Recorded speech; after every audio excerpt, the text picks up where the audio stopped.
Wow. Wow, wow, wow, wow, wow, wow, wow, wow, wow, wow, wow, wow. What is up, famalam?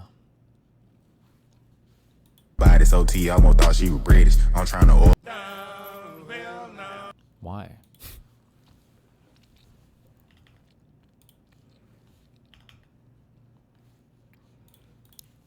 What is up, my duders? Why didn't you stream on 420? Because we were fucking blazing it.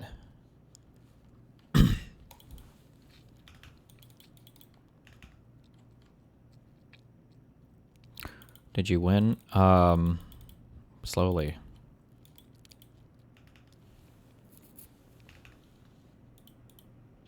Slowly. I don't have an expensive watch yet. No, sorry. I feel like suspenders are OP. I think it's better than a belt. And my pants don't have belt loops, so. Can you show your fit? I already took my suit off. So I just have my pants and shirt on.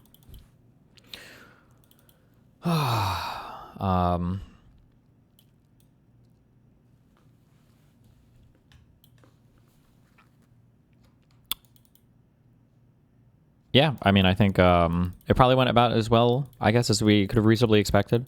We cleared a lot of the docket, which was good. Any surprises? Probably not. I don't think so. I think that my biggest fear, my nightmare, paranoia, anxiety mode was that somehow this case was going to get kicked back 6 months or to 2017 or some bullshit.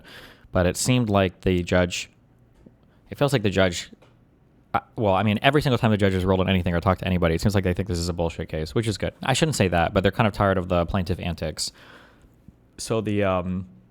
she said that if we go to trial, it would likely be... I think she said either July 2nd or August 8th.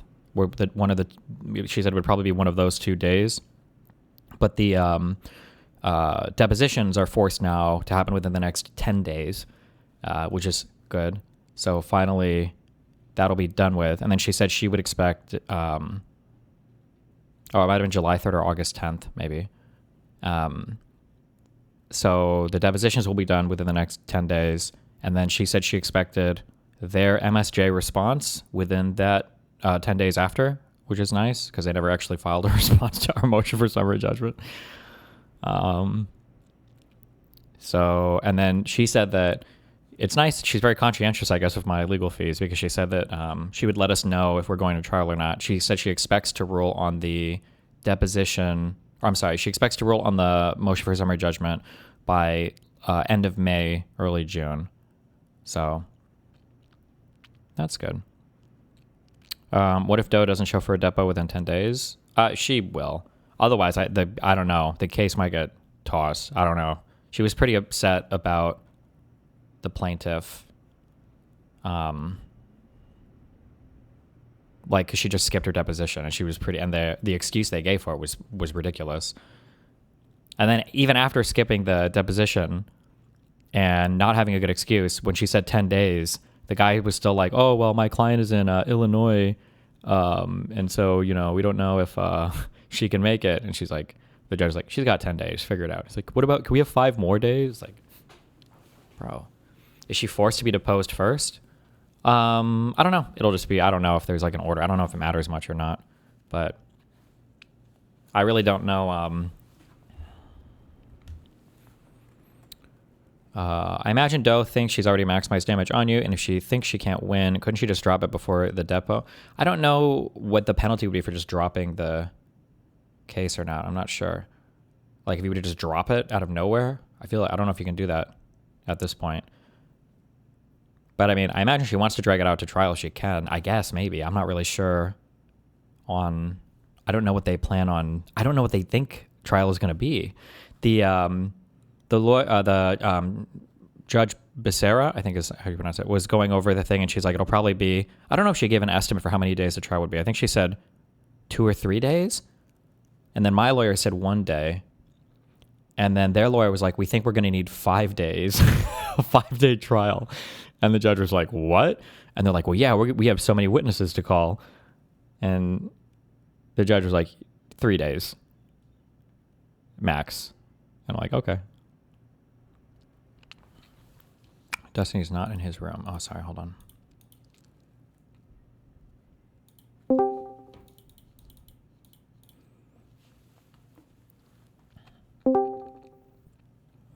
Well, hi. What's up? Hey, congrats somewhat on the hearing.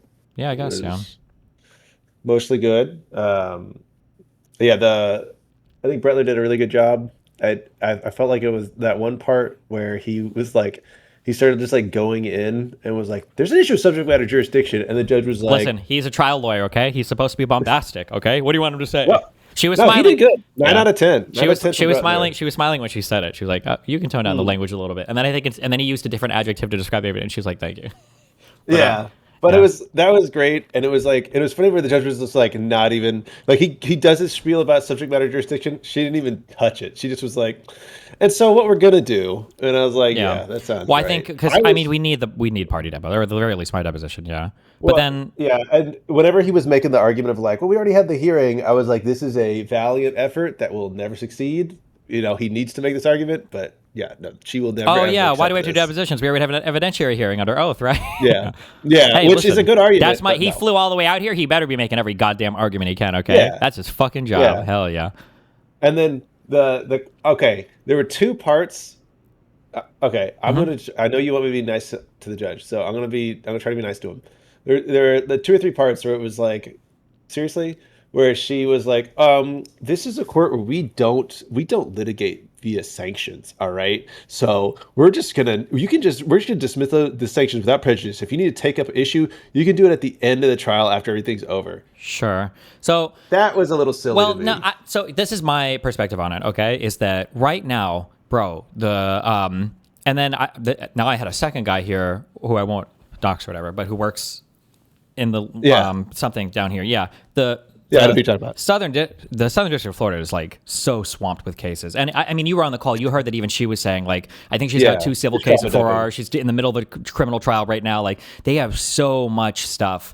My feeling, based on what other people told me, is that if this was like a much cleaner, like there wasn't a whole bunch of shit flying around right now, that there'd probably be a lot more negative of a response against the plaintiff's side. But the fact is my guess is even if you're a clerk, right? You look at a docket, 250 fucking entries on a civil case like this. It just probably looks like both sides are just throwing shit back and forth. And then if somebody wants to rule 11 something based on like an exact fact that's put in then on her mind, she's probably like, bro, we can just litigate this at court or whatever. I doubt, like if it was a more like formal argument of like, listen, this isn't going to be litigated at court. It's not even a relevant fact. The opposition put a notice, but like, I can't imagine she spent a ton of time pouring through the record on this one. Yeah. I'm sympathetic on the pedo jacketing. I don't expect the court to like just like be like the slow down. We do this. Missing a deposition. Oh, that like was that, and not leveling punitive sanctions for that. I would never expect that to go that way. Like in the middle of that, it is totally appropriate in the middle of litigation. If someone fucks up a depo that bad, for her to at least go, we're going to grant it to the extent that she needs to pay the fees now, and then if there needs to be anything further, then we can put it later. It's just, in my experience, that's how judges do not like letting that shit slide. But and they tried to ask for more time even after the 10-day. Okay, it was insane to do that when they fucked up the depots. And didn't get punished for it, and he was still, oh my God. And it's like, literally, these are fucking law professors. If there's ever a professor that is understanding that you have to go do a deposition in person, it's going to be a law professor. Mm-hmm. They'll let her go do it.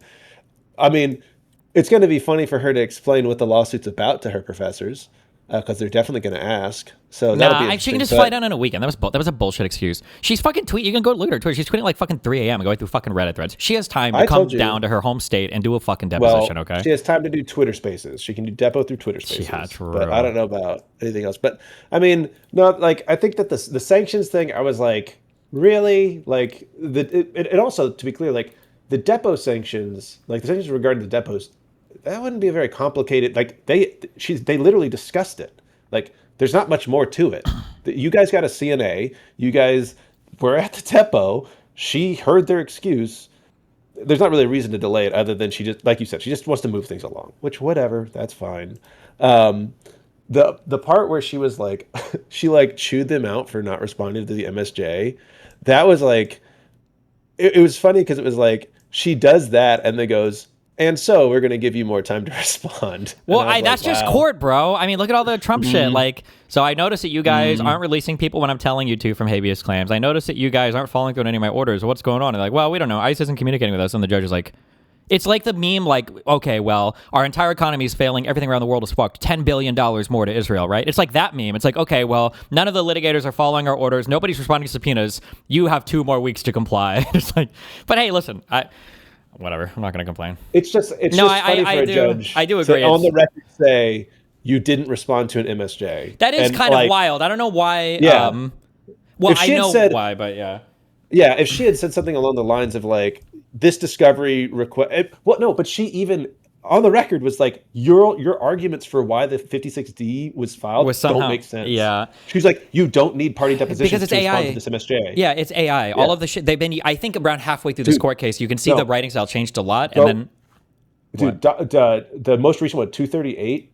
I was going through it with somebody, and it was like, this is so clearly AI. Like even just the formatting, you can tell it's AI. Sure. Like, and I know we know it is, but like this one is like the most flagrant. It's insane. But yeah, that was wild. And then just her just like being like, let me just take a minute to talk about my schedule with y'all. It was very funny to me because it's like that's when I could tell. I was like, yeah, this person is under a lot. Like she's having to deal with shit. But I will say, not to gas you up too much. Her saying, I want to get the MSJs in, and then I'm going to rule on it by the end of May, June. Yeah. And if it's just going to be summary judgment, I'm going to take it off of the schedule. That is a very, very good signal from the judge. Yeah, she seemed an incredibly good signal. Yeah, she seemed to want to kick things along pretty quickly. Yeah, because she was like, I think we have a 10-day deadline for depots, and then 10 days after that the MSJ, and she said she'd probably rule on it at end of May, early June to let me know ahead of time if I had to prepare for trial even, which was a nice thing to hear. Yeah. And Brett, they're going in person, Judge. These are going to be in-person depots. That was great. I leaned over and I was whispering after Andrew asked, because I was whispering to the co-counsel, and I was like, can you write down and make sure that he asks that it has to be in person? Because I had a fear. I'm so glad that somebody brought it up or it came up. I think the other side it came up because I didn't want to leave that courtroom with them emailing. It's like, okay, well, Pixie's available for a call in 2 days, and the judge didn't actually specify if we have to do it. Oh my God, yeah. Yeah. No, exactly. Like that's like he fucking delivered there.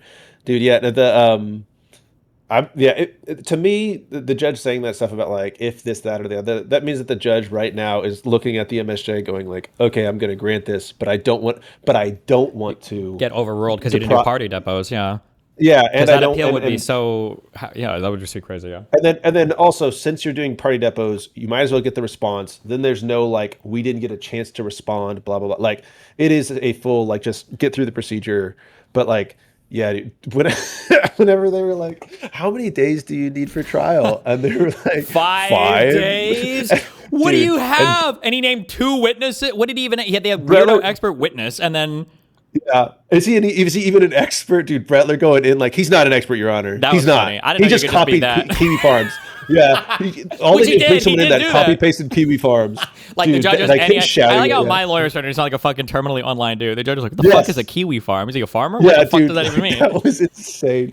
and then whenever Brettler's just like, "Oh, Judge, it's like 1 to 2 days. We each have 1 witness." Like he was like so exasperated. Like, what the fuck are we doing here? Because every single thing about like every part of this, like I've asked them, we're like, is there like every time I start to ask them a question, it's like, what does it mean? And they're like, we have no idea. We've never seen a 56D reply to an MSJ before. We have no idea what that means. We've never seen somebody just like skip their deposition. We don't know what happens at this. But yeah, the amount of research I've had to do to comment on this case is so stupid. Like I'm doing more work on this than like actual like Supreme Court opinions. It's like, Jesus, what the fuck is happening? I'm sure like I feel bad for this judge because they also have to like balance all this where it's like, because I mean, like, think about it. Like, if you fuck something up and the judge comes down on you really hard and then it goes to the appeals court court's like, actually, there was a way to do it. We just haven't done it in 90 years. So this judge fucked up, blah, blah, blah. So, like, I am sympathetic in that regard. Yeah. But, yeah, dude. Jesus. I'm curious what they're expecting. Get hyped for depots. Because I've done, like, there's so much of me. She had so many girls talking to her. I've produced so many fucking chat logs. Everybody's leaked every fucking thing about me on the internet. I just don't understand what they're, and like even on Kiwi Farms, and I've seen other people saying like, oh yeah, when Destiny gets deposed, it's over for him. Initially, it was like, oh, when he gets sued and all these girls come forward, it's over for him. And then it was like when he go through discovery, it's going to be over for him. And now it's when he gets deposed, it's going to be over for him. Like, what do they think? Like, what could you possibly think is going to come out in the deposition that we haven't already covered a million times over? Meanwhile, her getting deposed, that's going to be a breakdown event for her. Like, that's going to be exactly. Like he was saying, we were going to be done with it in 4 or 5 hours. I think that's going to be an 8-hour depo, and I think she's going to have multiple cry breaks because it's going to be a brutal deposition for her. That's going to be an insanely brutal deposition. Think about how many times she's going to say like. I mean, that's going to take forever. But good one. The fucking all of us showing up with the largest glasses of water. Yeah. Just kidding. No, well, because think about this. Like at the hearing, you guys both provided testimony and were crossed. Okay, and Bretler was right. Nothing's really changed in the sense of like on my what side, that testimony would be. Yeah. But if you think about it, you guys have had the chance to depose a certain number of witnesses that are associated with her who have all said things that now y'all can go to her and say, what about this? What about this? What about this? They said this stuff. What do you have to say about it? Yeah. And it's going to be brutal because like, because there's not going to be any like character impeaching, nothing has changed on my end. Meanwhile, on her end, like, so why did you lie to Lauren about this? Well, why did you lie to your ex about this? Why did you lie? What? Now they're going to show that you truly did know that Solo was not a minor, but was your actual agent and go-between to get true, my go-between. You needed somebody to act as, your water so I could be the John. Jesus Christ. But like, dude, I swear to God, like it's that like reading that was the funniest thing where they're like, actually, he was a go-between. Yeah, and it's like, which basically makes it the same thing. Yeah. I told it to Moot yesterday, where it's like so funny because like whenever anybody talks about child sexual assault and stuff, it's always like, oh, this is like a strict liability. So like, as long as you intended the act, not even knowing their age, it's like, well, in this case, he intended to send it to an 18-year-old. And then he did send it to somebody that was over the age of 18. Yeah, it's all their arguments on that are just all like so. Not to mention the fact that none of this is even relevant to any of the elements of the Cardi statute at all. It's all just pedo jacketing bullshit. Yeah, but good times, good memes. It's crazy. I don't know, like there is a world where obviously you're gonna get deposed by Joan via Zoom. Do you think she's gonna Zoom call you and depose you? No, I think she'll show up for that one. Appear? I think she'll show up for that one because they've shown up for their single deposition, right? For the poor girl, the Rose girl. But that's the only one she's been in person for. So I'm sure they'll show up for mine. I'm definitely going to Pixies. Hell yeah! I'm pretty sure I have a right to be there. Yeah. Jesus. Like I don't know, man.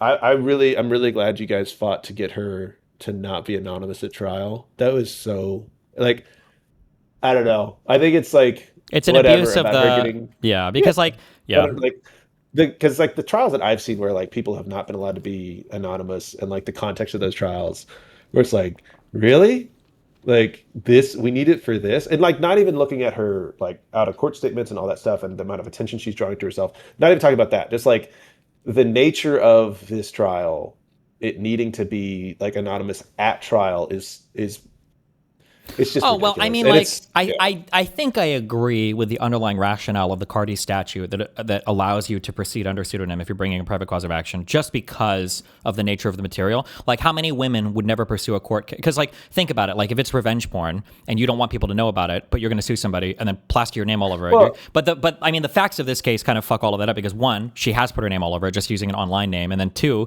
she's publishing the fucking URLs and the search terms in the goddamn complaint so people can go look it up, which is just unbelievably crazy to me.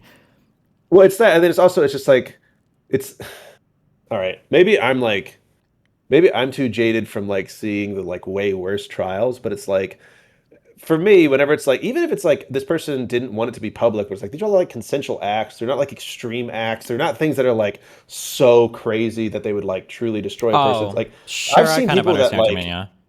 I feel like rape victims that didn't get to be anonymous. Like it's like it's kind of silly to me. No, that's true. Yeah. And I think I don't even know if this is a federal rule yet, or if it varies state by state. Where I think even child rape victims, I think you still have a right in some states to confront them directly on the stand. They might have special exceptions. There's certain rules around it, and like whenever a child's giving testimony, there's like a whole bunch of caveats. But like children's names are like they just use at trial. They sometimes will use their names. They just put their initials in the record. Sure. And then like especially if it's like the person's an adult now, that also is kind of a harder fight. Like I don't know. Yeah. That whole thing is like it's really crazy. Yeah, getting to label yourself as a Jane Doe in a case like this is pretty silly, I think. Yeah.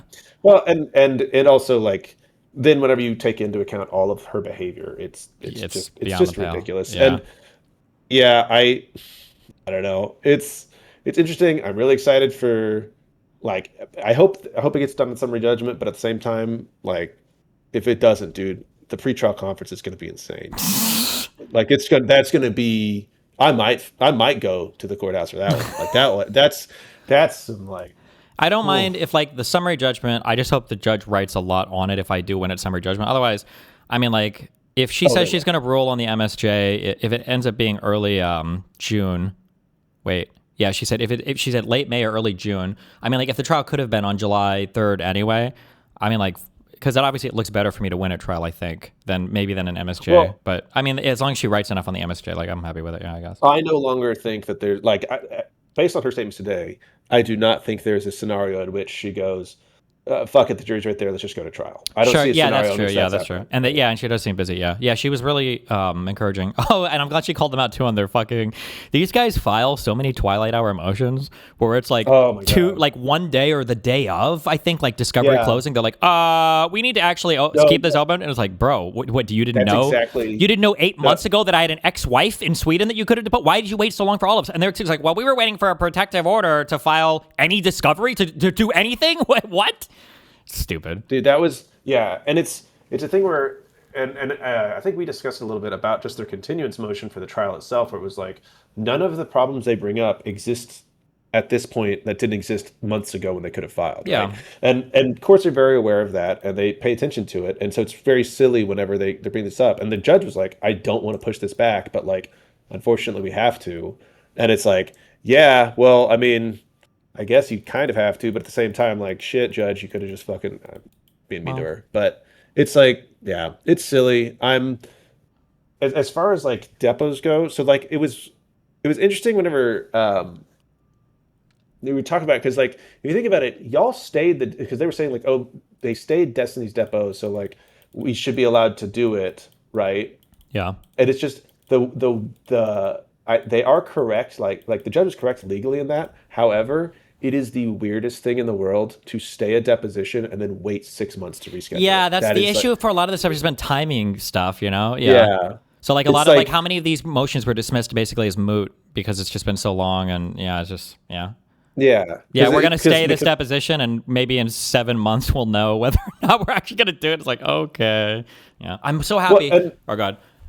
And then on top of that, like a lot of plaintiffs' motions are like, actually, we aren't wrong for doing this because you shouldn't grant these motions we're asking for whenever the plaintiff hasn't been diligent, and we've totally been diligent. And it's like, what the fuck are you talking about? Yeah. Like like you're saying with these Twilight motions and things like that, and then like filing shit after deadlines. Like not only like is the MSJ overdue, the continuance is filed after pretrial motions should be filed. Like they're just lying about shit, and it's just very silly. And I was talking to somebody who was like, this is maybe the most unprofessional attorney I've ever seen.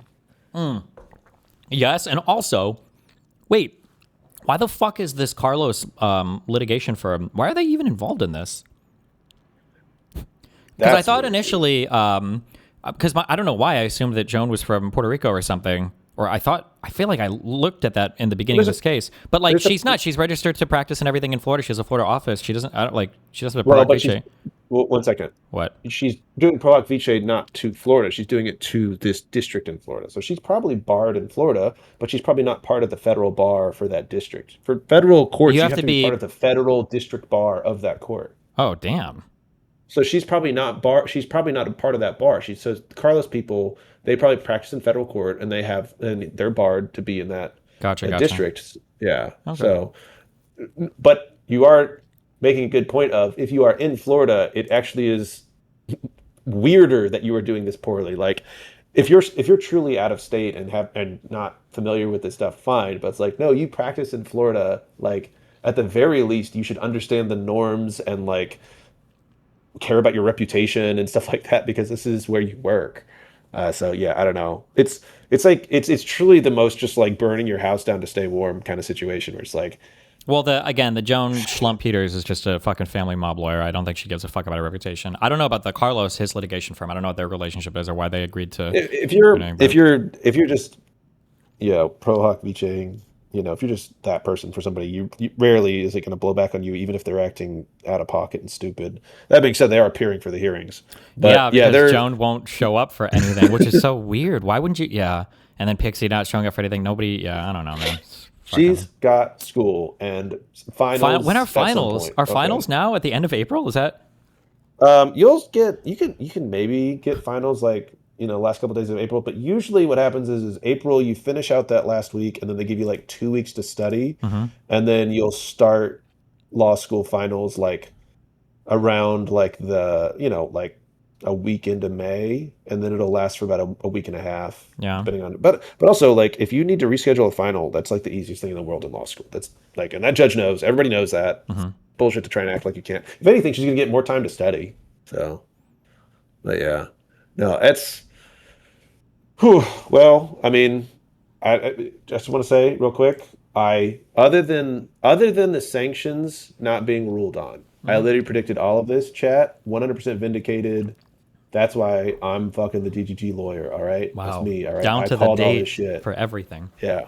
Technically, Right. they did rule she denied them without prejudice, so also on the Yeah.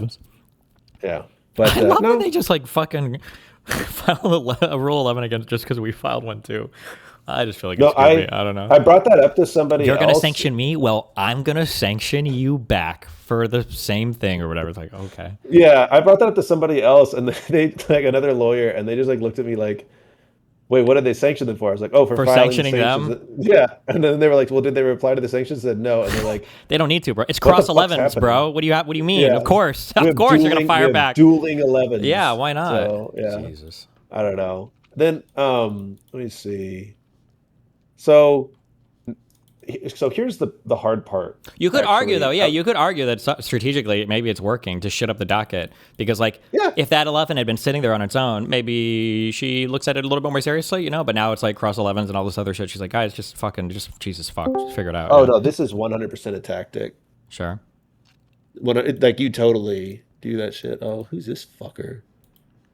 Can you move him out of the room? What's up, ZipZip? Whoa, what's up? Oh, he's trolling us. Why do you want to move me? Oh, cool. Why is he trolling us right now? He's copying me. Oh my god. He saw me do it, and he had to do it, of course. He's trolling us. That's good. What's wrong with it? Am I quiet? You have no volume right now. Thanks for whispering into your mic. My question is why haven't they dismissed this case and refunded you your court costs? Because there's a whole process you got to go through. That's why. Refunding court costs. Yeah, that's a very funny thing to say, Chatter. Well, and some. Oh, Andrew told me that early on because I'd always heard that like, oh, you get lawyer fees, sue for lawyer fees. That was one of the very first things he told me. He was like, if you really want to go all the way with this, he said, no, everybody pays their court costs in America. You never get lawyer fees back. Yeah, there has to be like some exceptional shit on that. It's especially in federal court. In federal court, it is like fuck off. We don't care. Yeah. But yeah, no. God damn it! You interrupted me. Oh, the one thing I would say about the MSJ is like, I appreciate that the judge said 10 days for depots, 10 days for a response. Wait, did we get to refile our MSJ? No, it was 10 days to do the depositions, then 10 days for now you guys now to like he's amend loud. the MSJ if you wanted, and Yeah. then 5 days after that. Yeah, for you're them to... much louder now. You need to be like 20% quieter. Oh my god, bro. He's gone this long and he can't. Is this better? Is this better? Yeah, there you This go. is better. Yeah. Okay. Well, so it was 10 days for the depots, 10 days for Pixie to respond. To respond, right? Was I think it it? was 5 days for them to respond after the 10 days where they can, do their redo their MSJ if they want. Okay. For us But too, then- because they didn't even file an MSJ, did they?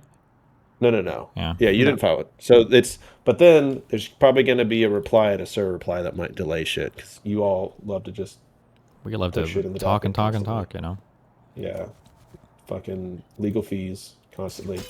But no, yeah, that's gonna be like. I'm wondering if they already have the MSJ order written. What do you mean? Westlaw AI has always got an MSJ ready to go, bro. No. I mean, it's like I wonder if the judge already has like already basically has like an outline or something written, and it's just like, let's see if anything comes up, and if I need to change anything, and then if not, I'll just drop it in May.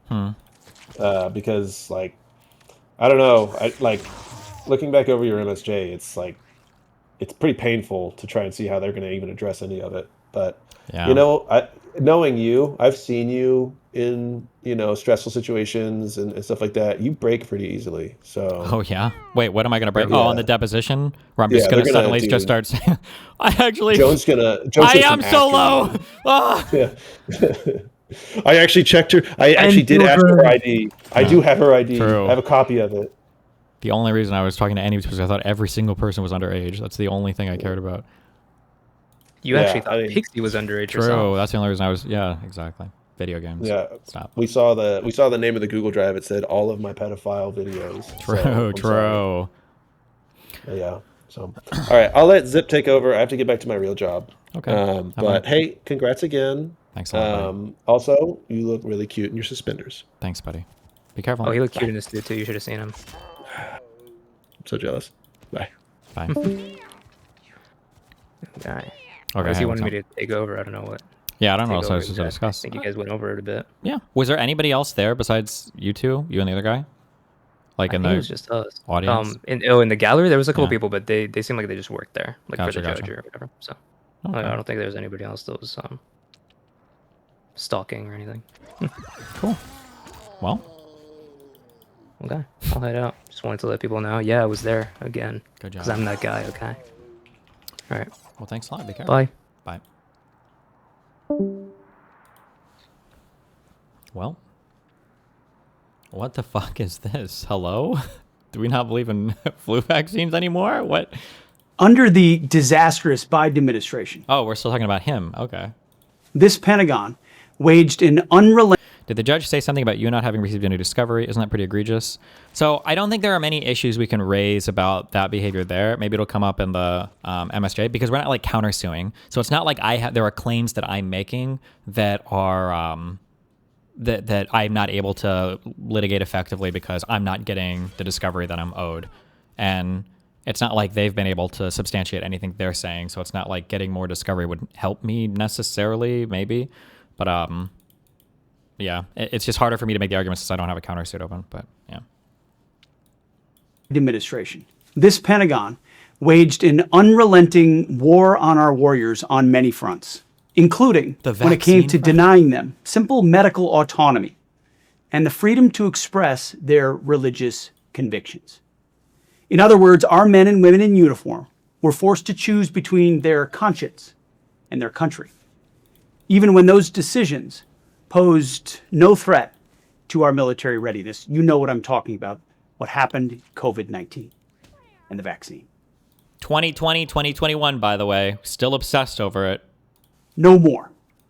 That era of betrayal is over. Betrayal. Under President Trump, the War Department continues to take decisive action to once again restore freedom and strength to our joint force. We're seizing this moment to discard any absurd, overreaching mandates that only weaken our warfighting capabilities. In this case, this includes the universal flu vaccine and the mandate behind it. The notion that a flu vaccine must be mandatory for every service member everywhere in every circumstance at all. Does Jane Doe think she can win at trial? No, she absolutely knows at this point that this is a hopeless fuck case. So. Must be mandatory for every service member everywhere in every circumstance at all times is just overly broad and not rational. Our new policy is... Well, wait, hold on. Vaccine must be mandatory for every service member everywhere in every circumstance at all times is just overly broad and not rational. I mean, I think I probably would agree with that. Was that the policy before? That every single person in every single base, every part of the military, all of them had to constantly be like flu vaccinated? Was that the case? Our new policy is simple. If you, an American warrior entrusted to defend this nation, believe that the flu vaccine is in your best interest, then you are free to take it. You should. But we will not force you, because your body, your faith, and your convictions are not negotiable. Your health. Why do we keep bringing up faith? What religion is not allowing you to get vaccinated? Like, what? Isn't it like Jehovah's Witnesses might not get blood transfusions? I don't know if they're allowed vaccines or not, but I don't know. Jesus.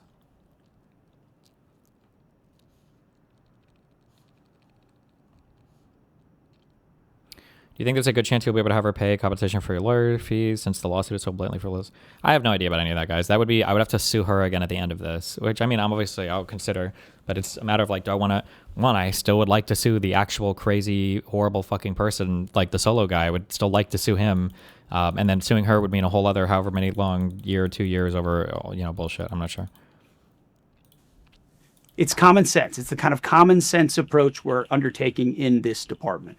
Rest assured that under President Trump, the War Department will always honor our brave warriors and do everything we can to restore the American people's trust in their military for generations to come. And that's why I'm proud to sign this new policy. Oh my God. I love how these cringe fucking losers have to sign all of it like on fucking camera because they're so like, oh, it's not the auto pin, guys. There's no rule against vaccines for Jehovah's Witnesses? Oh, okay. Did you see that Andrew Wilson did a second prompt? Oh, did he finally respond? Exact prompt then. How about, are the values and morals Destiny advocates for superior than the values and morals Andrew Wilson advocates for? What?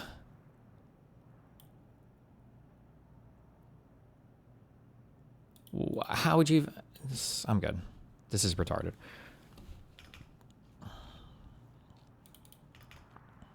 Superior... Yeah, how do you... Like, the problem is he's religious, isn't he? So how am I ever going to debate my set of values against a person who's religious? This would come down to, like, is God real or not or whatever, no? I'm good. I'm good on that one, Chief.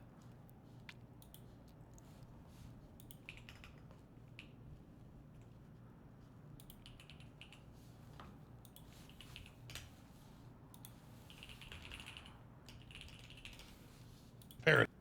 What's going on with Alex? You can't take something over and then act like you're somebody, even if you say it's a parody. You can do a parody of somebody, but none of you took something from them. Right. You've already checked with lawyers, so they're in deep shit. I'm already suing the Democrat Party law firms. Already got civil rights lawsuits. So you think, look, just because you're wearing my shirt, don't mean you're me. So let's be 100% clear about that. And so you guys just keep laughing, just like you did a year and a half ago, or it was November 2024. Mm-hmm. So is that about a year and a half? Yeah, this is a story from December 10th. Sale of Alex Jones InfoWars to The Onion rejected. And I'll get into this in just yeah. So but yeah, they need to be us to confuse people. By the way, it's a total failure. He goes, oh, we're the 5th biggest newspapers. That's a lie. Newspapers are all dead. Okay. I looked it up. The Onion gets less than half of the traffic that InfoWars gets. And remember, they said they were going to be Charlie Kirk. Remember when he died, they said we're going to misrepresent fake quotes of him. This is what the left do. They try to silence you, then they misrepresent who you are. They're body snatchers. They're skinwalkers. They literally take your skin. This is going to backfire big time, folks. Bigly. Apparently the Onion finally got the rights to take over InfoWars. Uh-oh, what's this? I bet, nah. Directly involved. Okay, bet. I bet. Nah, I'm saving this shit. Let me save this shit. I might download videos. Actually, let me screenshot this shit, bro. Screenshot both this shit. What? What is this account? Jason the Ween and Pokemon are directly involved with David's murder case as they shot a music video with him acting out a murder. What's one? Let's go one more, bro. Hope Rainbed's paying you enough, buddy. Hope Rainbed's paying you enough, buddy. I know exactly how much they're paying you too, buddy. Hey, they offered Ween updates, bro. Do you remember this? No, you're doing it. Look forward to you dodging You're the doing question it. again. You're doing Go it. ahead. You're doing it. You're doing it. No, you. So, you. No, you. You. Okay.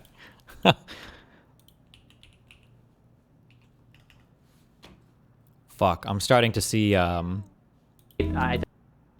starting to see the path of how this country could get even worse.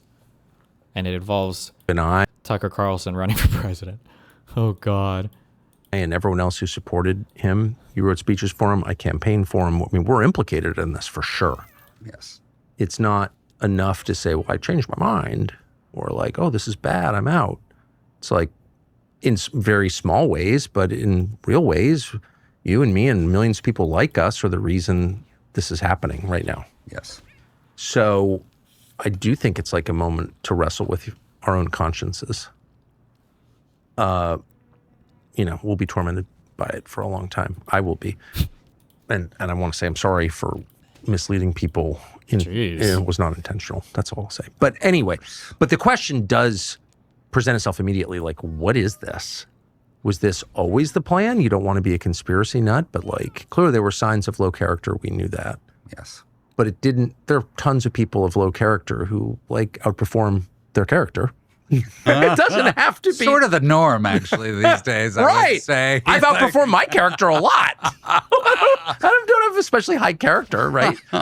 But, you know, you try to, whatever, you try your best. But what was this? Was this always the plan? You know, looking back after the last year and a half, it seems like it kind of was. And it's easy. Well, you could get really deep about it and say, what was Butler? Like, how was it that he, and Ryan Ruth, I mean, he was subject to 2 legitimate assassination attempts.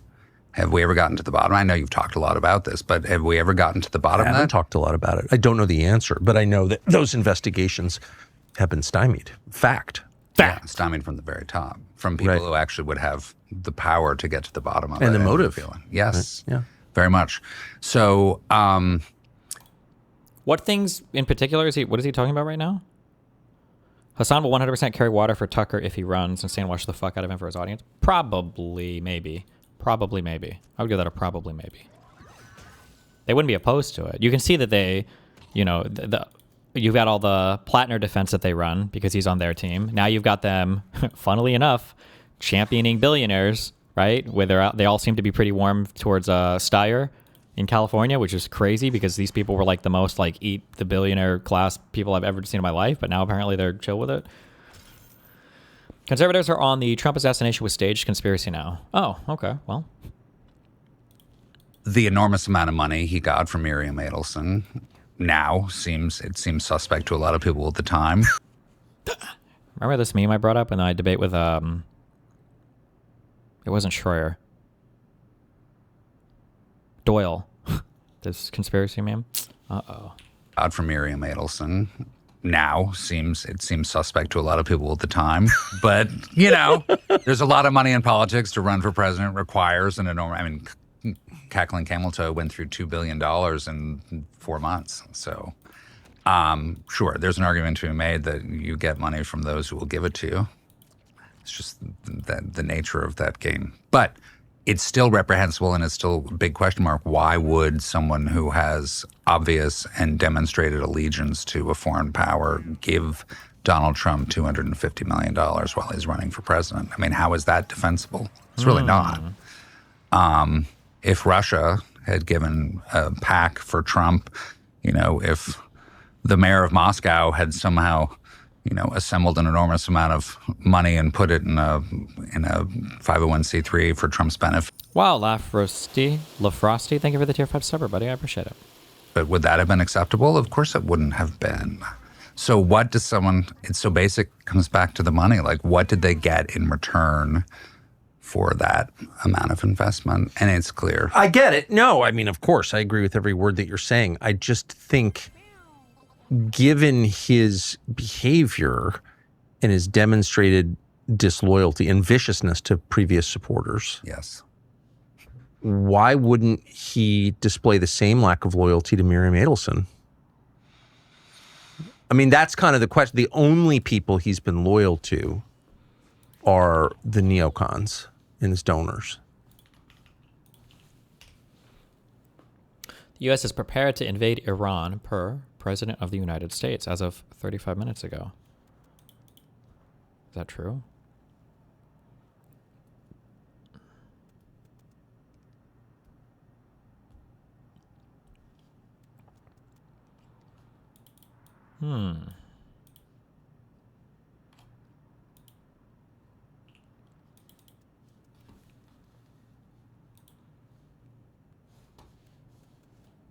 think I was playing video games or streaming or something. And before I started up to go to bed, I checked my email, and I saw in my email that my credit card had been declined for some subscription. And I said, well, that's weird. I don't think I'm over my limit on my credit card. As far as I know, it's a good credit card. And so I go to my online banking app, and I see that on my checking account, it was $0. And understand, I had something like $500,000 in that checking account just the other day. And so at first I thought this is a glitch, you know? So I refresh the app and nothing changes. I close the app, I reopen it, nothing happened. And upon further investigation, I saw there was a legal order placed on my account. I went through my transaction history and I saw a legal order and subtracted my entire bank balance. Froze both my credit. Isn't this old? Like when this happened? Like a few years ago? I don't know. Don't care. HASLOP. Though, isn't it? Oh, Kayakim. Really? That's like your bedroom, though, isn't it? You're used to that. You're used to that, bro. Pulling out. This is like, pushing back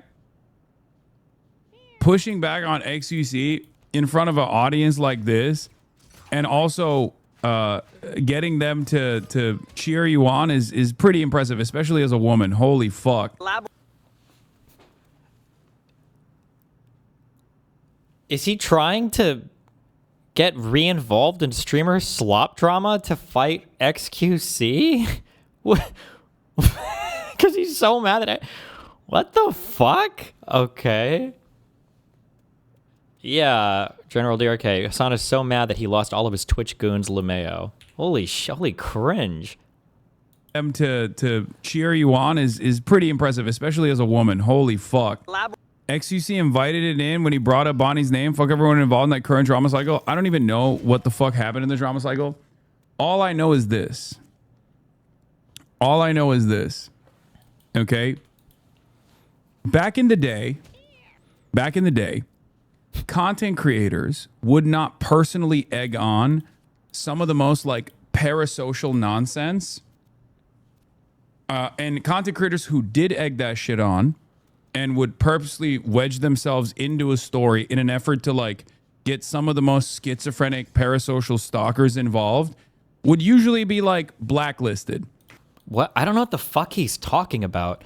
One of the hugest pieces of Twitch drama, probably 5, 6, 7 years ago, especially around the COVID eras when it blew up, was all of the weird like relationship shipping that happened in like the offline TV and like the Asian League streamer and all of that stuff.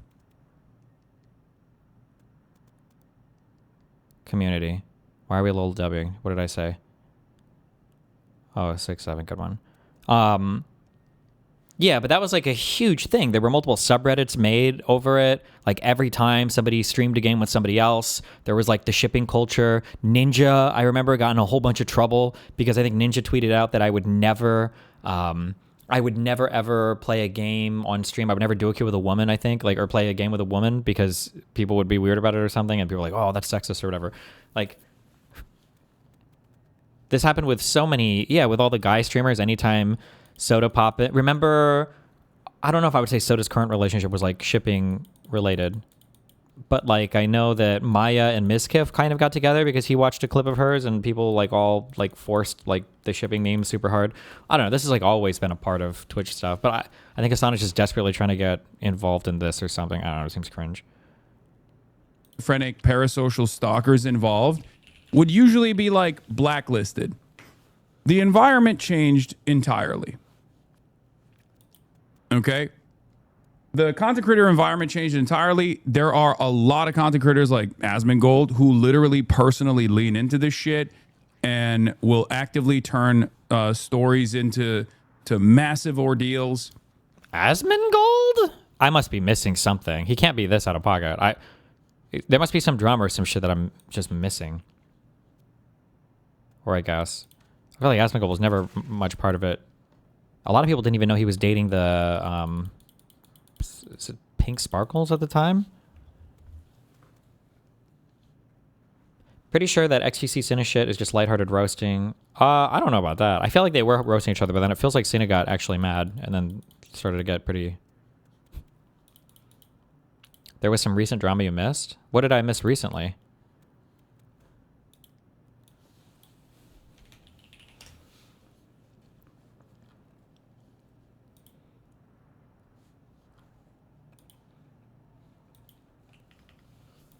Okay, even if it's just like something that a bunch of like insane people made up, they'll always lean into it.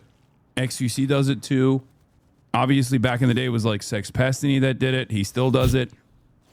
I don't even know what he's talking about. This is all like the most vague. I have no clue what he's even. Also, I like how nice proving your point or something, but okay. What? And it sucks because all of these people will then turn around and fucking complain about. By the way, not that it matters to literally anybody, but when Lav and Trainwrecks and Zerka all wanted to lean in on the Hassan pedophile thing over the Paris Jackson stuff, like I'm literally on stream when these guys are jumping on stream, like to me, like, oh shit, dude, we got some super spicy stuff. I'm like, bro, this is bullshit. You shouldn't push this. It's not true. Like. Something that, I mean, we've seen now, obviously, Hassan would never, ever grant anything remotely the same to me. Like, he loves playing into all of this drama shit. You saw he platformed Bada Banana, who's the definition of, like, drama farmer if it's against people that he doesn't like. Hassan obviously loves this shit. Streamer culture and how people are no longer as friendly with one another as there used to be some kind of a sense of community, right? He's so fucking cringe. Like Hassan, people like Hassan are the ones that destroyed this, though, right? Like Hassan had me blacklisted from every fucking event that he attended. Like this and like enforcing friend group shit, and if you're hanging out with this person, you can't hang out with that person, and like that weirdo type shit. It would be people like Hassan who are responsible for that. I would say more than anybody else. I don't know. Did X? I feel like X is one of the few people who will go off and do his own thing. Like X could collaborate way more if he actually wanted to. Hassan acting like he doesn't do that. See, good this job. is what True, I mean. True. Buddy. True. This is the first time I have talked about anything that has been going on in the streaming space in like the last 5 months. Okay? And you're in here. Yeah, because now nobody is including you in anything anymore because you're too much of a liability. But eating that dick. Yum, yum, yum, yum, yum. And it's always no you. You can tell when someone is a brain broken fucking loser because they don't have any genuine retort. Okay? They don't have any genuine retort whatsoever. And immediately go, no you. I got government ops, buddy. I have to deal with like, some. It's so funny. Yeah, true. Actually, Brando, whatever. This is the meta for this clip, and I'm guessing this whole segment is the funny thing is Hassan is doing exactly what he's accusing other people of, and that he's trying to drive this hardcore wedge between, I guess, Cinna and XQC and like support Cinna and her, what he wants to be some huge uprising against XQC. Wow, it's so brave of her as a woman, so brave to stand up against the evil tyrant XQC. Like Hassan's only doing this to try to shit stir to get people isolated from XQC because Hassan's mad that he doesn't have as much control over the Twitch communities anymore.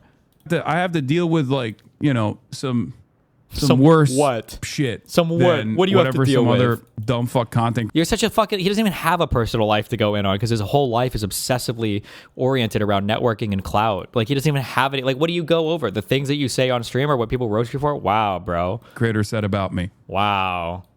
I purposely keep away from that stuff because I feel like it's beneath me. Not in my interest. I don't really care about it. I did see this clip though, and I appreciate Cinna for standing on business. He's so pathetic. Oh my god. Like so transparently pathetic too. Jeez. And it's cool that like all these other guys were actually on Cinna's side.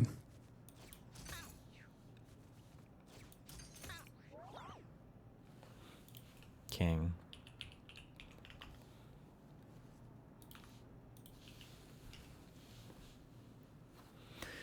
Trump tried to use nuclear codes, but was stopped by military chief. U.S. President Donald Trump was denied access to his nation's nuclear codes by a high-ranking U.S. military official, according to explosive reports. Retired CIA analyst Larry Johnson revealed on the popular YouTube program Judging Freedom that during an emergency meeting on Saturday, Trump attempted to access the nuclear codes. This is on the Mirror. Has anybody else reported that?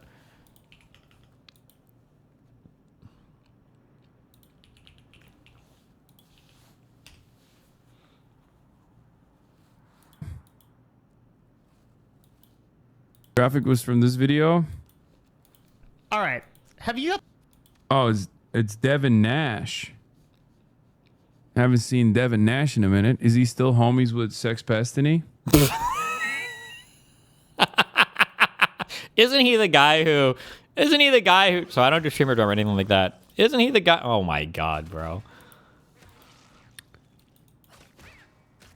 He has to know this before he watches the video so that he can know whether or not he supports the video or not. He has to know whose team he's on. Like, it's so cringe.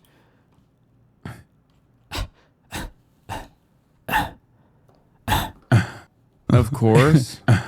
Probably. Like, why is he scrolling his chat to find out if me and Devin are still friends or not? What? Does that matter to this video? Am I his, like, source? It's because he doesn't want to support or approve of anybody that's in my that's near me because he thinks it somehow like empowers me. This is what I mean when I say like every single thing about these guys is just like it's the same like thing as like what Trump and all the MAGA people and everybody do. Like it's all like so team sports oriented. It's crazy.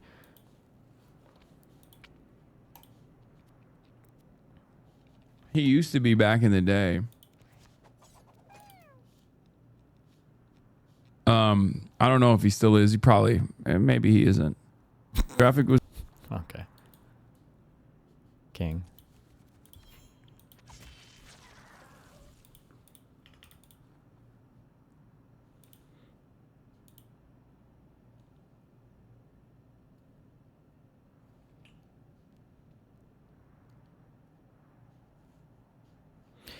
Last question is, what prompt could Wilson have given you that you'd be willing or interested in debating regarding morality? I don't like the claim that people bring up that like if you're a moral, if you don't believe like in moral fact or something, then that necessarily means your entire moral system is arbitrary and subjective. I just think that's a brain dead claim to make about somebody. He does it. I've seen him do it before, and he did it to me in that clip. But whatever. I think Rosenberg's piece is worth a read and appreciate the thoughtful criticism. I read him a longer response because arguing on here is dumb, but to summarize, one, good corrective to the Einstein story that I fully admit to not knowing in advance, though I'm not sure the full details change Hassan's broader critique of Zionism in a meaningful way. Okay. And then two, if I had another hour with Hassan, I absolutely would have focused on his China Russia views, but thought it was more valuable in this particular discussion to dig in on the controversy at hand and then to do a quicker drive-by on all his views and statements. But again, I genuinely appreciate your take. Oh, remember, right? Where's the chart for the type of conversations, right? He's even saying it here. This had to be a PR friendly thing. I didn't want to critically challenge him on anything. This is cringe. How long wasn't this like an hour conversation?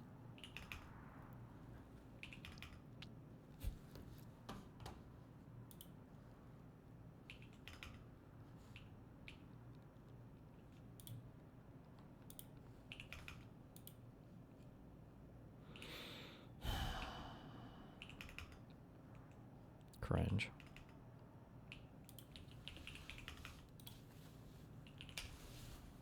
Hey guys, this is Andrew Egger with the Bulwark. I hate to be the one to tell you this, but 2028 is already right around the corner. We are going to have presidential candidates coming out of our ears much sooner than any of us are prepared for. I guess in a sense it's fine.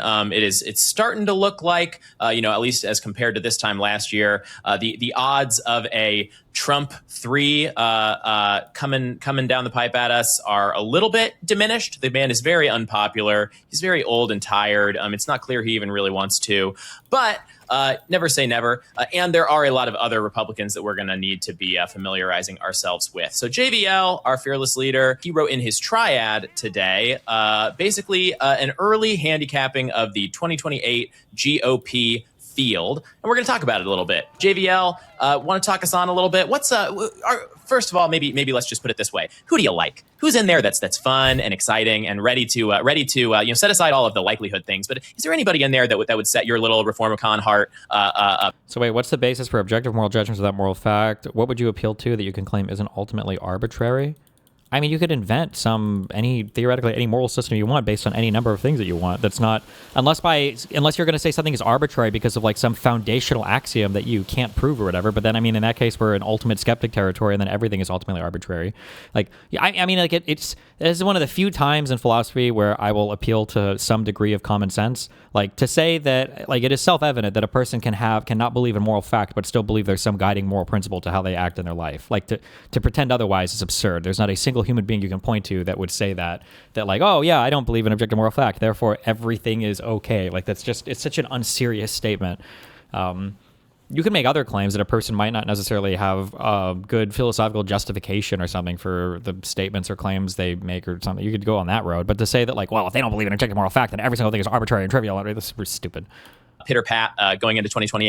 Is there anybody in there that would? I saw it, Camel. That your little Reformicon heart pitter pat going into 2028? No, and I just want to say, so for anybody who thinks that I was doing this just to stir things up, or because I didn't have anything else to say, not true. We are either back on for our ceasefire or back off from our ceasefire. Who can say? Nobody knows. That's changing by the minute. Over the weekend, my best friend Sarah Longwell sent me a notice from one of the polling aggregators saying that this surprise candidate had, in the polling averages, moved into a clear third place. And I saw this and my eyes popped open because this was a candidate who I have been talking about as the logical heir to MAGA for 2, 3, 4 years. And people had always laughed at me. And so I just wanted to take this opportunity to lay down a marker for when it happens. Oh, no. Because I want people to be able to look back and be like, wow, I can't believe that guy was so early on this. Now's the moment if any of you guys are Nikki Haley into games and things. Yes, exactly. It's Nikki Haley. Everybody pause the video, do 5 seconds of thinking right now, predict who JVL is going to proclaim as his dark horse for 2028, because we're about to talk about him right now. And JVL, who is it? I mean, we all know the big names, and I guess it's not really a surprise per se, but talk us through this. Talk us through this fella who has sort of emerged as an actual no-foolin' possibility for 2028 here. Donald J. Trump Jr. No, DJ shot, TJ. bro. I don't believe it. I know what you're thinking. No. He makes his father look qualified and serious. Kind of, I guess. And it sounds preposterous until you start to think about it for a couple minutes. And the first thing is that in the polls since January, whenever he is included on the ballot, he finishes second or third, which is crazy. But how many times has that happened where he's finishing like that? Just because Trumples are so stupid, they just see him and they mistake him for Donald Trump or something. Maybe. Easy. And he is routinely beating Marco Rubio when he's included on the ballot. He's routinely in the mid to high teens. And some of that is artifact of just name ID. But on the other hand, he's not out there. Like J.D. Vance and Marco Rubio are in the news every day. They're real politicians. People talk about them running for president. DJ TJ is just this mascot for a lifestyle brand. And he is off doing World Liberty Financial or whatever crazy, amazingly smart genius business deals are that he is doing because he is such a great businessman. And he's showing up. And this tells you, I think, that people are interested in it, right? This isn't preposterous like saying Eric Trump or Ivanka Trump, right? I mean, there would actually be no viability there. But there is a viability for DJ TJ. And my thesis is that the more you think about it, the more, it makes sense for him to want to run, even though so far he's mostly demurred. I was able to find one clip where he was like, well, maybe someday I'd think about the White House. But he's mostly not talked about it. And if you think about it, it makes sense as to why he would want to run. And also it makes sense why, if he were to decide to run, I think he's the nominee. Like really the only thing which prevents him from winning the nomination is him deciding not to seek it. And so I just, having run the traps on this, and we can talk about it if you like, my thesis is that if Donald J. Trump Jr. chooses to run for president, he will be the Republican nominee. Jeez. And I am so happy to just put that out into the universe, because they say you should never put horrible ideas out into the universe. I laugh at that. The thing that you said there that is most striking to me is the sort of like empty vessel MAGA lifestyle brand thing, right? Because I mean, this has been like an ongoing thing all through the Trump years. Is people have always wanted, and various factions on the right have always wanted to kind of imbue Trumpism with like ideological content that just isn't there, right? And you could see that for some of these other guys who are seen as the top runners for 2028. J.D. Vance might come along and paint himself as the heir apparent to MAGA in a way that's more isolationist and more sort of like wonky, in these various sort of like really online right-wing ways about, Stephen Miller immigration policy and industrial policy to sort of like revolutionize the Rust Belt and all these sorts of things. Or you might have Marco Rubio come along and be like, no, MAGA is actually just sort of like a sort of retooled version of the conservatism that came before it. That's, madder at the media and more muscular, throws more elbows around, is less afraid of wielding state power, but it's basically the same thing. And alternatively to any of those things, because these have all been kind of wish casting projects, right? Like it's never actually been true that the beating heart of MAGA is any of these things. The beating heart of MAGA has been the person of Donald Trump and this sort of loose lattice of grievances against different groups, elites in general, the media, coastal people, public health, like you can kind of go down the list, but like anybody that they kind of perceive to be sort of looking down on them is sort of the catch-all thing. And Donald Trump Jr. is a great inheritor for that because he really does not actually have any of these pre-existing commitments. His commitments are to enriching the Trump family and talking up his father, the president, and that's kind of all you need. I guess I'm curious. Can we just talk a little bit, because you go through in the triad today, sort of how Donald Trump Jr. getting into the race would sort of complicate the paths of these other guys who are seen as the top contenders. So can you just kind of talk through your thinking of like what a Vance run and what a Rubio run look like if they're trying to get out from under Don the Son? Is there any way, good reason why Pod Save and Trigonometry have had Hassan on once or more and never had you on? What the fuck does that have in common with liberals and conservatives? I've been on Trigonometry before, actually. It was a long time ago. PodSave had Hassan on because it was going to be a gentle, soft interview. And I think for Trigonometry, they probably thought the same, I guess. Maybe because Hassan was making the rounds and the sloppulous people are all like largely aligned on big things. Like, I don't think there was that much pushback that Hassan gave those Trigonometry guys. I would have to rewatch it. But like the one big thing that Hassan tried to fight on had to do with immigration stuff, but he didn't know anything about the UK, so... Justin, you've been on twice, once debating Gorka. Oh, yeah, that was a Trigonometry episode, technically, yeah.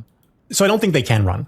I think if Don Jr. is going to run, it will be clear reasonably early that he's going to. And here's the other thing. You have to understand, Donald Trump Sr., the current president of the United States, keeps publicly toying with the idea of running for a third term, which prohibits anybody who works in his administration from beginning the processes of running for president until he explicitly says, I won't do this thing that's against the Constitution. So the field is effectively frozen in place until he's ready to unfreeze it. And if he decides to wait and not unfreeze it until he lays hands and anoints his only beloved, not his only, but his beloved son, you wind up having the legs cut out from anybody in the administration, especially J.D. Vance and Marco Rubio, because I don't think they can actually run. How can you be the sitting vice president, the guy who is like, Donald Trump is our superhero, he's my everything, I trust him, I'm his serving vice president. Also, how dare he do this terrible thing? His son is a bum. Choose me instead. I don't think it's possible. And same thing for Marco Rubio. So if that happens, I think the field is cleared of anybody who is currently in the administration and really is cleared of anybody who wants to stay within MAGA and is not afraid of being cast into the outer darkness. That would leave, there are still people on the outside. I think Tucker Carlson is the obvious choice there. Although by all reports, he and Don Jr. are close, and maybe Tucker thinks that he could work with Don Jr. Maybe he thinks he doesn't want to challenge him. But if he were to, right? If you had a split where Tucker ran as like more populist, in a weird way, again, all of Don Jr.'s empty vessel stuff winds up helping him. Because I promise you, the Wall Street Journal editorial page in a contest where they had to choose between Donald Trump Jr. and Tucker Carlson would choose Jr., right? Because they would look at him and be like, oh, well, we can work with that. He's transactional. He doesn't believe any of the crazy stuff. He does all the lib triggering. And the last thing he does is he punts the big Götterdämmerung showdown between the various MAGA factions. Right now, there are some factions within MAGA, and they do care about what comes after Trump. And none of them really think they have the goods to take control of the movement or control the party. If you just stick with the dynastic guy and you say, oh, well, we'll just stay in the family, that means that you're not settling any of those ideological disputes now, and it gives everybody more time to jockey. So I just think, again, it makes all the sense in the world, and I have trouble thinking of somebody who could run on the Republican side who could beat Don Jr. if he decided to swing for the fences here. I mean, do you agree? How would you see it working if somebody were to try to take him down? Bulwark Takes is sponsored by Shopify. Here's the thing about shopping on the internet. You might be doing it when you're tired, right before you head to bed. True. If your credit card isn't lying around, it's very easy to just switch tabs and never follow through on the purchase you intended. That is no good if you're a business trying to convert customers in your online store. Shopify is the commerce platform behind millions of businesses all around the world. 10% of all e-commerce in the US, from household names like Allbirds or Death Wish Coffee to brands just getting started. Death Wish Coffee. Accelerate your efficiency, whether you're uploading new products or trying to improve existing ones. Shopify is packed with helpful AI tools that write product descriptions, page headlines, and even enhance your product photography. Get the word out like you have a marketing team behind you. Easily create email and social media campaigns wherever your customers are scrolling or strolling. Best yet, Shopify is your commerce expert with world-class expertise in everything from managing inventory to international shipping to processing returns and beyond. What if people haven't heard about my brand? Shopify helps you find your customers with easy-to-run email and social media campaigns. See fewer carts go abandoned and more sales go with Shopify and their Shop Pay button. Sign up for your $1 per month trial today at shopify.com/bulwarktakes. Go to shopify.com/bulwarktakes. That's shopify.com/bulwarktakes. Yeah, I mean, I sort of struggle with this because I think there are two pressures that kind of move different directions. And the one pressure is that the Republican Party has spent, the last decade building itself into the kind of machine that almost cannot but proceed along exactly the lines that you're laying out here, where like when Trump says something, it basically doesn't matter. Nothing else basically matters. You can try to sort of sail crosswise across the winds of Trump Sr.'s utterances and try to kind of finagle in different ways the way that he pronounces things into being to your advantage and use those in sort of to get little advantages against your various oblique positional opponents on different things. But if he sets himself straight against you, I mean, Ron DeSantis had this problem in 2024, right? If he sets himself straight against you, you're just stuck. You just can't do it. There's nowhere to go. On the other side of it, the cross pressure to this is that despite all of that still holding true, basically, within the Republican Party of today, the whole... Apparently, Miller disagrees with JVL's Donald Trump Jr. take, and we'll talk about it on today's show if you care to watch. Okay. Movement is much smaller and just shakier. And the thing is, it's hard to predict. Trump does have this ability to speak things into existence. We've talked about this, but I think the big issue is, I think we're going to see a fundamentally different type of MAGA, or at least insofar as the I guess the way that it functions in the White House. We're going to see a fundamentally different type of MAGA after midterms. I think things are going to look a lot different. And if they start to lose a lot of influence and power, like if it becomes a shit show for the past 2 years or the last 2 years of this administration, I don't know if the Trump name carries as much strength, going into the 2020 election season. I'm not sure. Worse off than it was even a year ago. He's just losing a lot of supporters, right? Not within the Republican Party, though. No, sure. But let me finish laying this out, because I think you're totally right. Like within the core of the core, they're Southern's video on stream. No, I haven't watched it yet. All still with him, ride or die till Judgment Day. And if that does hold together, 100%, it is enough to carry a Republican primary. And yet, I can't help but wonder, whether this whole weird trap that they're all in, where nobody can win MAGA except a Trump, but the Trumps are looking really shaky right now. And again, we're still years away. Who knows what other nonsense we'll have been forced to endure, what other kind of factional cracks will appear. So part of me wonders if it's none of these guys, if it's neither JD nor Marco nor Junior nor Tucker, and we're just sailing toward the biggest sort of party collapse and sort of vacuum of power for any random schmo to kind of catch. And I mean, do you actually think that MAGA in its current configuration is durable enough to nominate the next Republican presidential contender? I guess is my question. Yes, I think absolutely it is. If you are going to take over the party from MAGA, it isn't that Donald Trump Jr. is unbeatable. It's that you can't beat him in an election. So what you have to do is convince him not to run. And so that will be the task of somebody like JD, right? JD will win or lose the fight for the nomination just based on who decides to run. What he has to do is keep people out of the field. He has to keep Tucker from running, convince Tucker not to worry, that I'll do everything you want to do. He's got to convince Don Jr., don't worry, I'll take care of everything. You don't want the hassle. You can keep making money, et cetera, et cetera. And that's how you do that. If Jr. decides not to run, I think somebody like JD could hold the party together for an election. I don't know, long term. I think it becomes harder. I think somebody like Tucker could hold the party together, at least in the short term, for one election. But so what I started asking myself then was, okay, so if the way to get past Don Jr. is to convince him not to run, well, how would you do that? From his perspective, why would Don Jr. want to run? And what I came up with is actually, by the logic of how the Trump family operates, it makes all the sense in the world. Just for the attention. Yeah, why not? Of course he would want to run.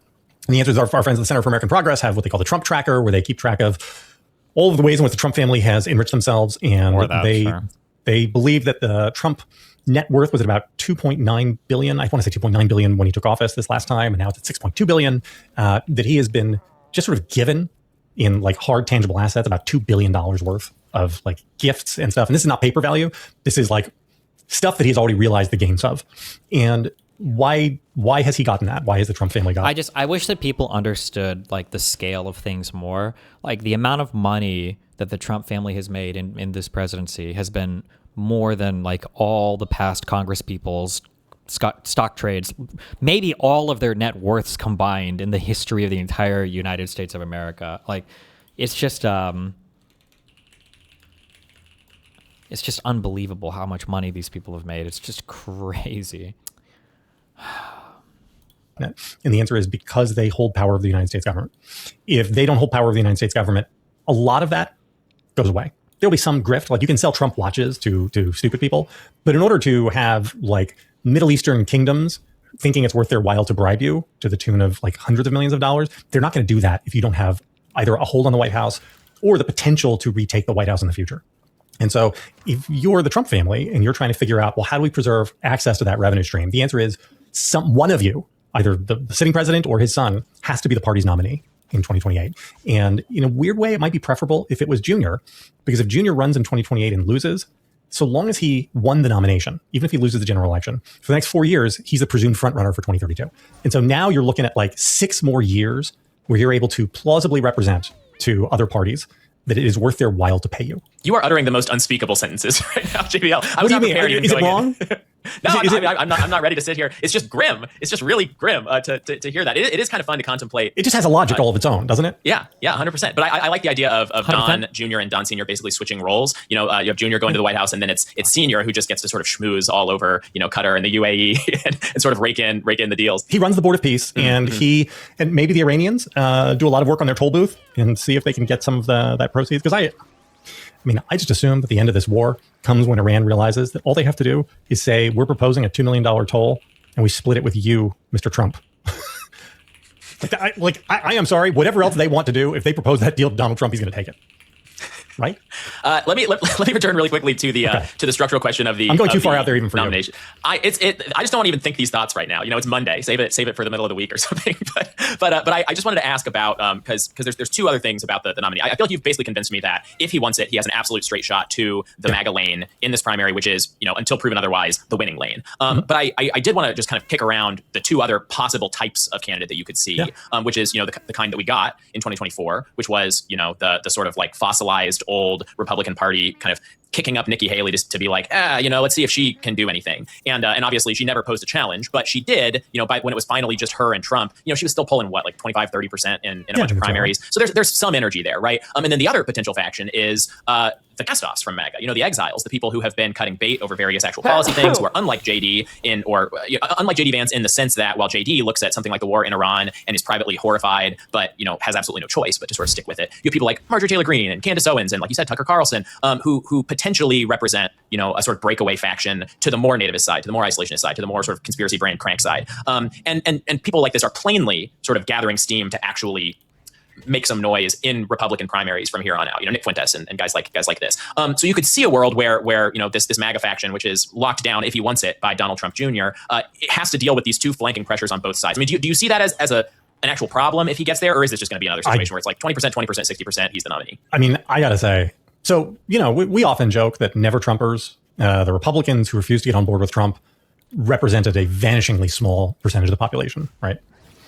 I think the MAGA defectors are going to wind up being smaller as a percentage than the never Trumpers. Like I just, how many are there going to be? Is it going to be Marjorie Taylor Greene and who else? I mean, Tucker will be back on side. Joe Rogan is back on side already. The number of MAGAs who will really stay off of this, maybe it'll change. I have a hard time believing that though. There's just too much power there. I don't know. Again, I'd have to really see that to believe that is more than like 7%, 10% tops, like absolute tops. And I think that having a guy like Trump Jr. allows everybody to believe what they want to believe, right? The Wall Street Journal can believe that, you know, he's not old and addled like his dad was. He won't do the tariff stuff. He'll understand how important it is to keep the stock market going. The crypto bros will be like, he gets us. He's one of us. The People who love lib triggering will be like, he's the greatest lib triggerer ever. Look how much all the libs and the anti-Trumpers hate this guy. And all of the nativists will be able to be like, you know what? His dad was always just saying it to keep us on board, but Junior really believes it. And I don't think there's anything in his background to disprove anybody's belief of these things. Like everybody can just project what they want onto him. And another empty safe. vessel. And also the personal cost of choosing to run against him for anybody who thinks they want a future.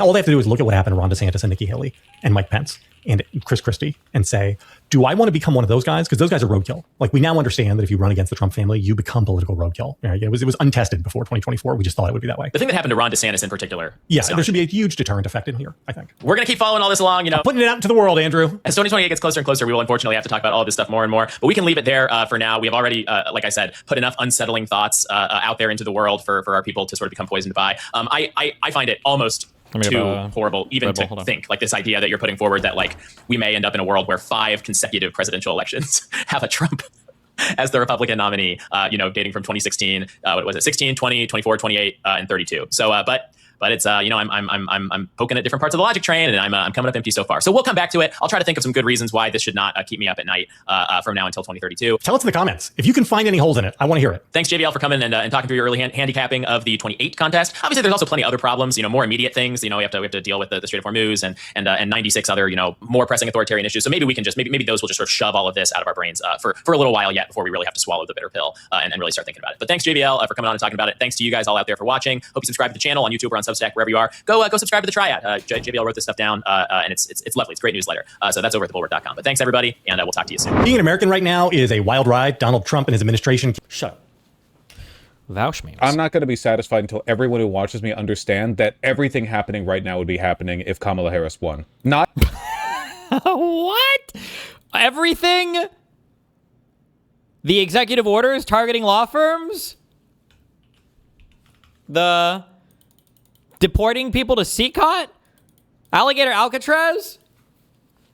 Iran twice? Everything? exactly the same, but fundamentally the same. And if you can't see the difference between those two things, I genuinely don't think you're mature enough to understand the content that I produce in this channel. Because I keep having arguments about this where people are like, well, if Kamala Harris was a president, then this little thing would have been different. Yeah, but the nation of the United States has been on a long terminal decline for decades, and it's not been up to the whims of the President Trump, okay? It has been a product of a bipartisan consensus in certain policy decisions, one of which being our deference to Israel. Oh my God. Please, please, please, please, please let Israel fall into the Mediterranean. Just drift away. Please, God. I'm sorry. It's been too much, Israel. We must part ways at this point. I can't listen to people talk about you anymore. Remember how people gave me a bunch of shit for saying that the Biden/Kamala Harris administration, as if there's a difference, would have attacked Iran too? Have you seen this? Former Biden administration senior advisor Amos Hochstein said he supported last summer's Operation Midnight Hammer. In July 2024, Secretary Blinken claimed Iran was 1 or 2 weeks away from having enough fissile material breakout capacity to eventually make a weapon if Iran had decided to do so. There were indirect negotiations that the Biden administration did, but it went nowhere. So when President Trump argues that he did when no other president would, is it just simply that the bill was coming due and it fell on his watch? I do think there's a certain element to that. And that's why you guys fucking flamed me. There were posts in the subreddit. Like, this was probably, of all the things that Trump admin did, I guess unless you fucking hate America, this is probably the most defensible thing, right? Iran should not have nuclear weapons, okay? I'm sorry. I know that a lot of weirdos like Voush or Hassan like to cope with this. Well, if Israel can have nukes, then why can't Iran have nukes? Which is just a very unserious thing to say if you're a serious person. But, I mean, like, of all the things that the Trump admin did, this is probably, for better or for worse, the most defensible. YouTube chat was mad at me when I said this. I said that the attack on Iran was almost inevitable because Israel was pushing it and Kamala Harris and Biden were completely subservient to Israel, and that the Democratic establishment was happy that Trump did it in his term because they wouldn't have to take the flack for it. Was supportive of President Trump joining in June to take the strikes that we had thought internally in the Biden. I don't know internal Iranian politics enough, but one thing I wonder is if the reason why it was kind of inevitable, and I don't know if this would have actually changed or not, under a Biden or Kamala admin was that I wonder if Iran has just felt increasingly isolated with the fall of all of their proxies and kind of like allied states, with Assad being gone. Did Assad flee before or after the Iranian strikes? When did Assad leave? I don't remember. But with Hezbollah getting blown up, with Hamas getting fucked, Assad was before? Okay, yeah. With Assad fleeing, I don't know what the fuck the Houthis are doing. Probably blowing themselves up like always. I wonder if Iran is just like, fuck, man, we got to get that nuke shit. We got to get that nuke shit because everything is fucked, you know? Maybe. Administration, we may have to take, if there was a second term. Also, an immediate brain dead take. Anybody that is comparing the first attack on Iran to whatever the fuck we're doing now is fucking crazy. We thought that the spring, summer of 2025 was probably, we may have to be there in the same place. And we did war games. We did some practice runs on what it would look like to look into it. And because that may have had to happen under our watch as well. Sam Harris getting criticized over his Mamdani take? Oh, really? I thought Sam Harris's take was pretty good. A few comments. That Mamdani is a top secret Islamist radical jihadist that's waiting to lead a Muslim revolution against the United States. I thought that was a really reasonable take. Why does every person have to be brain broken? What am I brain broken? Oh, it's on media. My brain broken take's on media. There's like one thing that is just like irredeemably brain broken on people and on dude, for Sam Harris, does anybody have the original video where Sam Harris goes over the Mamdani shit? It's Muslims, man. Holy shit, it's Muslims. Oh my fucking God. But he said we may have had to happen. Like, they're not even treating it like a political decision or anything that anything like that the voters get to have an opinion on. You know, like, oh, you don't run, it just happens. Yeah, like it would have happened. War with Iran? Yeah, you know, like it was gonna. You haven't experienced EU Muslims? Has Sam Harris? What do you mean? Happen no matter what. Just in inevitability. A few comments. Of inertia. We were hurtling towards conflict with Iran no matter. It doesn't matter what the voters want. He obliterated their nuclear program. The question then is not about what he did in June. This war we were in now did not attack the nuclear facilities again. This was not about the nuclear. Destiny, are we really this weak? I feel like for the amount of money we spend on military, we should at least do something fast. But Russia getting stuck with Ukraine and the U.S. getting stuck with Iran is odd. No. Hold on. Our stuckedness is not even remotely similar. First of all, we're not stuck on Iran. We fucking fucked Iran up hardcore. Okay, Iran got completely obliviated as soon as we decided to obliviate them. The issue is a type of asymmetrical warfare that they can play with the Strait of Hormuz, which for some reason Trump just didn't think about, right? It doesn't require a strong military or a super competent military to do terrorist attacks in a strait to keep boats from moving oil through it, right? Yeah. Like, if we decide to invade Iran and everything, like, we can go in and fuck the country up. It's not going to look like Russia-Ukraine. But, I mean, like, it would be a protracted guerrilla. Well, actually, I don't even know if I could say that. Actually, I don't know what the appetite would be. I just don't know the different factions inside Iran. I don't know what the appetite would be for different groups in there to do some protracted war. I really wouldn't know. But no, we're not Russia status yet. Okay, chill. So the question now becomes, can you do a deal with the Iranians? And the maximalist positions that both sides have are right now very far apart, despite all the rhetoric that we're almost there or we are there, but if we're not there, we'll bomb the hell out of them. This guy was literally born in Jerusalem. Yep, he identifies as a moderate or... What? Okay, Zionist though. Because Zionist, that's what he meant though. Just Zionist. Jesus Christ. Okay, let's go.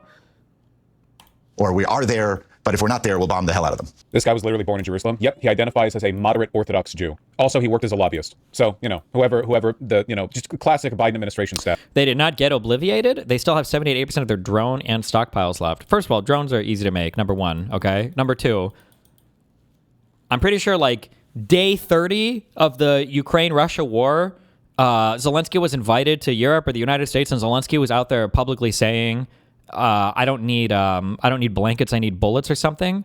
And for Iran, 30 days into this, their leaders were all dead. Okay, they're all dead. I don't think it's the same, right?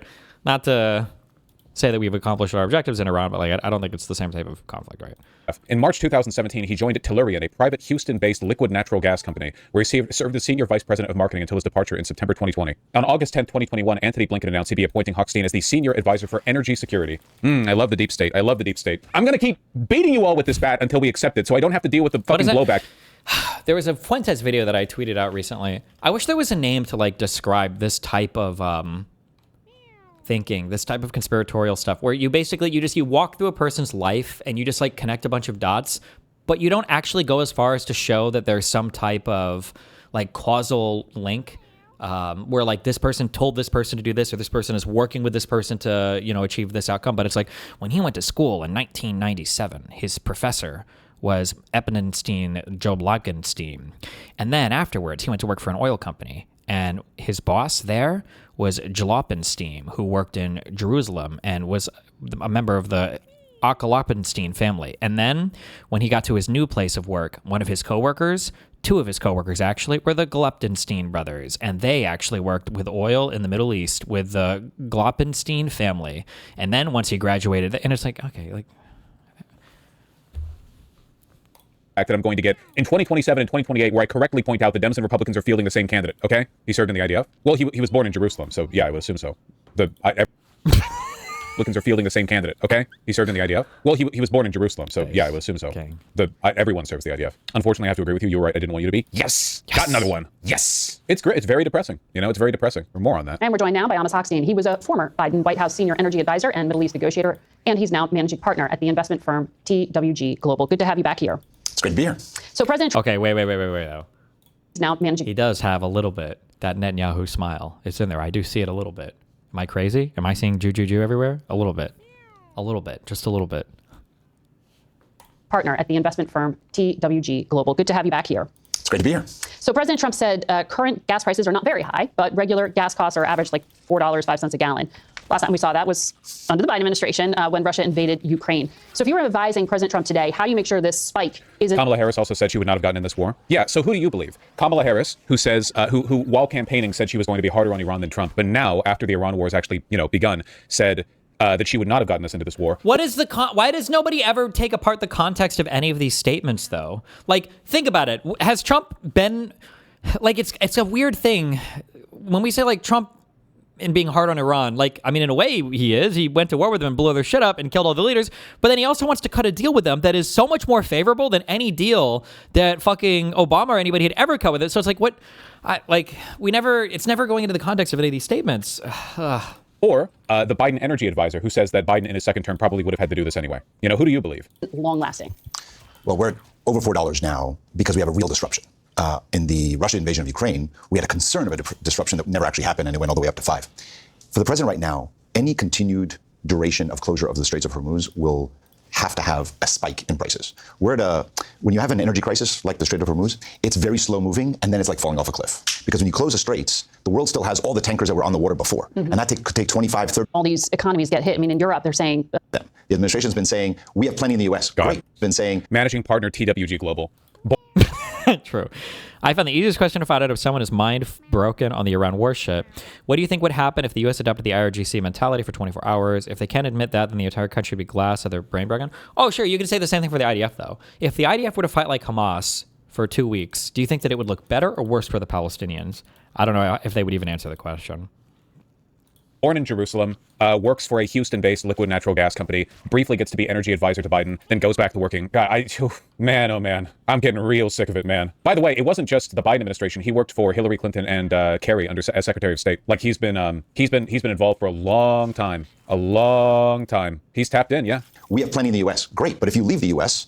and there's no jet fuel on the other side. So what happens is the fuel surcharges that Americans are going to see, that are already starting to see, and ahead of Memorial Day in the summer, tickets are going to be very expensive. When jet fuel is expensive in the rest of the world, it is also expensive here. And we saw Spirit Airlines really struggling under that with the bankruptcy issue. Let me ask you about your Mideast experience Spirit. here. In July 2024, Secretary Blinken claimed Iran was 1 or 2 weeks away from having enough fissile material breakout capacity to eventually make a weapon if Iran had decided to do so. There were indirect negotiations that the Biden administration did. I genuinely don't think the Dems would have been unhinged enough to start this, but he's literally saying that they were in talks, that in Biden's first term, they were talking about how they might have to do this in a second. Like he's directly saying it. I don't know what other evidence you need to that point. But he's directly saying that they were in talks to do something related to them having a nuclear weapon, that maybe to prevent that. So they basically would have invaded Iran, just like Trump is doing today. He's directly saying it. Aware. So when President Trump argues that he did when no other president would, is it just simply that the bill was coming due and it fell on his watch? I do think there's a certain element to that. And that's why I was... He's only referring to the strike Trump did last year? Yeah, the strike that Trump did last year was us declaring war on Iran. Like... Well, okay. I mean, like, he's not technically wrong, but also it's like... There is a difference between... As much as you might not like to think of it that way, there is a difference between a limited strike with a clear objective versus a regime change war, right? Because if you want to say that, if you want to say that that strike was us declaring war on Iran, what about us assassinating the head of the IRGC under Trump's first term, when Trump literally he blew that dude up in the Iraqi airport, the Soleimani guy? I mean, like, wasn't that declaring war? Right? I mean, but there's a difference. And that's how that works. We, like, carpet bombed their research facilities. That's war. No, it's not. Yes, it is. If Iran sent a bunch of missiles and bombers over to America and bombed us and killed a bunch of our civilians, I think it would very unambiguously be interpreted as an act of war. Well, what about when groups that they supported did it in Iraq for the past decade?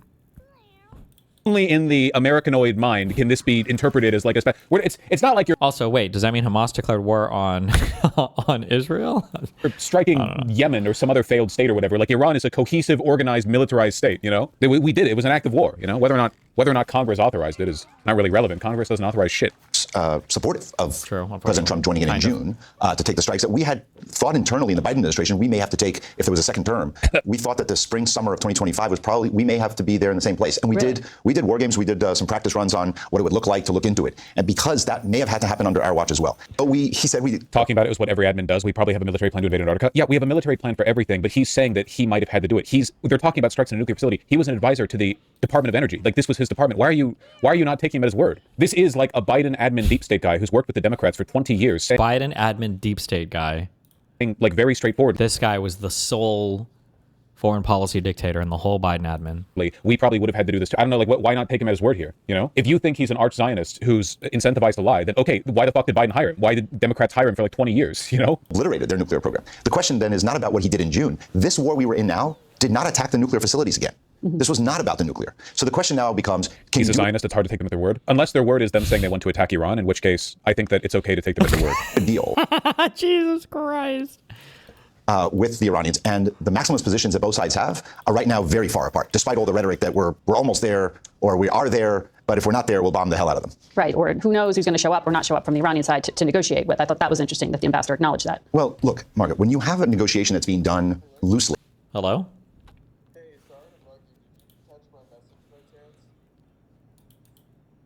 Oh. Fuck. Yeah, shoot me. Wait, yeah, link me the stories you're going to go over and I can do it. Yeah. Okay.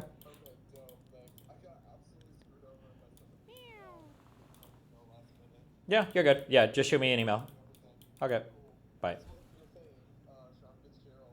Oh, boy. Yeah, should be fun. Bye. Brad wants me to do a panel at 2. Oh, boy. Right, phone calls and no real paper. You get to a point where Iran says Lebanon was included. The U.S. says no, it wasn't. The Iranians say we're opening the straits because... Inflating a single strike in a research facility to carpet bombing their capital is insane. True.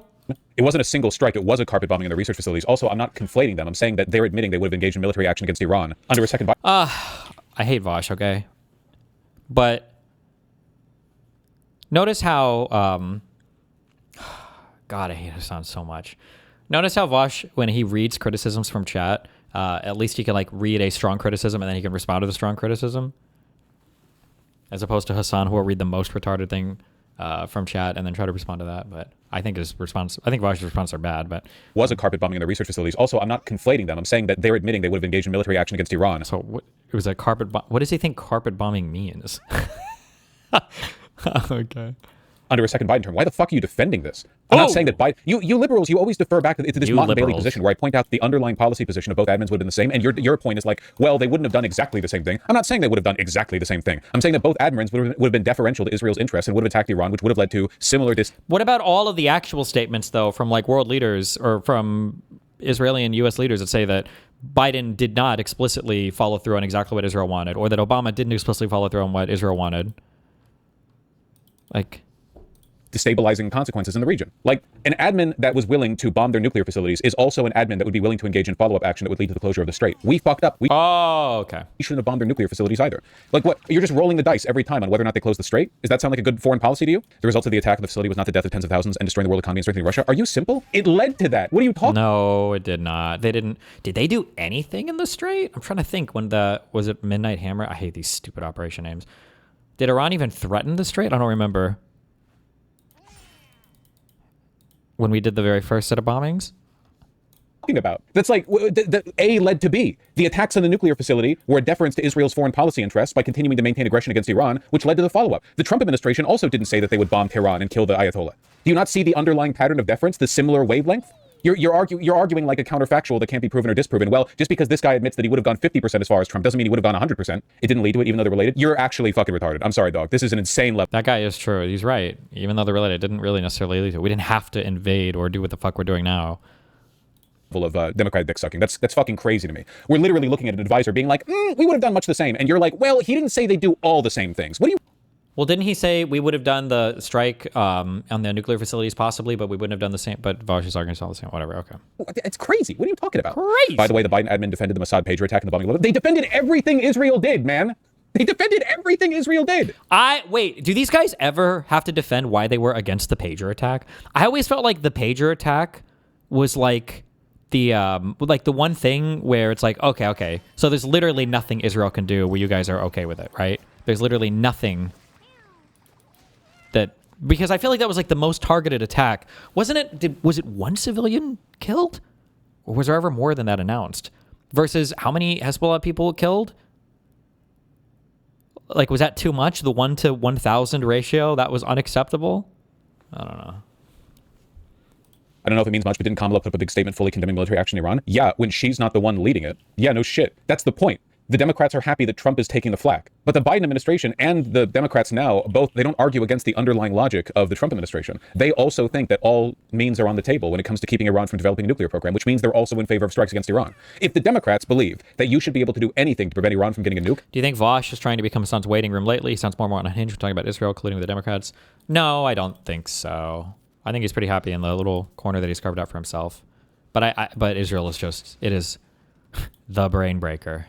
That's the one, man. That's the one that gets them all, is Israel. They also agree with Trump that you should bomb Iran. Like, it's a one-to-one. If everything is on the table, that is what it will lead to. Chuck Schumer literally said Trump was tacoing out by not continuing. Yeah, no, they're so fucking bloodthirsty, man. It's completely open. And the Americans say, no, the blockade is staying.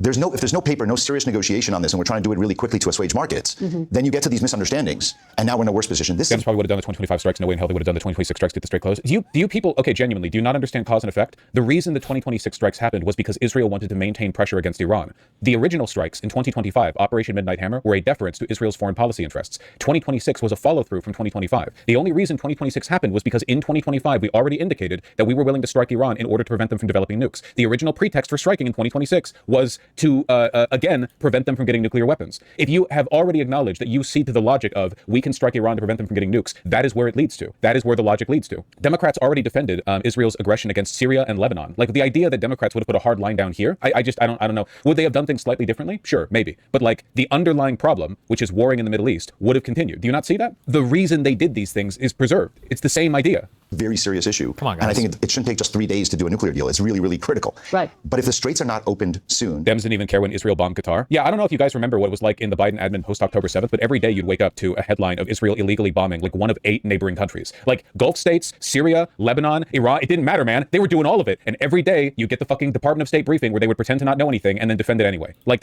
Sounds like you guys talking about every single surrounding Muslim state where they're bombing everybody constantly. I still think one of my favorite comments of all time was Hassan thinking that he'd like discovered some huge Jewish conspiracy. He was like, did you guys know that ISIS killed more Arabs and never even fucking went and attacked Israel? Isn't that weird, guys? And it's like, he's so close. It was every day, man. Every day. It never stopped. The leverage that they have, and my concern is no matter how the war ends, the Iranians now have a card they never had before in practice. In theory, we knew they can close the straits, but they never did. And now for the foreseeable future, they have this card against us and against their neighbors. Why do you think President Trump isn't deploying his top diplomat, his national security advisor? Why aren't we seeing Secretary of State Rubio leading on this? I mean, that's a mystery that I think many in the region and around the United States are asking. Why is this not being run by the Secretary of State, who's also his national security advisor? Maybe the Secretary of State doesn't believe that this is the right approach. I don't know. You have to ask him if you can get him to answer that question. But we would love for him to join. What's the point of him doing this interview? I don't know. Probably setting up his next lobbyist position. I'm sure you would. But that's a real mystery. Look, the Vice President of the United States is. But does it show? When you're going to the negotiating table, the Vice President going is important because the last two times Witkoff and Kushner showed up with the Iranian delegation, the talks fell apart. In fact, they ended in bombing. So you need someone who wasn't there the last two times it failed, right? And you need someone who is senior enough that the Iranians believe. Can I just say how crazy everything is crazy, but how like crazy / funny it is that we've got like this crazy war that's impacting global oil markets. Everything's fucked. Our vice president goes there and they negotiate for 23 hours and then give up and go home. Like, oh, fuck, we tried. What? How long you think we're going to stay there? We got round trip tickets, bro. My flight's out the next day. What do you want me to say? What do you want me to say? My flight's out the next day.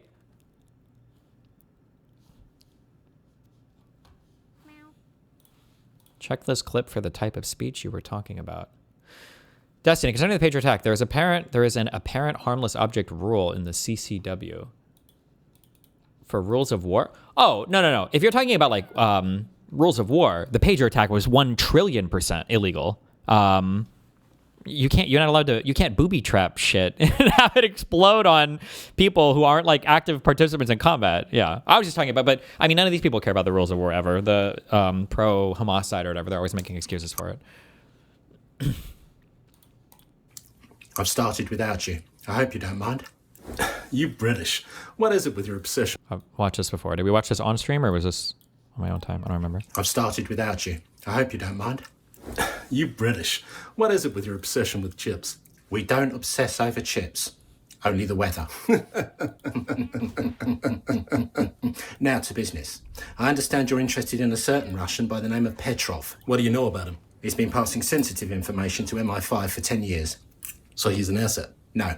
The information turned out to be false. We believe that he's working for someone else and passing information from MI5 over to them. The Russians? No. The Russians imprisoned him after a plot that he was involved in to steal a nuclear weapon was foiled. He went to jail? No. I thought you said the Patriot attack was a good thing.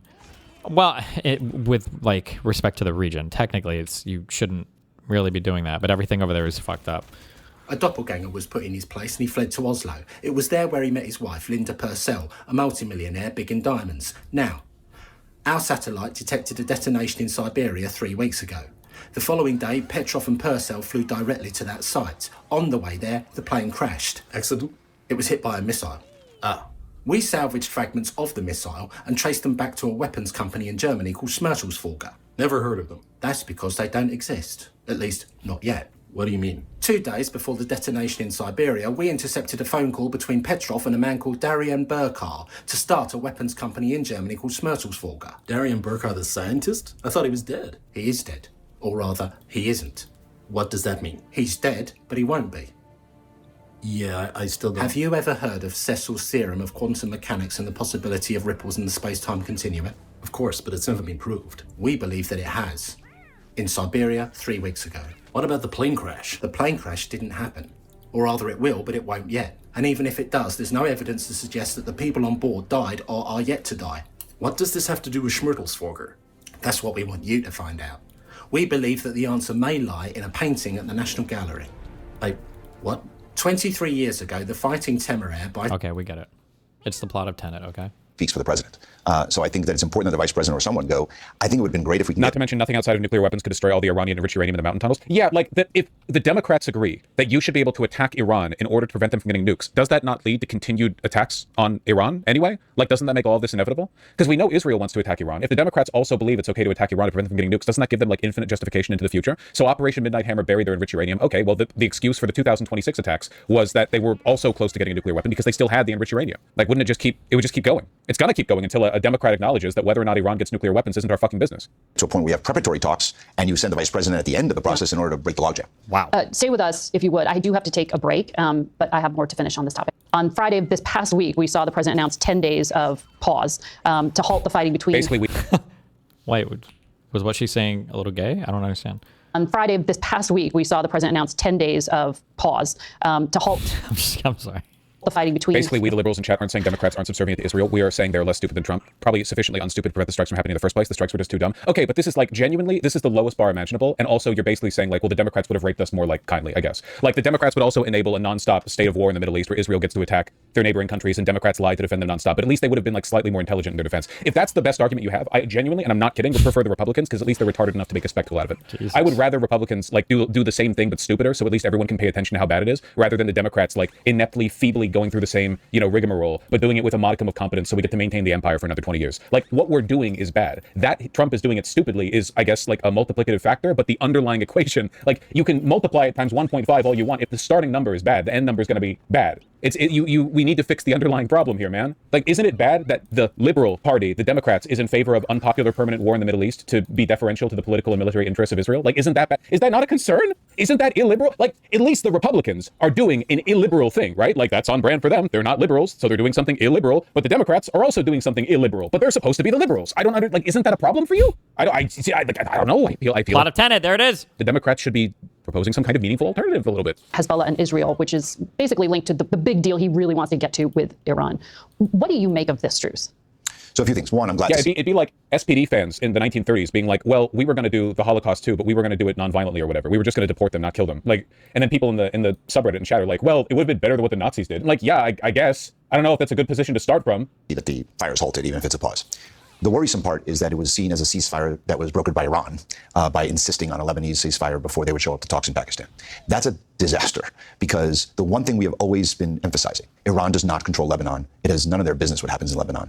Hezbollah has been unmasked in this conflict over the last couple of years as not really a Lebanese fighting organization or terrorist organization as they claim, but rather they said we are doing this at the behest of the Iranians. And this is just a lie, but it's good to hear the Democrats repeating the same lies that Israel and the Republicans do. Hezbollah is the de facto military of Lebanon, formed because the Lebanese government is inept and weak, and also because Israel keeps fucking invading Lebanon. Like what? Whoa! Wait. He was reading a crazy comment in chat, right? Whoa! Hold on, wait, I'm sorry. That was a wild take. Hold on. Wait, whoa. Hold up. Whoa. Hold up.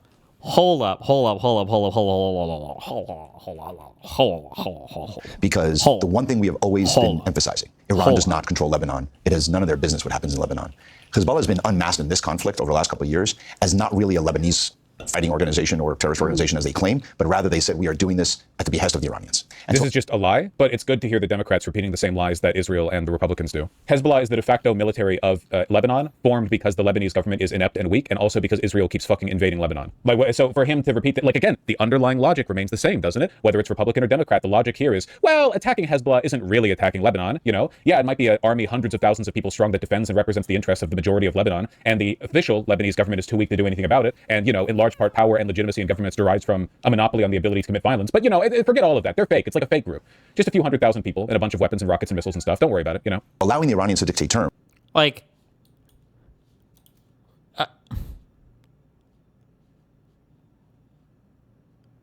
does he think that does he think like the majority of Lebanese people want Hezbollah, like as this military in their country, this like military thing that exists in their country that, by the way, are like outwardly, this isn't like a conspiracy, but they like, I don't know if they formally pledge allegiance, but it's an Iranian proxy. Like everybody knows that and understands that. Like these were the guys that were fighting alongside even Assad against the anti-Assad forces during the entire Syrian civil war. Like these guys have taken over all of southern Lebanon to have their fucking shit set up everywhere. Like, does he think that it's like their IDF? That's just like a crazy summary. Is not a good thing. However, direct talks between Israel, even at the lower level, at the ambassador level, is a good development. Which congressman is this guy? Moderate Orthodox, born in Jerusalem, worked as a lobbyist and consultant for a Houston-based fossil fuel company, been in and out of Democrat administrations for 20 years, advised the Biden administration for the Department of Energy, close confidant of Biden throughout his presidency, now works as a senior manager at some hedge fund. Yeah, the least corrupt Democrat consultant yet found. We found the most ethical, least compromised Democratic consultant. Most of the Lebanese people want to see a lasting ceasefire. Even if they don't want to see a peace agreement, they want to see end of conflict. But we have to have a serious effort here. There's such a great moment of opportunity. It will not be a moment of opportunity if Israel is occupying a significant part of Lebanon to reestablish a buffer zone. I mean, without Iran's weapons, what would Hezbollah be? An army of hundreds of thousands of people with lots of weapons? I'm not sure what you mean. Like Iran. Opportunity. It will not be a moment of opportunity if Israel is occupying a significant part of Lebanon to reestablish a buffer zone. I mean, without Iran's weapons, what would Hezbollah be? An army of hundreds of thousands of people with lots of weapons? I'm not sure what you mean. Like, Iran does back Hezbollah, but the idea that Hezbollah exists only because of Iran is just factually incorrect. They are an Iranian proxy that is heavily, insanely funded by Iran that gets training and leadership from Iran. I don't know if Hezbollah exists I don't know if necessarily they would be able to exist at all without funding and support from Iran. They exist because Israel invaded Lebanon. Like they formed because Israel invaded Lebanon and were forced to leave. Thank you, Reagan. That won't work because ultimately that will help Hezbollah reestablish its political footing and their narrative. So we have to get to the table, make sure Israel withdraws from Lebanon, stop the fighting. I think they did form in the 80s. I don't remember all the details around the first Lebanese civil war. Although they kind of sucked shit back then. I don't know if that Hezbollah, though, was the same necessarily. I would need to do more reading into the history of Hezbollah. I don't know that the Hezbollah that exists today and has existed since at least the 2000s has literally been like, we pledge allegiance to the fucking the Iranian, the Ayatollah, and we're going to serve their, cause and everything and do whatever we need to in Syria and all that. Like, he's just been, I don't know. I feel like everybody that opposes Israel in these guys' eyes just get labeled as like the good guys. Like they're just, they're literally just freedom fighters. Like it's crazy. I'm sorry. It's crazy to think that Israel is a country who fought basically completely on their own until 1973 and managed to ward off, the fighting Arab countries. And somehow people like Voosh will say Israel only exists because of the United States of America. If it wasn't for the USA, Israel wouldn't exist. But then you look at Hezbollah, that is a total Iranian proxy that pledges allegiance to Iran, that gets funding, troops, like weapons and everything else from Iran. And then, but they're like a totally independent thing that if Iran didn't exist, they would still exist in more or less the same capacity. That's just a crazy take to me. I don't know. Its political footing and their narrative. So we have to get to the table, make sure Israel withdraws from Lebanon, stop the fighting, and give the actual help to Lebanon to disarm Hezbollah. They cannot do it on their own. Ambassador Waltz on that. Can they do that? And to be clear, the Israelis have said not only that they're going to stay in southern Lebanon. They're also very much an Iranian proxy. Both labels are true. I feel like calling Hezbollah an Iranian proxy is like calling Ukraine an American proxy. Like they.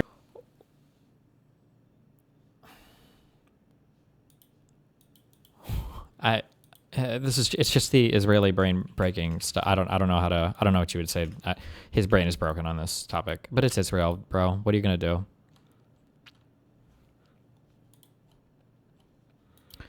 Somebody linked an article from The Conversation. You can go read on this on your own time, but is it right to see Hezbollah primarily as an Iran-backed militia? Yes, Hezbollah is primarily an Iranian-backed militia. It exists to serve the Iranian regime and expand its ideology of the region, as set out in the group's 1985 manifesto. Also, it was all the way back when they first formed. In 2009, Hezbollah issued a new manifesto in which it reaffirmed its commitment to the Shiite Islamic resistance led by Tehran. As to its financial and military support, in 2016, Nasrallah confirmed Hezbollah's budget, everything it eats and drinks, its weapons and rockets, comes from the Islamic Republic of Iran.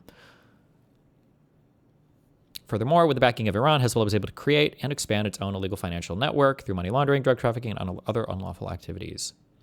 Along with Iran, Syria played a major role in Hezbollah's development. The Taif Agreement called for Syrian armed forces to enter Lebanon for a 2-year period to help establish law and order after more than a decade of civil war. They receive our weapons and training, and not as much as I'd like, but they do receive our weapons and training. And to be clear, the Israelis have said not only that they're going to stay in southern Lebanon. They're also very much an Iranian proxy. Both labels are true. I feel like calling Hezbollah an Iranian proxy is like calling Ukraine an American proxy. Like they receive our weapons and training, and not as much as I'd like, but they do receive our weapons and training. And also, there's like a shared geopolitical interest, but the impetus from the Ukrainians to defend themselves would exist whether or not America had anything to do with it. Likewise with Hezbollah. Hezbollah has literal IRGC officers in the structures. Yeah, and Ukraine has received direct training from NATO officers. The comparison.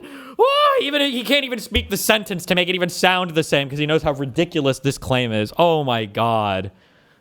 Just saying that the impetus from Hezbollah and the Lebanese people to defend themselves against Israel exists whether or not Iran supplies them with arms or people. Like it's just a fact, But also take some of the territory that they had seized after Assad fell in Syria. So it's a serious negotiation that has to take place. This is a tactical victory for Israel that will lead once again an overreach that will lead them to lose more ground.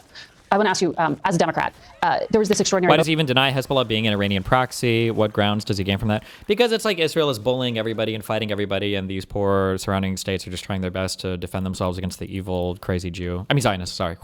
This past week, in the Senate, 40 Senate Democrats tried to block a U.S. weapons sale to Israel, and that adds to this growing rift we have seen between your party and Benjamin Netanyahu. Do you think Democrats are going to come to regret this break in the alliance?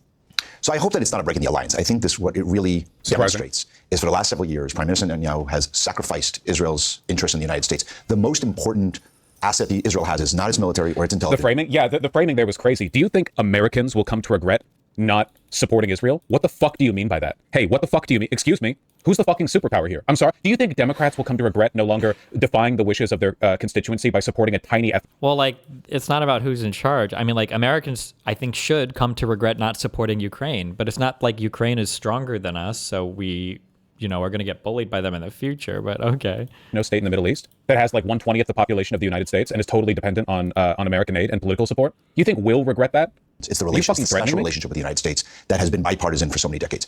He has destroyed that because he has decided to become not just part of the Republican Party, but he's decided to become just an appendage of Donald Trump. And so every yeah, that's the problem with Israel. That Netanyahu's gone Republican. Hey, I wonder why Biden was so deferential to him then. You know, was he though? Why do you think that Netanyahu was so much happier to see Trump in office? Why do you think Netanyahu rat-fucked Biden with that Hamas agreement, with the ceasefire stuff until Trump came into office? Why do you think that Netanyahu and other people have reported that Biden wasn't giving in to exactly what Netanyahu wanted when Biden was in office? But okay. This is the naked cowardice of a person whose only job is to make sure the Democrats remain complicit as well. It's totally like, get us someone other than Netanyahu who will do a better job of respecting the bipartisan consensus of American deference to Israel, you know? Democrat now sees if you want to be Trump, great. If we're anti-Trump, then by de facto, we are against you. I think this has a lot to do with Bibi Netanyahu and his extremist right-wing government and not to do with... Remember to pause real quick and tell everybody, remember, this is the new anti-Zionist talking point. Netanyahu is not an extremist. Netanyahu is the average Israeli citizen. Every single Israeli citizen is as far right as Smotrich or Ben Giver. Every single Israeli and every Zionist around the world, Jew. Israel. Look, you have half of Israel. Of course he's saying that, even though the entire government is far right. Against Bibi. Yeah. So I think this Democrat should be aligning. Why do you torture yourself watching this? Because I'm not going to be satisfied until everyone who watches me understand that everything happening right now would be happening if Kamala Harris won. All of the underlying everything. Not exactly the same, but fundamentally the same. And if you can't see the difference between those two things, I genuinely don't think you're mature enough to understand the content that I produce in this channel. Because I keep having arguments about this where people are like, if Kamala Harris was a president, then this little thing would have been different. Yeah, but the nation of the United States has been on a long terminal decline for decades, and it's not been up to the whims of the President Trump, okay? It has been a product of a bipartisan consensus in certain policy decisions, one of which being our deference to Israel. With Israel, not with Bibi. But I think this is a very big wake-up call this week, that vote. Significant vote. Disgusting. Well, anyway, I fucking told you. He got you guys.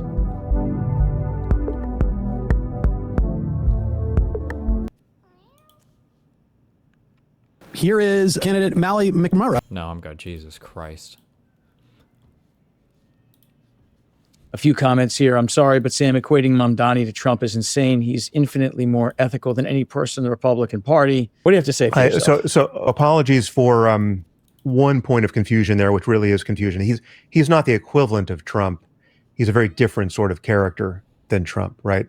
But also one who we should want nothing to do with politically. I think he's a sinister figure. I think he's a none too closeted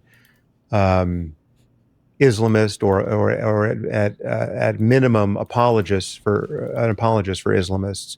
He's not ethically sane by my lights at all, though he can seem to be somebody who really just cares about, you know, people who are finding it hard to make ends meet in New York, right? But if you double click on many of his political allegiances and the kinds of things his wife likes on social media and all of that, what you get is a picture of someone who's captured by a fairly sinister theocratic agenda and an anti-Semitic one. You know, this is not about garbage trucks and cleaning up Central Park and really helping the city. The thing that really seems to animate him are these political concerns that don't have a lot to do with being mayor and have a lot to do with Israel and Islam.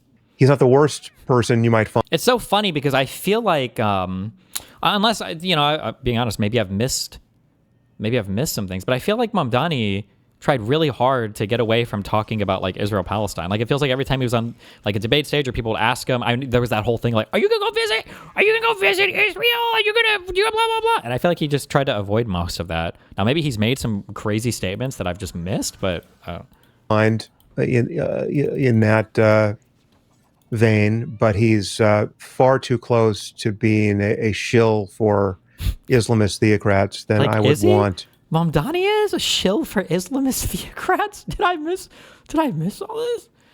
Jeez. Sheesh. Running a major American city, to say nothing of our government, right? So if we had a Mamdani character who was a viable presidential candidate who had these kinds of ties to obvious anti-Semites and Islamists and, Muslim Brotherhood adjacent evil, I would find that genuinely terrifying. Jesus. That's going to be a shoosh for Donald me. Trump delivered a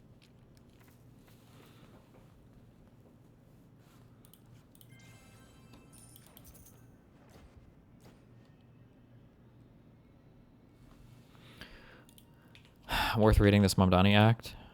Yeah, I have to read this because apparently it's going to come up with my debate in a bit. Hold on, 22 minutes here. Whatever Israel wants, they make a phone call to America. America better. For this to sink in, but it will sink in. Yeah, the topic of America first, it's become a little bit more clear where people are being put in different groups. America first and America only, and that debate's going on right now, which is a great debate. I actually like listening to both sides make their argument. Well, you said, do you think President Trump is a type of a man that you can get anything you want and make him do what he wants? I don't think President Trump is. But I do think Biden and others are. So the whole criticism of the fact that Israel, whatever they want, they can call America and have favors being done, I would agree with you on Trump, but with Biden. So maybe a question that I don't think has been asked yet. Putin was asked 2 weeks ago if the war between Ukraine and Russia would have happened under Trump. He said, no, it wouldn't have happened. So for you, would the war and the Hamas attack have happened if President Trump was president instead of Biden?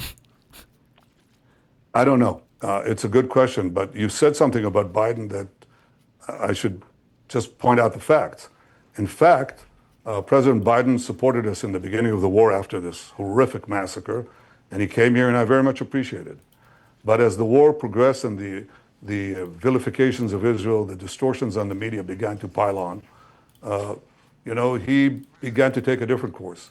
And when we were just 2/3 of the way, 3/4 of the way in Gaza, I said we have to go into that last position that they had where they had organized battalions. It's in a city called Rafah in the southern part of the Gaza Strip. And he said, don't go there. And he said, if you do go there, I'll smack an embargo on you. Now, you're fighting a 7-front war, and all of a sudden you're slapped with an embargo of weapons. That was tough. And I said to President Biden, who I've known for many years, I respect the fact you're the president of the United States, but I'm the prime minister of the one and only Jewish state, and we've been fighting to survive in our small place under the sun. It's been a battle that has been going on for 3,500 years.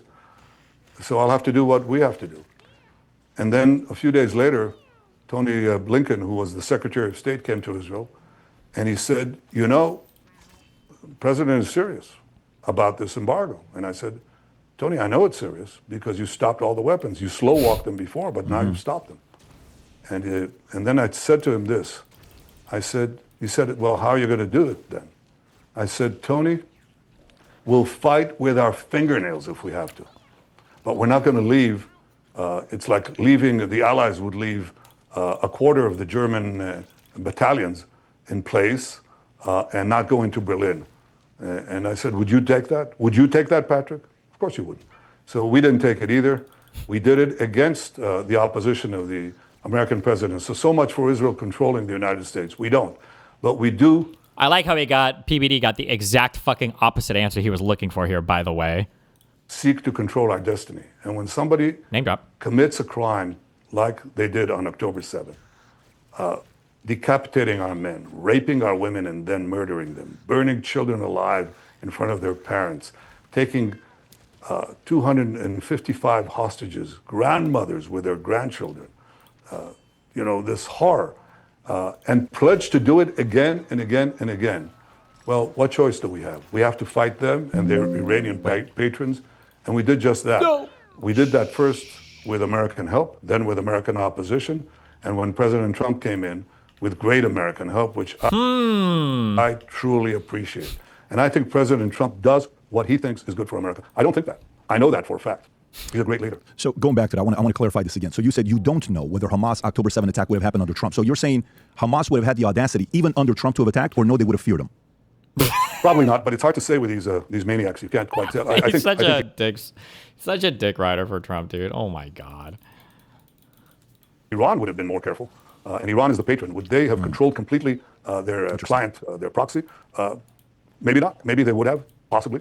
But look, I think President Trump has changed the posture of America. America is back on the global scene. America is resumed. The hottest country. It's a powerful position among the nations, and I think that's for the good. Because I think one of the tragedies for the Jewish people.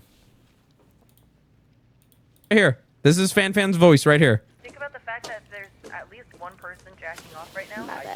But I don't. That's me. I do, but I don't mind. That's me. $2,000 for that. But I don't mind. JetBlue flight 724. That's me. He's a so he according to his team, I don't know what's true, but according to his team, he saw the clip because that clip of ours it did very well. It got passed around. And according to Adam Sandler's team, he saw the clip and thought it was very funny and wanted it specifically for this scene. I don't know that's real. I don't know what's true. I don't know any of it, right? But when they sent the email, I sent it to the management people, and I was like, I don't even think this shit's real. And they were like, oh, it's real. We're gonna get you money, $2,000 each. Fan and I both, $2,000 for this one clip. What? What's the I don't know what movie this is, but cute.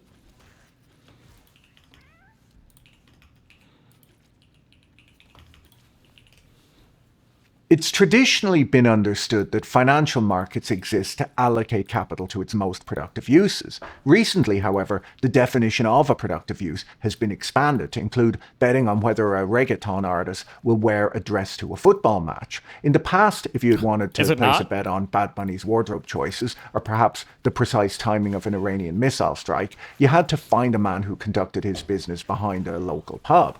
Today, the process is a bit smoother. Through a rather impressive piece of legal rebranding, what the authorities used to call gambling is now referred to as trading. On the Squawk Newsline, President...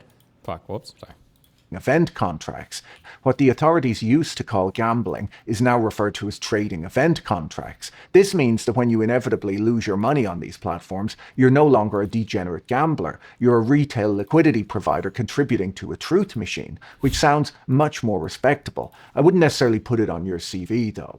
Reading up on prediction markets is somewhat exhausting. Unfortunately, we seem to be determined to financialize every single aspect of human existence. True. It used to be that if you wanted to know if it might rain tomorrow, you'd just look out the window. But now it seems you have to check the bid-ask spread on a precipitation swap. The advocates for platforms like Kalshi and Polymarket argue that they're providing a vital public good.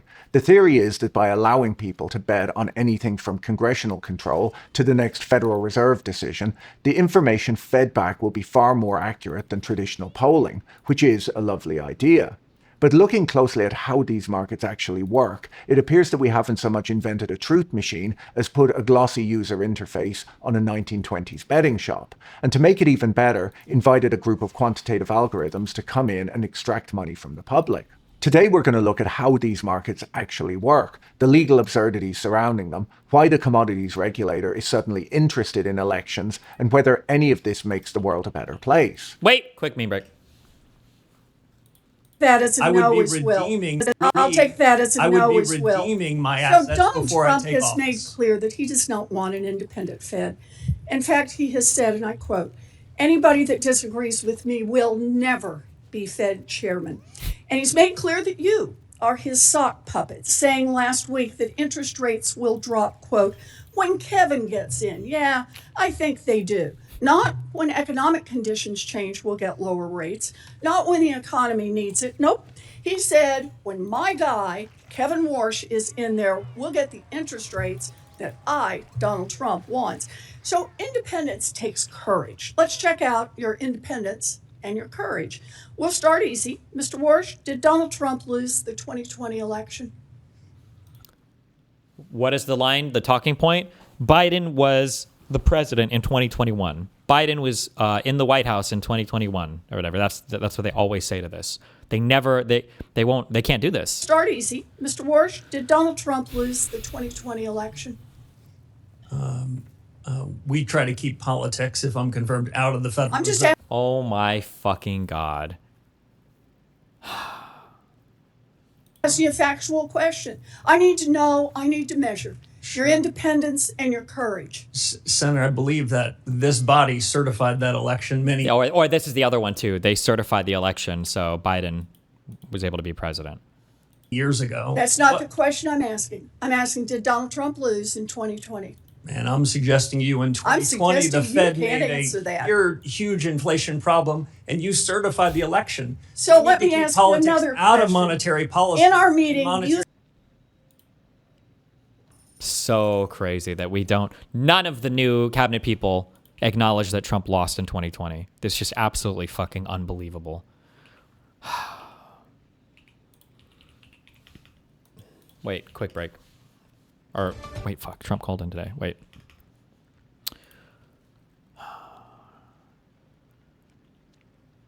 Should Dems double down on Zoran's viral tax the rich narrative? Are Republicans pushing the kind of Mamdani legislation, free speech hypocrites? And Trump labels the Iran war opponents traitors. Those are the three topics. Oh, God. And it's AJW that I'm debating on this in an hour. Ugh. Or if we've just turned the whole world into a casino. To understand why the US government is fighting with itself over who gets to regulate a bet on a football game, we need to go back to the origins of American financial regulation, and specifically onions. In the United States, there's a federal agency called the Commodity Futures Trading Commission, or the CFTC. They were originally established to oversee futures contracts on things like wheat and cotton. The idea was that these markets would allow farmers and factory owners to hedge their price risks, while making sure that these contracts weren't just illegal gambling. For a long time, the CFTC applied what it called an economic purpose test. They only approved contracts that served some hedging or price discovery function. But over the years, the exchanges realized that they could generate significantly more revenue by listing futures on interest rates and stock indices. The CFTC went along with this, and the definition of a commodity future was slowly expanded to include things that are not really commodities at all. A few years that served some hedging, what it called an economic just illegal gamblers to hedge their price risks, while making sure that these contracts weren't just illegal gambling. For a long time, the CFTC applied what it called an economic purpose test. They only approved contracts that served some hedging or price discovery function. But over the years, the exchanges realized that they could generate significantly more revenue by listing futures on interest rates and stock indices. The CFTC. Do you guys understand why like futures or why like options trading or whatever like has legitimate, like they serve legitimate market functions, even though we talk about them as kind of like meme derivatives that people just like gamble on or whatever. Price discovery, I think, is important because you don't want major shocks to the market. So like, let's say that theoretically, let's say that we have a stock market that's open 5 days a month, okay? Monday through Friday on the first week. Let's say that the market closes on Friday and you have 30 days where there's absolutely no derivative market trading. There's no after hours trading. Nobody is allowed to bet on the price of any of that particular security until 30 days passes or whatever. And then you have the next, week where it's open, the next 5 days that it's open. The problem is that when that market opens again, the price could swing dramatically. And it might be that just, portfolios could crash or the stock market could go crazy. It could be that depending on the particular thing you're talking about, if it's like certain types of commodities, it could cause entire industries to shutter or to be destroyed. Maybe if we're talking about like the cost of oil or gasoline, it could be that airlines become unprofitable, that nobody can plan their businesses. So you have all of these derivative markets because even though there are gamblers that do dumb shit with options, derivative markets also help you to some extent like hedge, meaning that if the market were to dramatically swing in one direction or the other, a particular set of options you have kind of protects you from a dramatic swing because you have the option to cash out of a particular underlying security, if things get crazy. So options when we talk about options online, it's always in the context of like Robinhood accounts, people doing wacky, crazy shit, but options are really just a way to eat into a little bit of your profit to reduce a potential massive downside in the future. So you take a little bit of your upside to prevent massive downside in the future, almost like insurance in a way. And then, price discovery is basically high liquidity markets are nice where people are trading all the time because there's a lot of price discovery, meaning everybody knows what the cost of everything is because there's a lot of buying and selling. It's just like generally these are good, healthy forms of like market activity. So he's saying that at some point in time, the way that some of these contracts or whatever were justified were as long as there's some sort of like economic purpose or economic benefit or function, like it's okay to have these types of, I guess, derivative products or other types of contracts that be sold based on some other economic activity. There you go. Contracts that served some hedging or price discovery function. But over the years, the exchanges realized that they could generate significantly more revenue by listing futures on interest rates and stock indices. The CFTC went along with this, and the definition of a commodity future was slowly expanded to include things that are not really commodities at all. A few years ago, Bitcoin was even classified as a commodity, while it's about as far from being a basic raw material, agricultural product, or physical asset as anything could be. So almost anything can be considered a commodity, with one notable exception. Thanks to the 1958 Onion Futures Act, you can trade futures on almost anything in America, but it's illegal to trade futures on onions. This happened because in the 1950s, two traders managed to corner the Chicago onion market, artificially inflating the price before crashing it entirely. The chaos led to angry farmers and, naturally, an act of Congress. So to summarize the current state of American financial law, you can legally bet on the outcome of a geopolitical conflict, you can bet on the future price of an internet meme token, and thanks to platforms like Kalshi, you can now bet on who will control the United States Congress. But if you attempt to hedge your exposure to French onion soup, or really any onion soup, the federal government will step in to protect the public from you. Thank God. No soup for you!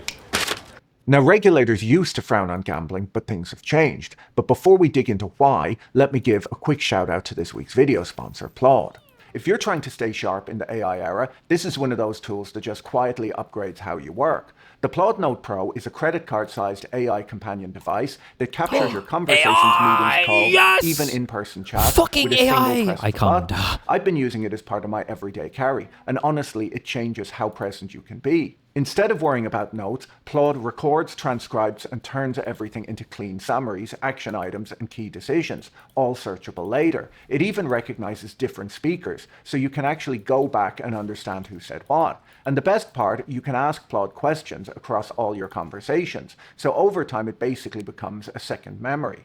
If your work involves thinking, communicating, or making decisions, whether you're in sales, management, healthcare, law, or anything like that, this saves you a ton of time and mental load. It's also worth mentioning that privacy is a big focus for Plaude, and the device is built with enterprise-grade security standards. If you want to check it out, you can scan the QR code on screen or hit the link in the description, and use the code PBOYLE for 10% off.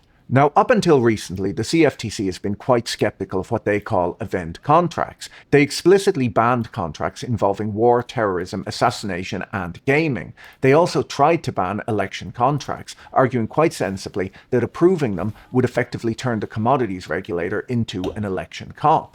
And this is not an unreasonable concern. If you allow people to trade contracts on election outcomes, the CFTC is then responsible for making sure no one is manipulating those outcomes, which means that they now would have to worry about whether an election has been rigged or if foreign governments are getting involved. The CFTC was set up to make sure that wheat prices are fair. Election monitoring may be even further outside their mandate than Bitcoin.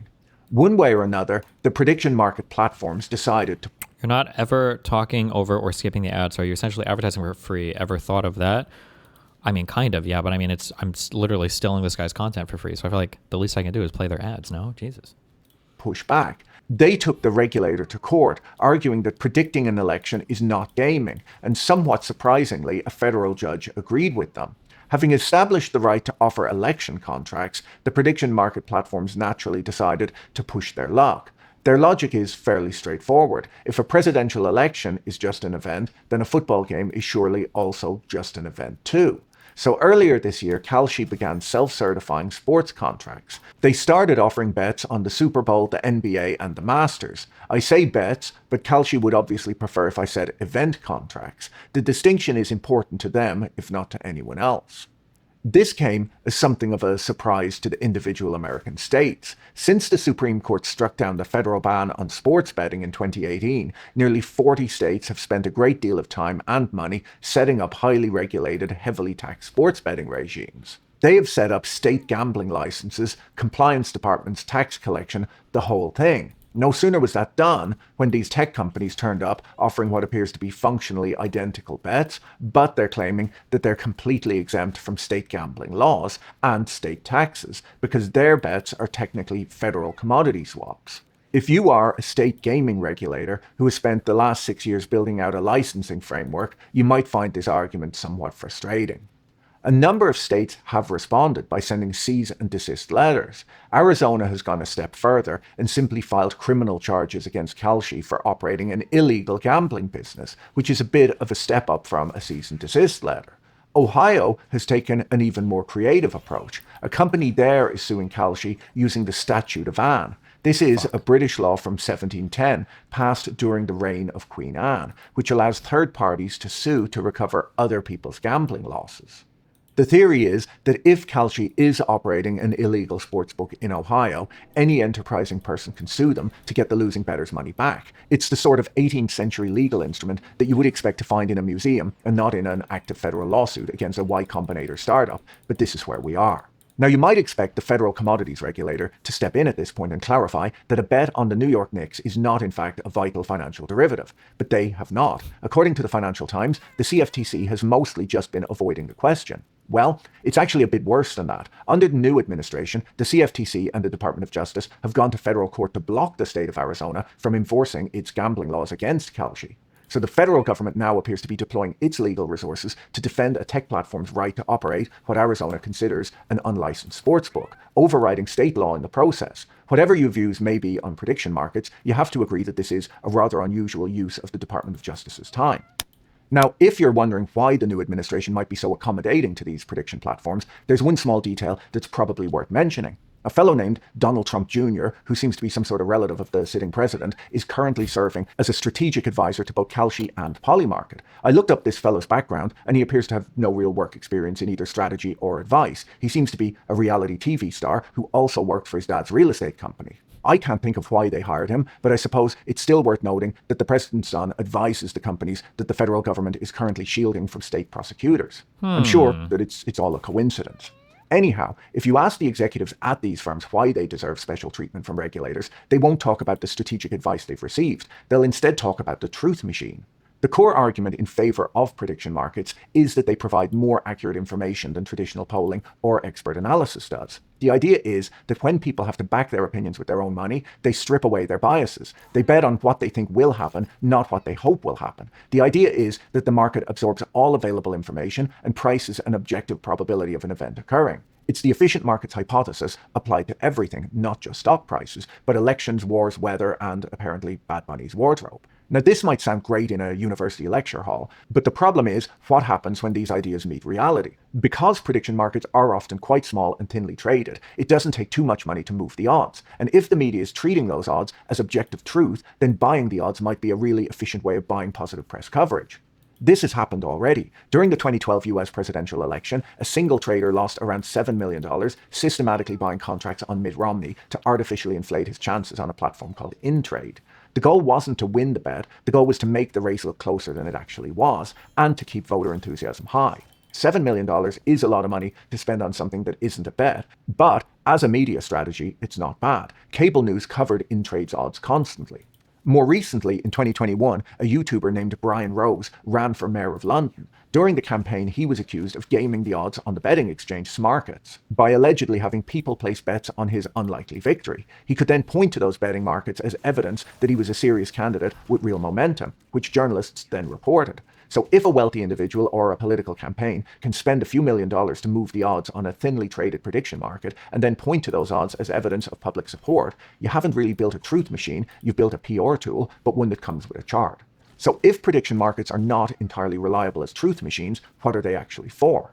To understand the current boom, it helps to look at the broader shift in retail investing over the last few years. Dimitri Kofinas of the Hidden Forces podcast uses the term financial nihilism to describe what's been going on. The idea is that traditional paths to building wealth feel increasingly out of reach for a lot of young people. So instead of saving and investing carefully, they try to get rich quickly by putting money into crypto tokens featuring pictures of dogs that would... I don't know how I feel about that summary. Or, I mean, that might be an accurate summary of what the guy's saying, but like, I don't feel like people are doing these betting markets because they feel cut off from traditional ways of getting money. I think that it's just the idea of making the right bet and becoming a millionaire is always lucrative, regardless of what your current opportunities are. That's just like always been a captivating thing to an ordinary person's mind. Pitched to them by edgy billionaires or buying shares in bankrupt companies.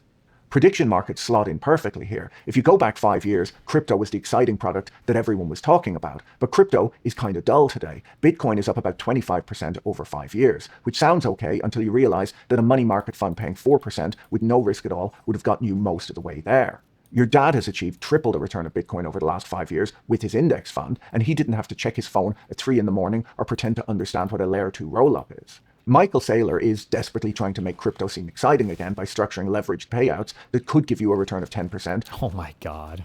Or wipe you out entirely, which might not be the kind of excitement most people need. At least with prediction markets, you can watch the sports you've bet on and have something exciting to talk about, like the fact that someone just bet $100,000 that the US government will announce the existence of aliens at some point this year. The problem with all of this is that whenever a large pool of enthusiastic retail money shows up somewhere, it's the always professionals retarded as are fuck. usually not far behind.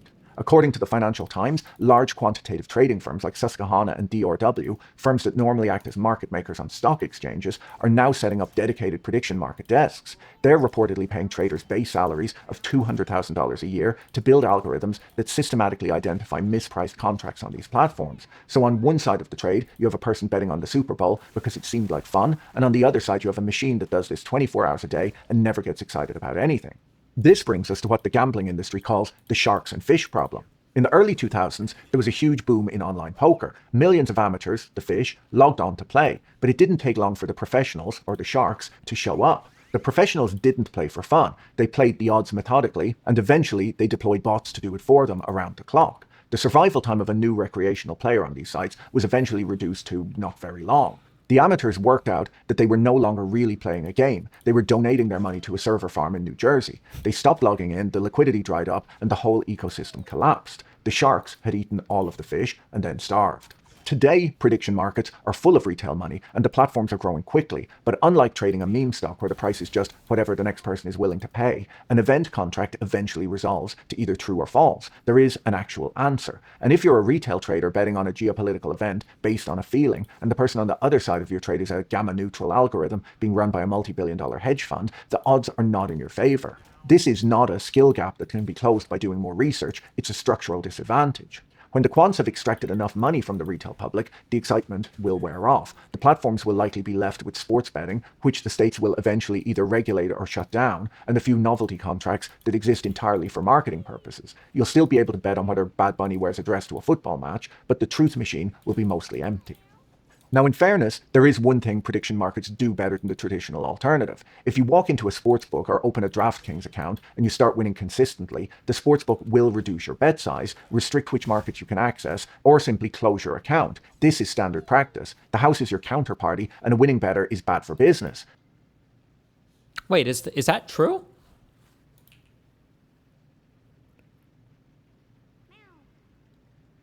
I thought that for sports betting, I thought that the house always wins because they're just like they balance the odds and they just calculate I guess like what fees they have to collect.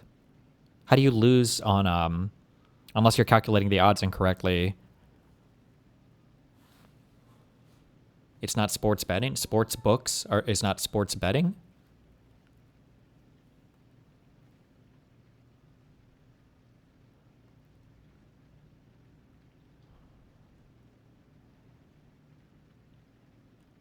I don't understand at all. I have no concept for how that works, but okay.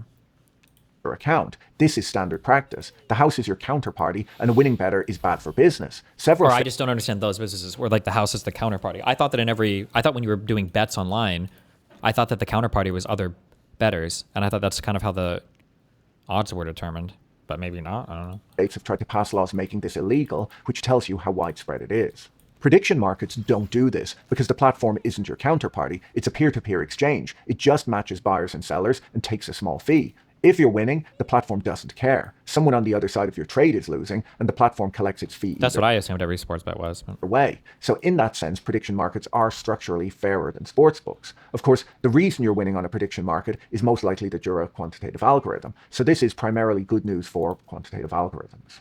The traditional sportsbooks have noticed all of this, by the way. DraftKings, FanDuel, and Fanatics have all quietly launched their own prediction market products, while simultaneously spending $48 million on a super PAC to push for sports betting legalization in states like Texas and Georgia. So they're fighting prediction markets with one hand and copying them with the other, which is a reasonably common strategy in American business. If you are a retail trader who's tired of losing money to hedge fund algorithms, you might be tempted to look for an edge. In traditional financial markets, acquiring non-public material information and trading on it will generally result in a conversation with the authorities and eventually a lengthy stay in a federal facility. In prediction markets, however, insider trading is often described by proponents as a feature, not a bug. That's right, a feature.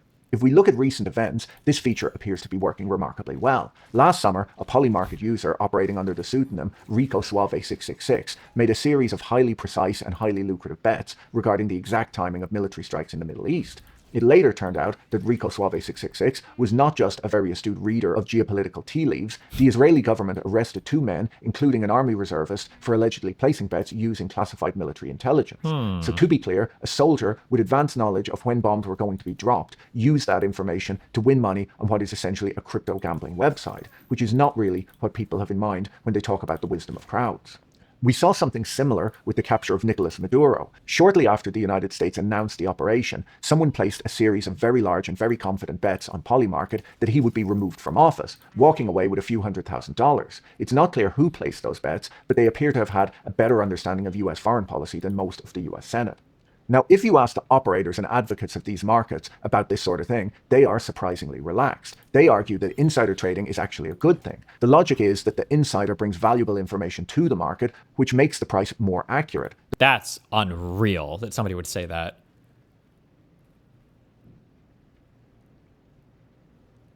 Said Hansen, a professor of economics at George Mason University. People with more information should trade more and get more money because that's how they get paid for the information they contribute. I'm curious what professor of economics, because this is only true if we're talking about publicly available information, not insider information, right? Because if you are, first of all, think about it. Let's say that you have some private information, but let's say most of the public knows anyway. Well, you're never trading on it. You're never bolstering the public confidence there, right? If you have some insider information, but it's like 80-20 in favor of that anyway, the odds aren't even that good. You'd have to bet a ridiculous amount of money to earn anything. So the only time you're going to be placing big bets is going to be when the market is against you anyway, and you're probably never placing a big enough bet to swing the entire market. You're trying to profit off of the market being incorrect due to information that you have private access to. I feel like this is not even remotely close to true, but okay. The market absorbs the leak, the odds adjust, and society gets a more accurate forecast. Like the odds adjust, maybe if you're placing a large enough bet to swing the entire market around. But, okay. This, they say, is the truth machine working exactly as intended. It's a rather creative argument. If a military officer leaks classified operational plans so that his friend can win a few $100,000 on a crypto betting site, we should apparently all be grateful for the positive externality of slightly more accurate price discovery. I'm sure that the soldiers involved in those operations would be reassured to learn that their safety was compromised in the noble pursuit of market efficiency. The reason insider trading is banned in the stock market is fairly simple. If ordinary investors believe the game is rigged, that only insiders can win, they will stop investing. And if people stop investing, companies can't raise capital to build factories, fund research, or hire workers. The whole system depends on participants knowing that the market is at least roughly fair. One of the reasons the US economy has been so successful over the last 90 years is that it's had some of the best institutions in the world. Fair securities regulation, good consumer protections, and a functioning legal system. Americans invest confidently because they broadly trust the system. And American businesses have access to capital because investors are willing to put money in. In countries where investors know they'll be ripped off, they behave like the fish on the poker websites did and log off. This is extremely economically harmful. Prediction markets don't raise capital for anything. They don't fund new businesses or build infrastructure. They just move money from the pockets of retail bettors into the pockets of quantitative algorithms, and apparently people with high-level security clearances, which is a rather elegant system if you think about it, just not for the retail bettors. You might think that it doesn't matter. Prediction markets aren't the stock market. But if this market is overseen by the same securities and commodities regulators that oversee investment markets, and the public decide that it's all rigged, they might not just log off from prediction markets. They might start to wonder if the entire system is rigged too. And that kind of distrust, once it sets in, is very difficult to reverse. So if the retail bettor is structurally disadvantaged against quantitative hedge funds and people with high-level security clearances, the obvious question is, what happens to them when their money runs out?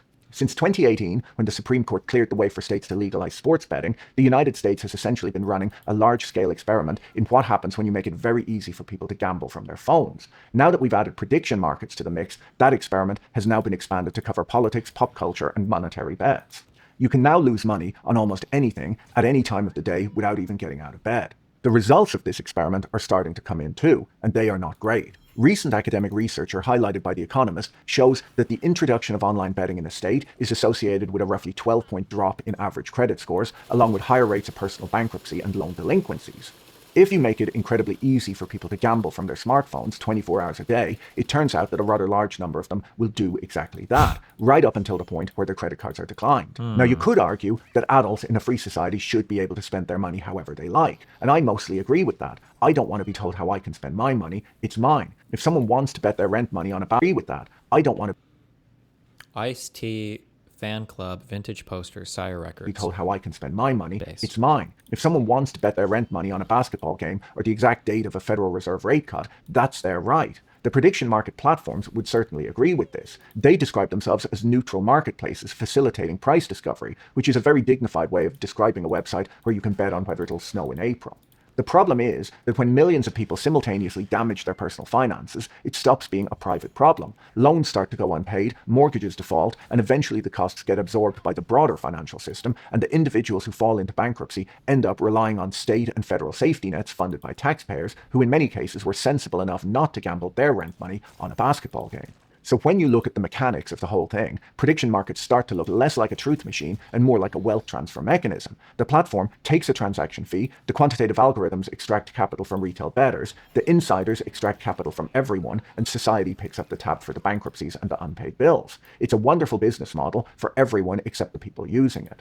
Look, prediction markets are not going to destroy the American financial system. The stock market survived bucket shops in the 1920s, penny stock boiler rooms in the 1980s, and whatever was going on with crypto in 2021. It'll likely survive this too. But it's worth noticing what has actually been built here. A set of platforms that are regulated as commodity exchanges, advised by the president's son, populated by hedge fund algorithms and the occasional military insider, and marketed to 25-year-olds as a fun way to make sports more exciting. You can bet on elections, wars, the weather, and the wardrobe choices of reggaeton artists. You just can't bet on onions, because that would be irresponsible. The advocates call it a truth machine, the states call it an illegal sports book, the quants call it a new source of alpha, the retail bettors call it entertainment. The reality is probably somewhere between all of these. A financial product that is too sophisticated to be called gambling and too simple to be called investing, operating in a regulatory grey zone that exists mainly because no one in Washington can agree on what it actually is. We haven't really invented a truth machine, we've just found a more elaborate way of losing money and given it a chart. If you found this video interesting, you should watch my video on MicroStrategy's infinite money glitch next.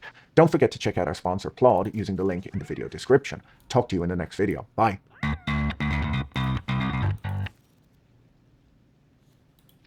In October 2021. Problem, Trollface? Join us now on the Squawk Newsline. Who's calling in? President Donald J. Trump. President Trump, welcome. Thanks for joining us this morning. The guy. Well, thank you very much, Joe. You are very welcome. Can you give us, I think What's it's going on on everyone's today? mind, the latest on where the Iran negotiations stand? What are we doing on that? You working on that still? Publicly confirmed that it will send representatives to the meeting with Vice President Vance. What do you expect? What are you hearing at this point, sir? Well, as I said 2 days ago when they said they won't send them, I said they'll be sending them. They have no choice but to send them. What I think is that we're going to end up with a great deal. I think they have no choice. We've taken out their Navy. We've taken out their Air Force. We've taken out their leaders, frankly, which does complicate things in one way, but these leaders are much more rational. It is regime change, no matter what you want to call it, which is not something I said I was going to do, but I've done it, indirectly maybe, but I've done it. And I think we're in a very strong negotiating position to do what other presidents should have done during a 47-year period. We have 47 years where these bloodthirsty people have been killing a lot of soldiers, a lot of our soldiers, and a lot of other people. They've killed 42,000 people over the last 2 months. And, you get to a point where people don't want to mention that. They don't like mentioning that. 42,000 unarmed protesters, innocent unarmed protesters, many of them hung. So we're not dealing with the nicest group of people, but we're dealing with them very successfully, and the blockade has been a tremendous success. They said 2 days ago, we will open the strait. I said, no, we're not going to open the strait until we have a final deal. No, we want to open the strait. They said, we're not opening. We totally control the strait, just so you understand, for all the fake news out there. And, Mr. President, we've seen 100 days of the largest protests in Iran since the revolution in 1979. And I know how much you respect and admire and are concerned with the Iranian people. themselves. And this is, I think, in large degree, one of the reasons you decided to embark on this whole thing, maybe among other things, but the timing was right. If we get close in negotiations right now, but the deadline for the ceasefire is tomorrow, if it looks like things are progressing, will you not necessarily extend it to a definitive amount of time, but will you let it keep going if there's progress in the talks before taking... Well, I don't want to do that. We don't have that much time because by the time both parties get there, you know, they just got the okay to go forward, which I knew they were going to do anyway. I mean, I don't think they had a choice. They have to negotiate. And, you know, the one thing I'll say is this. Iran can get themselves on a very good footing if they make a deal. They can make themselves into a strong nation again, a wonderful nation again. They have incredible people. But they seem to be, you know, bloodthirsty. They're led by some very, very, unfortunately, tough people. And I don't mean tough in a good way. I think it's very negative for the country because we're much tougher than they are, like not even close. But they have to use reason, and they have to use common sense, and they can get themselves into a great position to make themselves into a great country, but a legitimate country, not a country based on death and horror. I think regimes only respond to certain things, and I understand your threats to bomb the bridges in the electric grid, but I don't think the regime cares about the people of Iran. And if you did that, I'm sure it's the last thing you'd probably want to do, but it would hurt at least some of the people that we care about and why we embarked on this in the first place. So that would be, I'm sure, a last resort for you. It's not my choice, but it will also hurt them. It'll hurt them militarily. They use the bridges for their weapons, for their missile movements. You know, they're trying to move the missiles because we've obliterated most of their missiles, and they're trying to move their missiles around, even during the ceasefire, which I think was a good thing because we're totally loaded up. We have so much ammo. We have so much of everything that we've, like, much more powerful than it was 4 or 5 weeks ago. So we've used this to restock, and they probably have done a little bit of restocking. We caught a ship yesterday that had some things on it which wasn't very nice, a gift from China perhaps, I don't know. But I was a little surprised, but because I have a very good relationship, and I thought I had an understanding with President Xi, but that's all right. That's the way war goes, right? But I will tell you that we have, our military is incredible, what we've done. I mean, think of it. In the first 3 days, we took out their entire Navy, 159 ships. 159 ships, and wiped out their Air Force, wiped out their anti-aircraft, all of their anti-aircraft apparatus is all gone, all of their radar is gone. Their leaders are gone. You know, their leaders are gone. The whole thing is gone.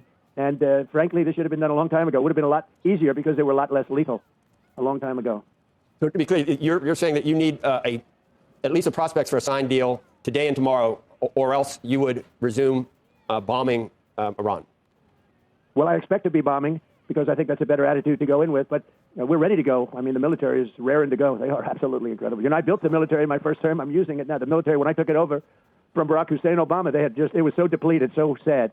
And I built it in my first term. You remember those big numbers. You talked to me about it once. That's a lot of money for military. I built it. We did a great job with our military. And Isn't it kind of humiliating if you keep saying over and over again that we've eliminated everything, it's all gone, but like for some reason we don't have any deal in place, we don't have like a peace agreement? Like, what are they still resisting us with? If like, what's going on? Using it now and rebuilding it too. We've done a lot of rebuilding also in my first year of the second term, but we have we have the most powerful military in the world, and everybody knows it. Since we're kind of tight on time, can we just talk about what something else happening today, and that is your pick for Fed Chair Kevin Warsh on Capitol Hill. We've had a couple of guests today say the best thing that we need now is for Jay Powell to leave in May, like he's supposed to, and to have Kevin Warsh in as Fed Chair for that next June meeting. But we still have this Justice Department probe hanging over. And I've seen things that you said in recent interviews, Mr. President. I just want to ask you again, if it would be possible for the Banking Committee to completely investigate all of your concerns about the cost overruns and the testimony of Jay Powell in front of Congress, if you could take that off-ramp to get this moving, and Jay Powell leaves, Kevin Warsh goes in, is that something you'd consider dropping for the DOJ probe to let the Banking Committee handle it? From the standpoint, Joe, from the standpoint that we have to find out why a small building cost close to $4 billion. It's not finished, by the way. They have a long way to go. They ripped down the most beautiful ceilings. They'll never build them again. The most beautiful, thick, 1.5 foot thick walls of solid masonry. They're never going to be built again. They put up 6-inch sheetrod walls, and they say, so we have no insulation. It's not in the budget. I mean, they had the best. That building was so beautiful. I would have fixed that building. I would have had it brand new, beautiful for $25 million, and they're going to spend close to $4 billion, maybe more than that. I don't know. It's not finished.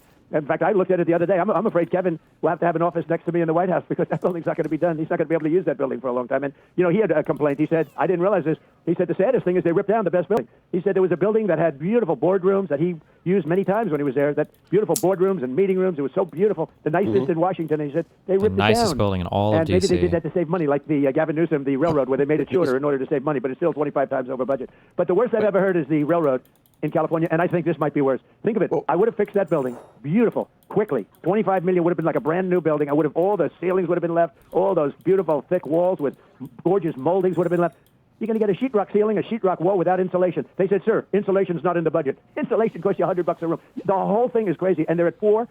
I think it's going to cost more than $4 billion when it's finished. But Joe, somehow we have to find out how this can happen. It's not the first time. How does this happen? Did the contractor make $3.5 billion? Right. If the banking committee could take it over.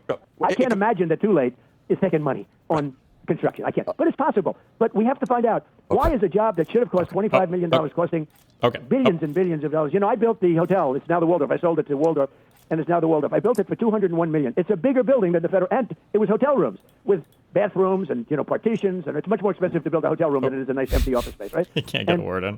I built that for $201 million. This now is 8 years ago or so. But think of it. This building, you look at it. It's a little building. It's over. I think it's going to cost over $400 million. And here's the thing: it's going to be nothing compared to what it was. They spent $4 billion, and it's nothing compared to what it was. It was beautiful. It had beautiful ceilings. They were all destroyed. They took them down. I don't know why. If the DOJ, though, if this goes forward with the Department of Justice and it delays him being confirmed, Kevin Warsh, it's kind of counterproductive for what you're trying to do in terms of changing the MO of the Fed up to this point. So I'm just trying to look for an off-ramp to get for you. Well, it isn't, Joe. You have to find out why a thing like that could happen, because if you have hundreds of projects like that, very few are like this, but if you had hundreds of projects like that, you have to find out why that happens. I mean, because we obviously don't do it right, but, we have some we have some great people in government that can do jobs. I build under budget, ahead of schedule. I'm doing a ballroom now. It's a much bigger job than that, and it's going to cost, depending on finishes, like $300 million. It's a much bigger job than that's ahead of schedule, and I have lawsuits every week from all these people, all the do-gooders that stop progress in our country. But I'm going to give Becky a chance, Mr. President, to get and you can have some extra time. I know my people said 20 minutes, but you can have some extra time. That's good. Let me ramble, bro. Put Andrew on the phone. You told me Andrew would not be there, and I said, I don't that was last week. That was last week. Even put Andrew on. Thank you, Mr. President. Joe made a comment to me when he tried to get me on. He said, "I promise I'll have Andrew Ross talking. He will not be there." That's he is that. There. And you can put him on. I didn't say I'd have him. I said he's not in last week, but then you can't because you're on the West Coast. Thank you, Mr. President. Okay. I'll chime in a minute. He's going to be so. But I don't mind if he's there. I like him. I respect him. He's just wrong on a lot of issues. There you go. Go ahead. Mr. President, thank you. Let's talk a little bit about what you. Hi, sir. Let's talk a little bit about what you expect from your next Fed president. There had been a lot of expectations. You've been very clear about wanting lower rates. But with the situation in Iran right now with higher oil prices, most people tell us that that's going to have to wait. The market itself is not anticipating lower rates or any rate cuts until at least the second half of this year. There's only a 41% chance or something of that, according to the market itself. Will you be disappointed if your new Fed chair, if he gets approved, doesn't cut rates right away? I would. But let's talk about Iran first. Iran, I'm looking at your numbers now as I speak. I mean, the market's up. We're going to be at 50,000. That's where we were just a little while ago when it started. And when I hit 50,000 on the Dow and 7,000 they on the said S&P, it could never be done, guys. I hate to do this to everybody, but I'm going to have to journey down to a place called Iran and not make sure they don't have a nuclear weapon, because they will blow up the world. You want to see a bad stock market? Try blowing up the Middle East and then Europe, and then they come for us, right? And we're not going to let that happen.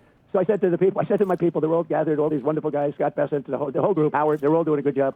I said, fellas, I got a little bad news for you. I'm going to put a little wrinkle in your numbers. Why, sir? We're going down to a place called Iran, and we're going to make sure that they never have a nuclear weapon, because they'll use it to blow up, because they're religious fanatics, and they will use that weapon to blow up the world, but they'll start with Israel in the Middle East, and we're not going to let that happen. And they said, wow, that's going to be bad. I said, yeah, it's going to hurt the market, and it's going to drive up the price of oil and whatever it is, but that's peanuts compared to what would happen if we let this happen. And I told them, 47 years other presidents wanted to do it. They never had the guts, the courage to do it. I said, we have to do it. And they understood that. Very professional. They're great guys, great people. Nice. Jameson's doing such a great job, all of them. And so I said, we're going down, and we're going to do our little thing. And we did. And we've, knocked out. We've totally won the war. If you read the New York Times, you think, oh, gee, when are we surrendering? We have totally beat them militarily and otherwise. I mean, I wish you could hear the conversations we have with them. We are victorious. If we left right now, it would take them 20 years to rebuild.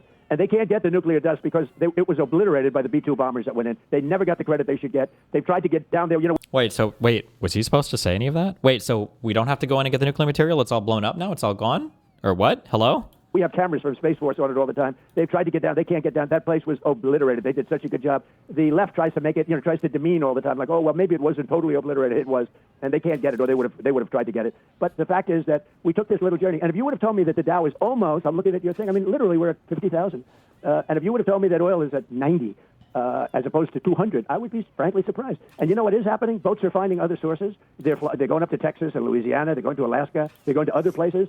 It's an amazing phenomenon. When there are problems, people find out how to take care of things. And the Strait's very important, but people have found out. I mean, you're taking a look. Look at your numbers right now. I'm looking at where the stock market's up, where it's, look at that, S&P, The numbers are He's watching TV as he's on the phone call. I'm looking at it. Look at the. Oh my God! I didn't even know the numbers were so high.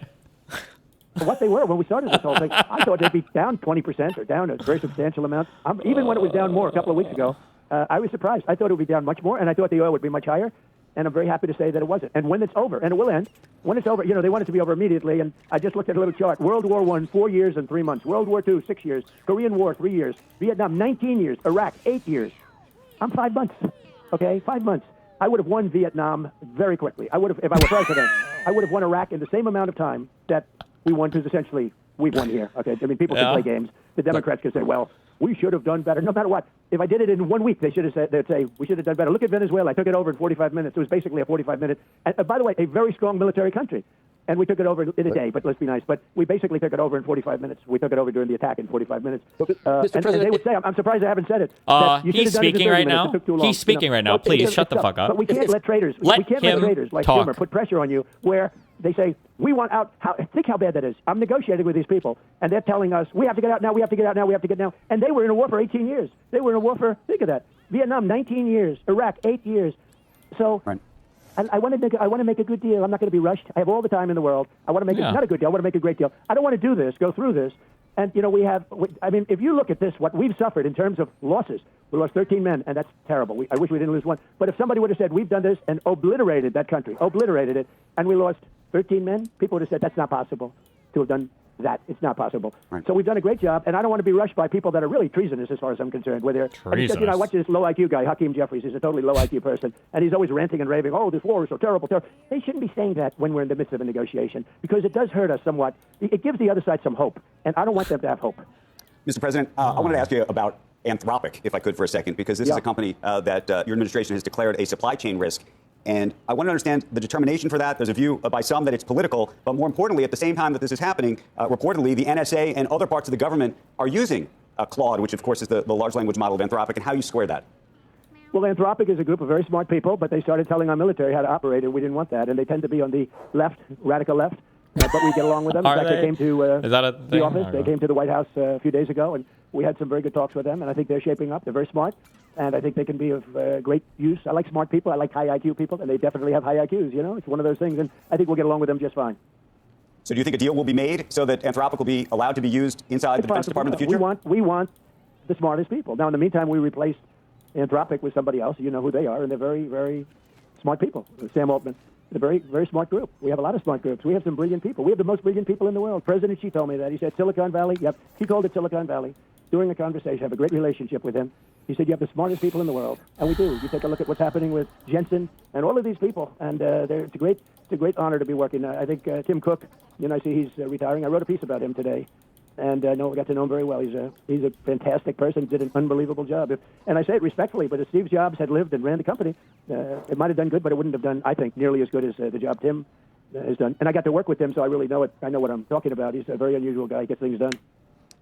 Mr. President, we did read your entire Truth Social post. I just want to return for 1 second and make an analogy here. You saw what inflation did to the Biden legacy and administration. So 22% price increases. By the time he was leaving, it was down to about where it is now, about 3%. But not a single. It was down to 5%. It wasn't down. Well, to 3%, but not a single and the reason person. it was down was because I had won the election and it started falling after I won the election, and I started getting prices down from right after November 5th. If you needed to prevent that from happening, let's say Chair Warsaw, for whatever reason, there's some type of energy shock, who knows, with the blockade, let's say that things got too hot. At that point, just to make sure there was no inflation, would you allow him to raise rates or not cut rates? Would there ever be a period where you could see that was something that a Fed chair needed to do? And if he said he might have an office right near you, he might not want an office right next to you, sir. I don't know. After what happened to Jay Powell, you might want to be across in those new digs, maybe.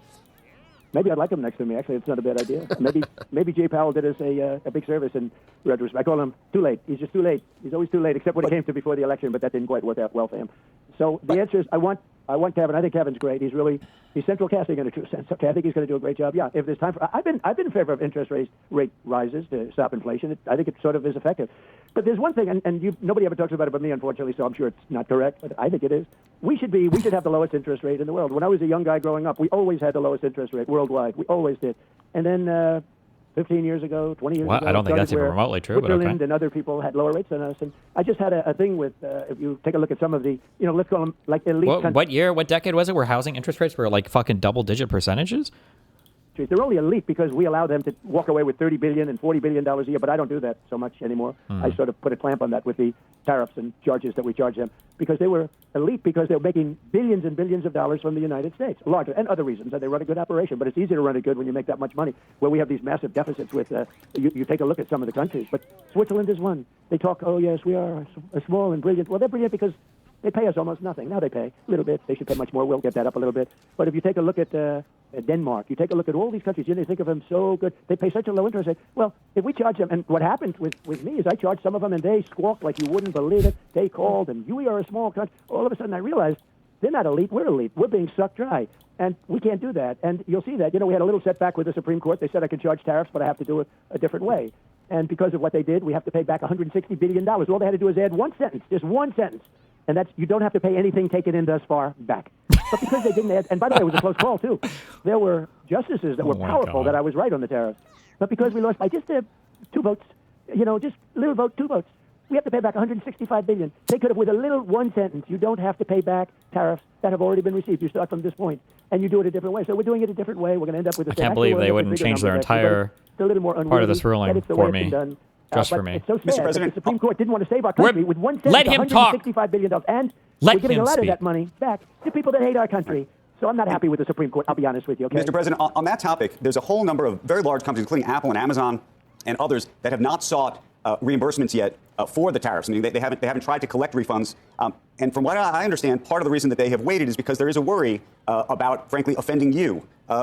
Would you find it offensive for them to try to collect a refund? I think it's brilliant if they don't do that. Actually, if they don't do that, they got to know me very well. I'm very honored by what you just said. If they don't do that, I'll remember them. I will tell you that because I'm looking to make this country strong. What? Oh, I'm very honored by what you just said.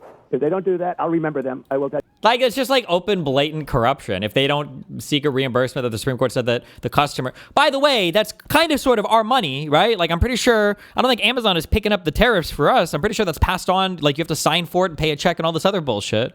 But the idea that they're somehow doing Trump a favor by not collecting on what the court said they could... Okay, good one. That because I'm looking to make this country strong. Supreme Court could have helped us. Now they have birthright citizenship. They'll probably rule against us. No country in the world has it. It's horrible for our country. And I just see it, I see some of these Republicans that are nominated by me asking those real bad questions. And looks like maybe we're going to lose that one, too. Look what happened with NIL. They destroyed college sports, the court system. Destroyed. So hard to put that one back. Humpty Dumpty. So hard to put that one back together. We had 150 years of rulings and everything else, and they had such a great system. It was a scholarship system. You get free college if you're a good athlete. You get this, you get that. And it took care of every sport. Fencing, not only football. Now it's all football, and the football is bringing down colleges because they're losing. Did you see Penn State lost $500 million last year? Florida State lost $450 million last year. They can't lose that kind of money. They don't make that kind of money. And the court system, a person that never had anything to do with sports, a very liberal-leaning Democrat. Okay, we're good on this slap. Okay. What is the Mamdani Act? GOP bill would ban socialists and Marxists from the United States. A House Republican is introducing a new immigration bill that would make non-citizens who advocate for or are affiliated with socialist, communist, Marxist, or Islamic fundamentalist movements inadmissible, deportable, denaturalizable, and ineligible for naturalization. Texas Republican Representative Chip Roy has dubbed his bill the Mamdani Act after New York City Mayor Zohran Mamdani, a Democratic socialist. The bill also creates new deportation grounds for non-citizens already living in the United States. Newsweek reached out to Mamdani's office via email on Monday for comment.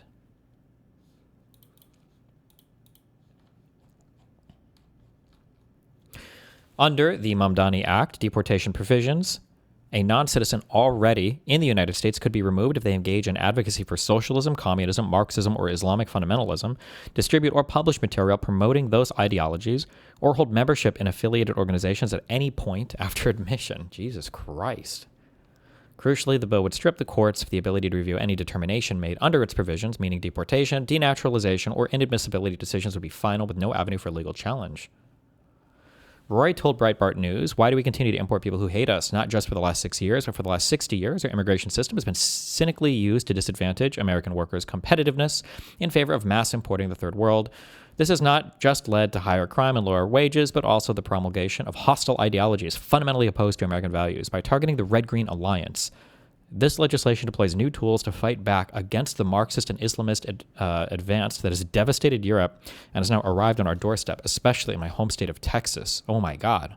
All the Islamists invading Texas? The bill specifically cites Mamdani, arguing that his very presence and those who champion Marxist ideologies demonstrates how the immigration system enables the mass importation of Marxists and Islamists. Oh, okay. This is my bad for not following this. Do you know? Fuck, where's Moot at? Do you know how many immigrants Abbott has bust up to blue states?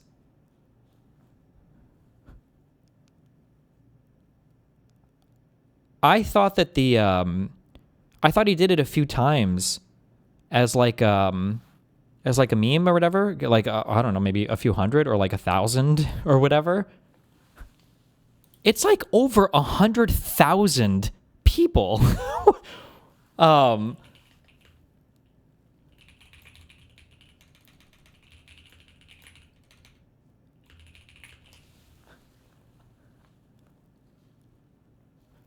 As of August 2024, Texas Governor Greg Abbott's office reported that over 119,000 migrants have been voluntarily transported by bus from Texas to self-declared sanctuary cities since April of 2022. 119,000. Holy shit. And that was 2 years ago, as of 2 years ago.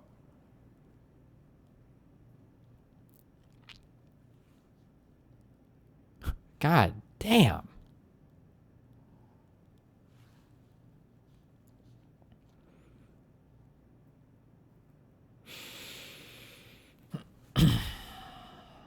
Theo Chino, first National Secretary of the Social Democrats of America, told Newsweek that he faxed a letter directly to Roy's congressional office on Monday, sarcastically noting that Roy had forgot to include Social Democrats and liberals in the Mamdani Act.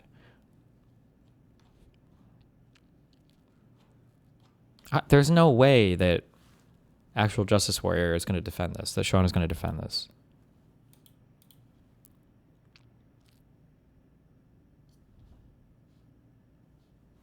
I can't, there's no way. Okay, that's the first one. The second one is, are Republicans...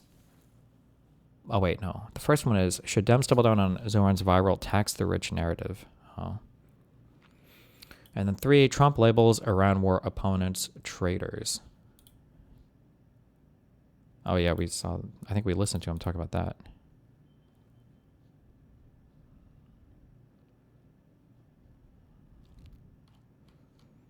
Okay. Is he going to take the opposite position on any of these things? All right.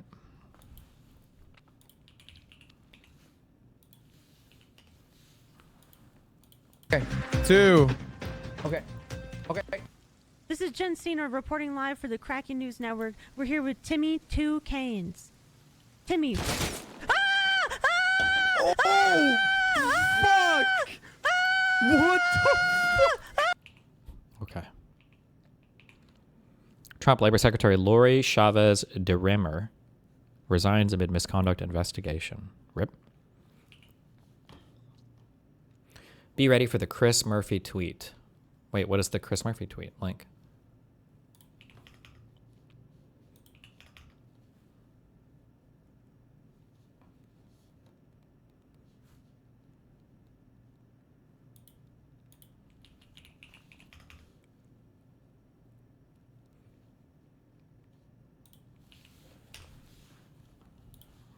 Okay, well, I thought I was going to have to do more reading for this. I've been a quote-unquote pastor. This guy is not real. This is an AI-generated person. Is this a real person? This pastor guy on the far right, huh? Then last thing, I've been a quote-unquote pastor for just shy of 50 years. And so I'd like to know how much longer I have to go before I become a real pastor. Well, you have to follow the teachings of Jesus Christ, probably. Well, if you want to be a real pastor. That is Hegseth's tutor. his tutor's AI. Sure, I mean, you can call yourself whatever the hell you want, Doug. I'm just going to call you Doug. I'm kind of tired of you being called pastor, but if you just want to, I think we can afford him. Look, you're out there. We can afford him. You hate everybody. You attack black people, gay people, immigrants. Like all you do is spread hate. Your book that you've got behind there is talking about how much you love bad words. If you want to teach like this kind of fake Christianity, that's fine. Have you read can the- do have you that. read- have you read if it? you want, no, I've not read your book. I'm very happy to have not read your Okay. book. But if you want to do this kind of very vice good. signaling You should Christianity, where we're probably going to do stop Christian commenting on vices, what it's about. Well, I don't. I've seen enough of your material on social media that it doesn't really require anymore. I mean, it doesn't. It's not like there's a ton of So- deep thought that's going behind it that Now, requires I thought as further the- study. As thanks. the show started out, I thought we were supposed to refrain from attacking religious leaders. What? As the right is literally attacking the Pope right now, right? Yeah, but okay. Attacking religious leaders. Real, I have no problem attacking the Pope. the You bigots. attacked the Pope. Well, I have no problem. Listen, real quick, Pastor.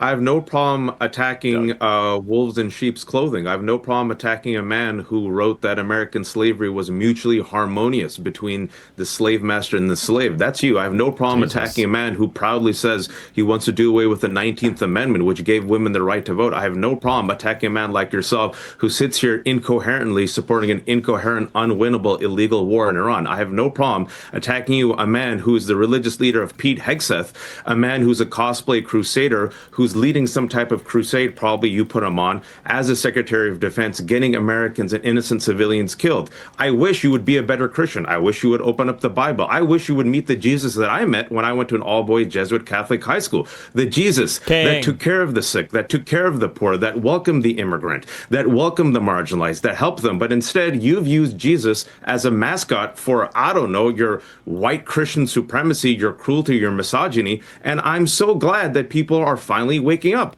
to your cruelty and to the idiocy of your star disciple, Pete Hegseth, who keeps messing up and literally does not read the Bible and quotes Pulp Fiction. Just sit with them. Maybe both of you could read the Constitution, read the Bible, and just take a break, Pastor. Just take a break.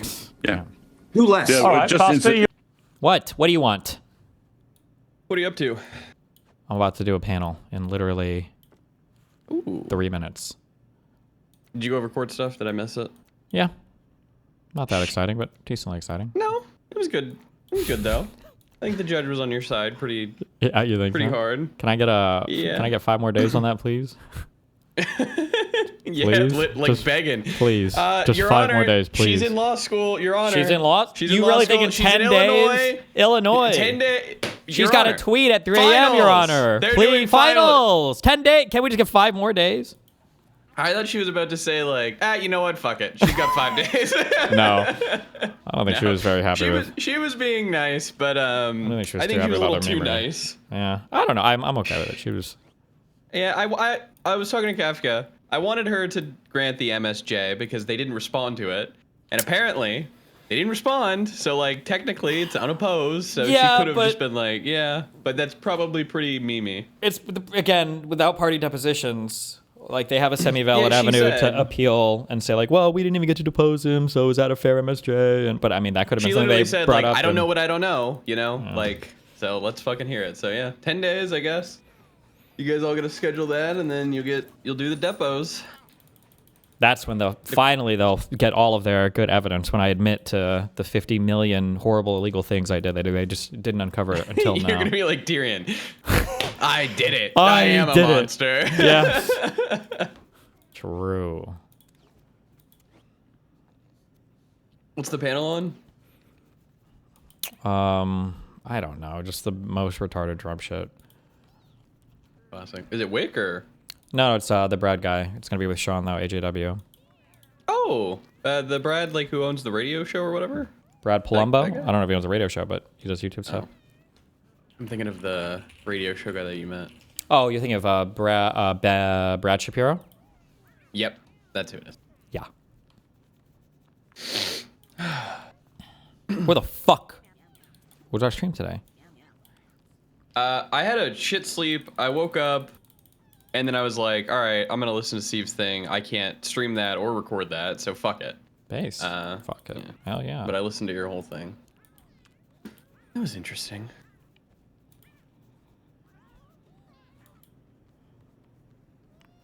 Cool. Wow. Yeah. So, when's your deposition? You guys got 10 days. It should be, yeah, within the next 10 days, and hers as well. Should be. What if they just don't? What if they just don't do it again? They have to, or else I think the judge might legitimately just toss the case. It would be, or start sanctioning them or something. I don't know. Oh, I'm sorry, Brian Shapiro, not Brad, the other one. That's it. Fucking. Was there anything else interesting? I missed one of the motions she ruled on. Oh yeah, so it's 10 days for depots, and then 10 days after. I think it's 10 days for depots and then 5 days for MSJ. them to file something, and then we get a response. And then she said she would have a ruling for us on the MSJ by the end of May or beginning of June, which is nice. So I'm thinking that's like the deadline for everything. And then if she says like, all right, well, we're going to trial, that's in July or August. Mm-hmm. I don't know if she gave you a date yet. All right, well, things are looking up. Have a good panel. Yeah, be careful, don't die. I might come in after if you're hanging out. Go. I'll think about it.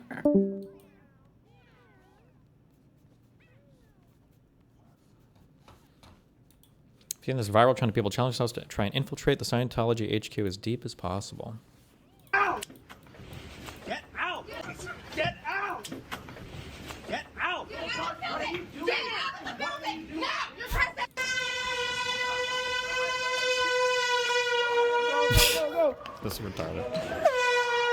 Go up! Where are you going down for?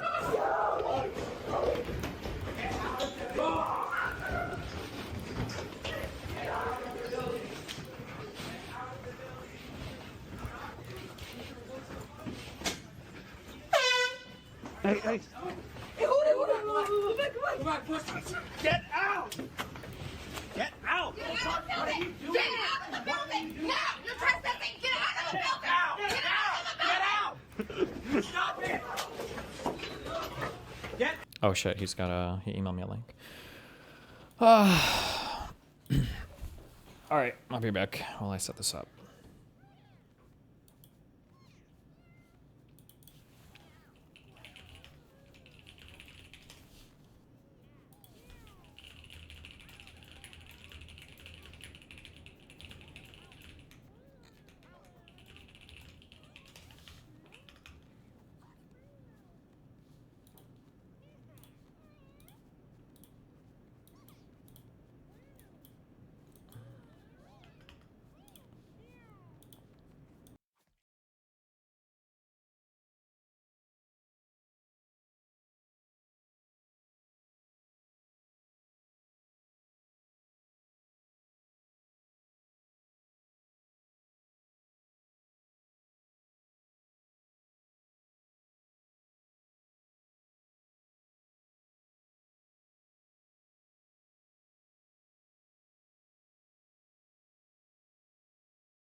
Yeah. All right, joining me, we've got Sean Fitzgerald, aka Actual Justice Warrior, and Stephen Bonnell, aka Destiny. Guys, thanks for coming on. Thanks for having us. Thank you for having me. Absolutely. So we're going to start by talking about Zoran Mamdani, who has had a bit of a viral moment. He does seem to have a tendency to do that. He's pretty gifted when it comes to going viral. The mayor of New York City, of course, who's kind of a rising star in Democratic politics, he just announced a new tax targeted on homes owned by people that don't actually live in New York City, filming it outside of a promotional video outside of one of those homes. I'm going to roll that for you guys now, and then we'll discuss. Take a look. When I ran for mayor, I said I was going to tax the rich. Well, today, we're taxing the rich. I'm thrilled to announce we've secured a pied-à-terre tax, the first in New York's history. This is an annual fee on luxury properties worth more than $5 million, whose owners do not live full-time in the city. Like for this penthouse, which hedge fund CEO Ken Griffin bought for $238 million. So a couple thoughts on this. One is that it's clearly brilliant marketing and political strategy. I think class warfare sells, especially when people are struggling to get by. We've got gas prices high because of the Iran situation and everything else. But at the same time, this is just miles away from where Brian Thompson was gunned down, right, by Luigi Mangione, allegedly, though it looks pretty certain that he did, in fact, do that. We've got this kind of sentiment, and yet you've got the mayor standing outside Ken Griffin's home and filming him, pointing at his home and identifying him and vilifying him when, last time I checked, all he's done is donate hundreds of millions to hospitals in New York City, pay untold millions in taxes to New York City, and not break any laws. I don't know, Stephen, are you on board with the kind of rise of the class warfare, Zoran Mamdaniism in the Democratic Party? I mean, I'm generally anti-populist in almost all forms of messaging. I think it's a one-way ticket to brain rot, and I think too much of the right and too much of at least the very loud left is kind of on board with this populist stuff. But I will say that in terms of like channeling populist rhetoric into doing some kind of effective policy, I think that the increased taxes or trying to de-incentivize people being kind of like idle property renters, I think is probably a good thing. I don't know how valuable it is to a city to have somebody just occupying units that's not actually living there. I think it'd probably be better for it to go to somebody who's actually living there. So a little bit of downward pressure on rents, maybe incentivizing people who buy expensive stuff like that to actually stay in the city. You mentioned paying taxes or whatever. I don't even know if this guy's main domicile is New York City. He's there for over 180 days a year or whatever. So I'm generally in favor of maybe not the rhetoric, but this particular policy I think is a fine one. Yeah, he has businesses, though, in New York City, and I'm sure he pays a boatload in property tax on that house, even if he doesn't actually But I mean, live anybody there that owns it would pay property taxes. You can have businesses in a city without having your principal residence there. So, of course. It's just I'm not sure what he did to get singled out by name and shamed like this by Zoran. Well, he owns a property there that he doesn't live in, right? I don't know. I think he was I'd singled be pretty out. uncomfortable there with somebody coming to my house for any sort of like political gesture. Same with if a Republican was promoting like border security and went and filmed that. And honestly, I bet one of them would do this. Filmed outside Nancy Pelosi's house and was like, look, she's got a wall. We need a wall. To me, it crosses a little bit of a line. But Sean, I'll bring you in here. Your thoughts. Well, I think like first of all, you pay tax when you buy the property. You pay we have a transaction tax on real estate. It's higher for high-end real estate. You pay tax on the income that you earn in New York State, even if you don't live in the state. We're one of the few states in the union that will actually hunt you down anywhere you are for like days that you do business in the state of New York. But it's also like first of all, it's shocking that he didn't do this at Trump Tower, like the most obvious choice. He just picked a random like non-politically connected or non-politically like a non-politician billionaire in order to do this. But yeah, I mean, look, it's a victory for Mamdani because, you know, he promised a lot of tax increases that are not within the purview of New York State. Governor Kathy Hochul had rejected him, and she ended up giving him this because she's up for re-election. She doesn't want to raise income taxes heading into that, but obviously that populist sentiment is trying to produce some kind of an increase. But it's also just, in my opinion,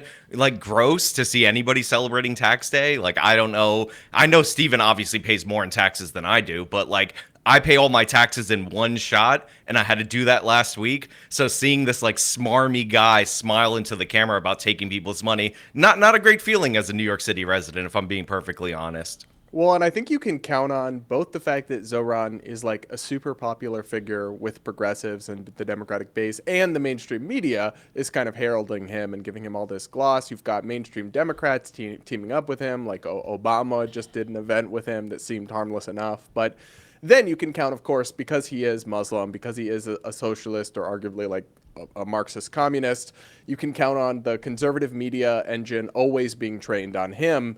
I mean, I don't know, Stephen, I feel like if you want Democrats to win outside of New York City, where that was never really an issue, Zoran's brand of politics seems kind of radioactive. Yeah, I mean, Zoran is not the most popular Democrat in the country for a reason. I mean, he's the mayor of New York City. It's going to be a bluer area. The policies that he's advocating for in New York City aren't going to work in more moderate areas in the country. But I mean, Zoran recognizes that. He said as much. So, yeah, I don't know why Zoran would try to govern New York City in a way that would comport with the broad approval of Democrats across the country. He's the mayor of a single city. But it's more so that I think his brand of like DSA-style Democratic politics is becoming a major, if not like the major, where the motion is at in the Democratic and progressive base. With the progressives, Bernie, yeah, because they're AOC. excited for him, but then also for the Republicans, because that's what the Republicans want to label the Democratic Party as. But I mean, the Republicans have been calling Democrats socialists for the past 3 decades, so I mean, what else is new? I don't think that Zoran should start adopting bad policy because the conservatives are going to obsess over him and market and create laws to try to ban him and people like him from the country. I think that would be a mistake. Well, we'll come to that, and some of the response to him is getting insane. Sean, your thoughts? I mean, he's adopted bad policy because he's a member of the DSA. Like that's actually his whole entire platform. But yeah, the Democrats copying him. I mean, look, there is some stuff of value there. Like the fact is, he knows how to use the internet. He knows how to viral market himself. So even something that I find creepy and weird like this, where the guy zooms in on his face and he does all that stuff, it's going to appeal to some people. And, you know, like it or not, populist sentiment is rising in the United States of America. I think it's like completely ridiculous in many regards. But pointing to big building and saying this is $238 million and the implication that's not said, because it's not true in this particular video, is that this guy isn't paying any taxes in New York City and New York State. Like, that is going to be appealing to somebody. So a lot of Democrats are going to copy that kind of messaging, but hopefully they don't shift more in his policy direction. And I know Republicans are hoping that they could essentially make Mamdani like AOC and then make him synonymous with the Democratic Party to damage them, because AOC ended up stepping on like her own, you know, she ended up stepping on herself a couple too many times. But yeah, it is definitely something that is trending in the Democratic Party, and the more attention that he gets, people are starved for attention in American politics, the more he'll be replicated. Now, whether that's superficially or on a policy level, I mean, that remains to be seen. Hopefully it's just superficially, because I don't want Democrats to be worse Democrats, because, you know, 50-50 country, they'll likely be the next administration. Yeah, well, Stephen, also, as a quick thing, it's not 50-50 country. It's the fact that almost every single decision Trump has made has pulled this country to the brink, and all of his policies and decisions he makes are insanely unpopular. In order to try to pretend that it's just 50-50, and that's why Dems are going to win next time, is a hilarious reframing of the current state of affairs, number one. And number two, I know you like to do Trump.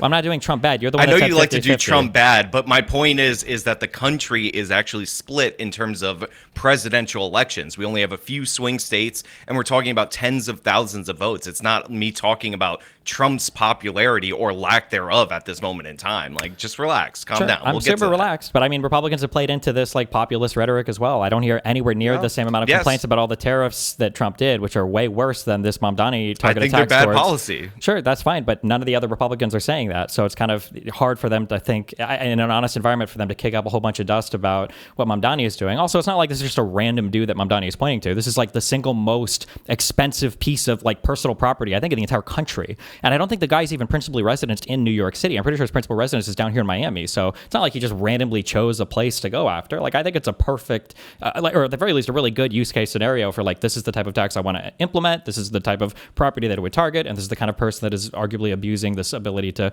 buy really expensive property, remove it from the market from everybody else, and then not even be principally residents in New York City, contributing like somebody else might be if they actually live there. I mean, you say remove it from the market from everybody else. It's not like this guy, if he were to sell this property, that, you know, Johnny down the street is going to be renting that penthouse. Like, this is a luxury property. And yeah, like, I didn't know if this was the most expensive piece of personal property in the entire country or in the city of New York. I didn't know that prior to that, so maybe that is the reason why he chose it. I was actually just saying I thought it was restraint on his part to not do this at Trump's tower because Trump lives in Florida now. Technically, that's his principal residence. He's trying to stay on Trump's good side a little bit, which is a very awkward dynamic. Though I guess I respect the hustle there from Zoran to try to work with Trump, but it's a very delicate balancing game there. One I don't think will last. There's also, just to clear up a bit of bad econ, like luxury units that are occupied by people put downward pressure on all rents. It's not like just removing people from luxury units and then having people step into those units isn't going to affect the rest of the rent prices. Like, I mean, it will barely. You're talking about a couple units here, Stephen, that will apply to this tax. I agree. I don't think, but I've always been critical of these types of things. They try to do it in Vancouver and Toronto as well.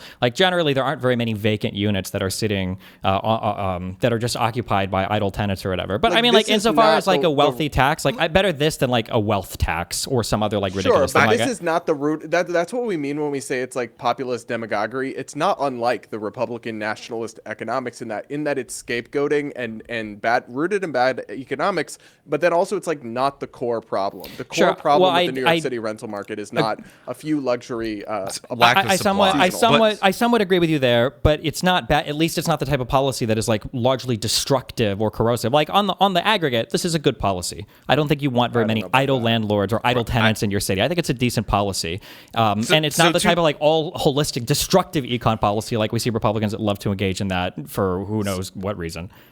So two things. One, I don't disagree with you. Like the rage against like quote unquote luxury units is ridiculous. Like you build more luxury units, people end up moving out of your mid-tier units, and then like everybody would move up, and that increase in supply would put downward pressure on rent. The problem I have with this, other than the tax itself, is the fact that anytime you introduce any kind of new tax, like this is just phase one. Like eventually it will be broadened out to other people that own additional properties. Like right now, it's if you own an additional property that you don't live in and that property is valued over $5 million. Well, we just saw the proposed estate tax that Mamdani wants to implement, and he wants to lower the threshold from $7.1 million all the way down to $750,000. Now, if you bought a property in 1999 in the area of New York City that I'm in, you probably spent $150,000 to $200,000. That property's worth over $1 million. And unlike in other places where taxes are marginal, the estate tax in New York has a cliff. Now, of course, maybe there's a property portion exemption. That's not uncommon in order to protect homes or whatnot. But my point is, taxes that are new tend to be broadened out. Like you always target an unpopular group whenever you're doing it. In this particular case, it's the rich. But eventually that's going to spread to other people that own multiple properties. Yeah.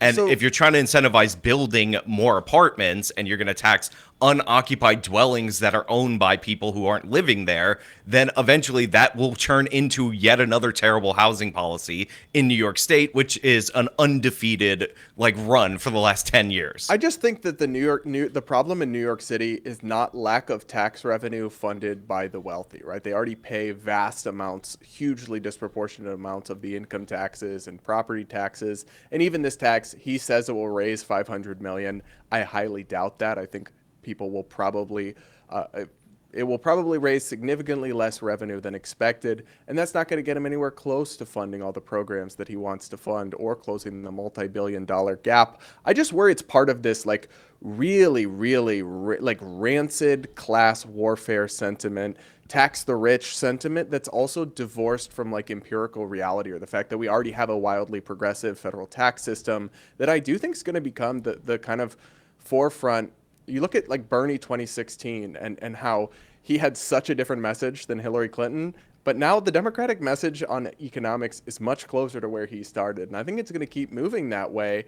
But I don't know, it just seems impervious to factual reality. I bet you the average Zoran supporter, if you ask them to guess what percentage of taxes are paid by the wealthy, or what's the tax rate on the wealthy, or you see Elizabeth Warren and her ilk always posting these claims about people paying $0 in taxes that are really very misleading and not true.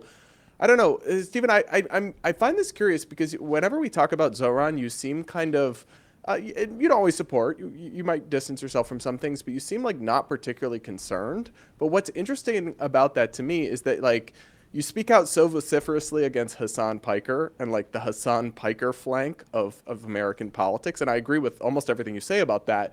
But what is the meaningful political difference between Zohran Mamdani and Hassan Piker, other than Hassan saying edgier stuff? The biggest difference, so Hassan doesn't just say edgy stuff. Hassan like occupies an abhorrent ideology for several reasons, which we can talk about for hours. If you'd love to talk about Hassan, we do this all day.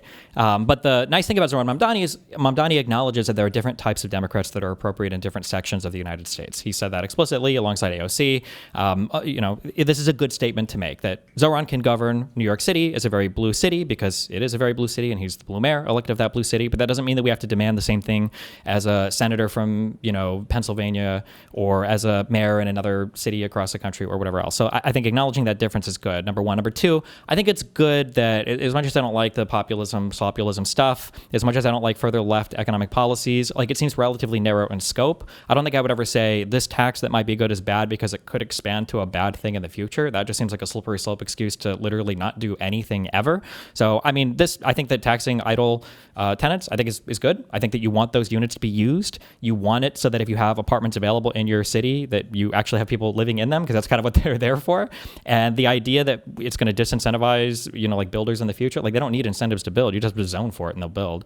So all in all, I think he's channeling the populism in like a relatively good way. If you were to start doing some kind of crazy, like financial transaction taxes or wealth taxes or whatever else, then I'd be like, oh, this is not good. I wouldn't support this. But for this particular policy, I think it's fine. It's a good one. I would say that this is a good tax that I would support from any other politician. So I get the political concessions and kind of pragmatic nature that Zohran has decided to work within the Democratic Party framing and apparatus, but like ideologically, he's like almost in perfect overlap with Hassan. Back to his like tweet. If he was in perfect overlap with Hassan, then he would be talking way more about Israel-Palestine and trying to excise every Jew from Brooklyn, and he would be trying to arrest Benjamin Netanyahu. And he said that while he was trying, but but realistically, this is never going to come up as a thing, right?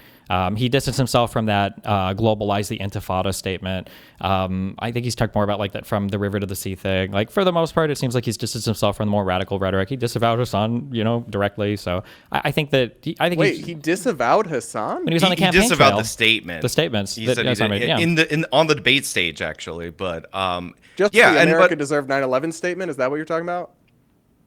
They brought up a couple of them, but that was among them. And maybe it was Andrew Cuomo who brought it up on the stage. But setting aside Cenk's nephew for just a second, this also doesn't address the budget deficit in the city of New York. Like Mamdani wants to raise spending by $14 billion over 2 years, and this is a state tax that will generate $500 million in state revenue, and then some of that will be allocated to New York City. And this just doesn't, like, the math doesn't math on this situation. Like, he's going to, like, the fact that he continuously wants to raise spending on all these programs, and this doesn't even get into his new programs, it's going to hurt the city. Like, so it's not like, oh, he's doing good policy. No, he's doing bad policy. Like, this is not good for the financial health of New York. I mean, we'll see, but like he's cut the deficit so far from 12 billion last year, I think, to 6.7 billion or whatever this year. So I don't know. I mean, we'll see. I doubt this is the only program that he wants to do. Like he's doing this one rent tax, and then that's it for the rest of the year. Nothing else is going to come from his. He projected a $12 billion deficit, and then he came out and said that it was $5.3 billion based on savings that his people found. Like, he didn't actually cut anything. He's raising spending. The budget was $117 billion under the last year of Eric Adams. It's going up to $122 billion, and then it's going up to $127 billion in his projection by 2027, and that's the $14 billion in additional spending. Now, to me, like, pretty simple, pretty straightforward. If you're going to raise spending by $14 billion and you find yourself in a $5.3 billion hole, then you could balance the budget by just raising spending by like $9 billion, which is still too much, still the most expensive in any city in the country, but it's the largest city, more expensive than 47 state budgets, including the entire state of Florida. Like, this guy's not solving or addressing those problems. He's pretending like this tax will produce enough money in order to solve the issue, so Sean, but it's not. This is what I appreciate. This is why I appreciate your like commentary on Zohran. Is it's actually like rooted in the facts and reality. But when I look at the Republican discourse about Zohran Mamdani, what I see is like these members of Congress, you've got like Tommy Tuberville, the Alabama senator, like painting him as if it's like the 9/11 hijackers have taken control of New York City. You've got these people, a Republican member, Andy Ogles, calling him Little Muhammad, and these people simultaneously arguing he's woke and like far left on social issues, which is actually kind of true, and that he's like a secret jihadist Islamist. Why have the Republicans been so, like broadly speaking, mostly about the politicians here, like incapable of critiquing Zoran substantively without just like, I don't like the word Islamophobia, but I don't know what else to call some of this, just like bigotry? I mean, I guess it's like a shortcut for them to be like, he's a foreigner, he's bad. And again, it's not all unearned. I mean, well, he is an American, a naturalized citizen, which will be important. Well, I mean, he quite literally is a foreigner, though. He got naturalized in 2018. So I'm saying it's a shorthand for that. Like, that's what they're trying to say. But yeah, I mean, he doesn't help himself in this regard. I mean, a counter protest to, or protest to him happened outside of the mayor's mansion, and two Islamic extremists threw a homemade explosive device that thankfully didn't detonate, and his first post about it named the guy that was protesting him. Now, I'm not a fan of Jake Lang, but like bringing a roast pig to the mayor's mansion when he's not home is kind of orders of magnitude significantly less bad than trying to murder somebody who brought a roast pig to the mayor's mansion for insensitive protest. So like he constantly ends up getting into this because like he is soft on the issue of Islamic extremism. Well, hold on, wait. I just want to be clear, right? We're saying that he's soft on the issue because of the order of his tweets, even though he condemned the person that threw the explosive device. He never came. First of all, in his original tweet, and if you have it, you should pull it up. It implies that Jake Lang was responsible for the explosive device. So then days later, he's like, oh, yeah, like this kind of extremism, never names Islamic extremism. Weird how he can't seem to be able to do that. So, yeah, I think he's soft on this issue. But you don't think he is a like radical Islamist, Sharia law Muslim, the way they talk about him, do you? No, I don't think he's going to implement Sharia law in New York City, no. Well, so they're literally introducing bills as if he is, or talking about him as if he is. And I do find that frustrating. Stephen, do you have thoughts on this piece about the Wait, hold on. So his tweet on March 9th was, Emir Balat and Ibrahim Qayyumi have been charged with committing the second tweet. Heinous act of terrorism and proclaiming their allegiance to ISIS. They should be held fully accountable for their actions. We will continue to keep New Yorkers safe. We will not tolerate terrorism or violence in our city. That does kind of call it out there, Sean. That's days later after his original tweet, which is still up, where he names Jake Lang first and white supremacy. Which I believe this attack happened on the 7th. But it sounds like he did this right after the people were charged. So it was just 2 days later. So it's because of the order of his tweets that he's soft on Islamic.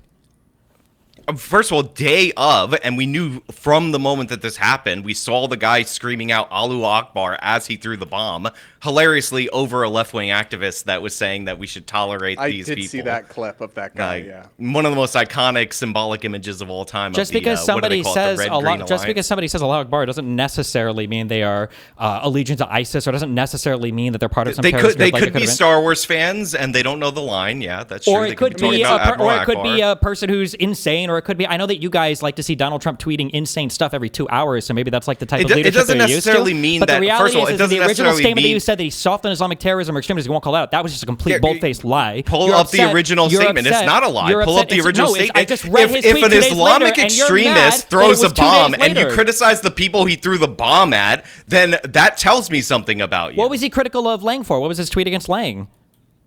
It's his first tweet. The one, you have his Twitter up right now. So you're doing this game where you're not pulling it up. You could just pull it up. Just search Jake Lang and his account. What he said was yesterday, white supremacist Jake Lang organized a protest outside Gracie Mansion rooted in bigotry and racism. Such hate has no place in New York City. It is an affront to our city's values and the unity that defines who we are. What followed was even more disturbing. Violence at a protest is never acceptable. The attempt to use an explosive device and hurt others is not only criminal, it is reprehensible and the antithesis of who we are. I want to thank the brave men and women of the NYPD. Then he thanks the police. Yeah. Well, hang on. So it's because he didn't call out right there that it was Islamic extremism. He called out the guy that they threw the bomb at, and again, that implies to the reader and many people in the media thought it was part of Jake Lang's group that were doing the violence. So they should have been, and much that's more intentional. Clear. They should have been clear about who was responsible for the violence. But like, I'm not sure there's anything wrong with the actual things he said in that statement. No, Like, it's endless. When they indicted, when they announced a sting operation, when they announced a sting operation, guys, don't talk over each other. Sean, when they announced a sting operation against. When they announced a sting operation against that for the person who allegedly was trying to firebomb the property of that Islamic woman's place in New Jersey, he called out a Jewish extremist instantly, moment that it happened. First tweet, you could search the word Jewish into his thing. So he's capable of doing it. He's capable of identifying ideologies when it's convenient. I just point out the obvious, which he won't identify an Islamic ideology until after he's pressured, and then he'll mention ISIS, but not an Islamic extremist, which we knew from the jump when he threw the bomb. 2 days later? Why would he say this 2 days later then, if he's so committed to not mentioning? Because there was a giant reaction to it. Oh my God, there's always an excuse or an explanation for why. None of this story makes sense. Do you think it might just be more likely that they didn't know 100% what the affiliation or the facts were, like the day of? They didn't know the affiliation of the guy who said Allahu Akbar. I know that it's really hard. I know it's really hard for the Trump guys to understand this, but not everybody does investigations based off of YouTube videos. That's why we're looking at Charlie Kirk's assassin potentially not even being convicted in his case because of how much the Patel FBI has fumbled this, because of their inability to shut the fuck up about anything, to constantly tweet every single thing that they see come across their social media feed. Maybe, Sean, maybe it's good when a leader actually waits a day or two. He knew who the guy having the protest was. Do you disagree with anything he said about the protester? And he condemned the violence at the event. And then 2 days later, once the DOJ had charged, 2 days later, when the DOJ charged it, he said that people who are pledge allegiance to ISIS is unacceptable. Like, you're putting this insane standard on a guy. Well, you guys have been. It's not an insane standard. It's not an insane standard. My God. It's not an insane standard. If somebody brings a pig to a house and another person throws a bomb at them, I think it would be pretty nice if you called out the ideology of the people who threw the bomb rather than the guy who brought the pig with his like 10 people for the protest. What do you mean brought the pig? Why did he bring the pig? Deliberately Jake Lang. Why did he bring the pig? Why are you just saying bring a pig? It's like an because he's Muslim. It was an anti-Muslim protest. So he's not just bringing a pig. He's trying to do like a racist Islamophobic attack against him, which is fine. It's America. You can do that. Or not attack, but first of all, no. An attack is throwing a bomb. A pig is a protest or whatever, right? A pig is rude. Like he was not attacking anyone. A pig is rude. Okay, gotcha. All right. Well, you could call it a bigoted, whatever. That's fine. But again, that is considered protected speech. Sure, of course, and obviously the bomb is the much bigger issue. But I'm not sure that. Okay, people can decide for themselves. It is protected speech. Like when The Atlantic published an article about Kash Patel drinking all the time too, right? We'd agree that's protected speech, right? Yeah, sure. Okay. Yeah, we could. I almost considered doing that for a topic, but I want to take time to read the full lawsuit, and then I'm probably going to talk about it later. But yeah. The complaint, it's his initial complaint, not the lawsuit, right? Because he's trying to sue for defamation. Right, his initial complaint, yeah, that he filed. Yeah, good luck, Kash Patel, with discovery. Yeah, I don't know, man. Just to be clear, a complaint is the start of a lawsuit, right? That is how you start a civil lawsuit, is you file a complaint, right? Yeah. Yeah, no, I'm just saying it would be from his perspective because he's the one filing it. Right. That's how every civil lawsuit starts, is from the perspective of the person filing it. You're trying to produce.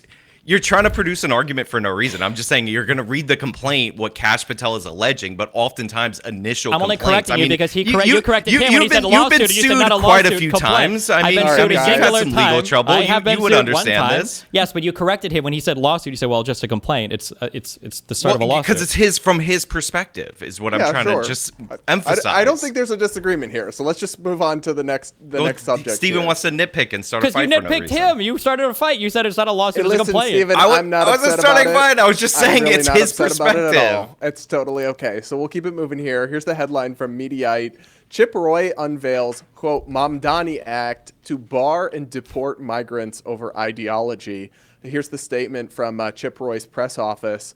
Representative Roy introduces Mamdani Act to denaturalize and deport Marxists and Islamic fundamentalists. Roy told Breitbart News, by targeting the Red-Green Alliance, this legislation deploys new tools to fight back against the Marxist and Islamist advance that has devastated Europe and has now arrived on our doorstep, especially in my home state of Texas. This bill would amend the Immigration and Nationality Act to limit alien eligibility for admission and naturalization and enable deportation and denaturalization for any membership, affiliation, or advocacy of socialism, communist, Chinese communist, Marxist, or Islamic fundamentalist doctrines, and for other purposes. I mean, we can get into some more of the details, but this is, to me, absolutely insane. It's one thing to say we're going to sort who comes into the country on legal status, like a student visa or some sort of visa, or entering the country as an immigrant. We're going to, if you've been affiliated with the Communist Party, you can't come in. Okay, sure. I think that's fine.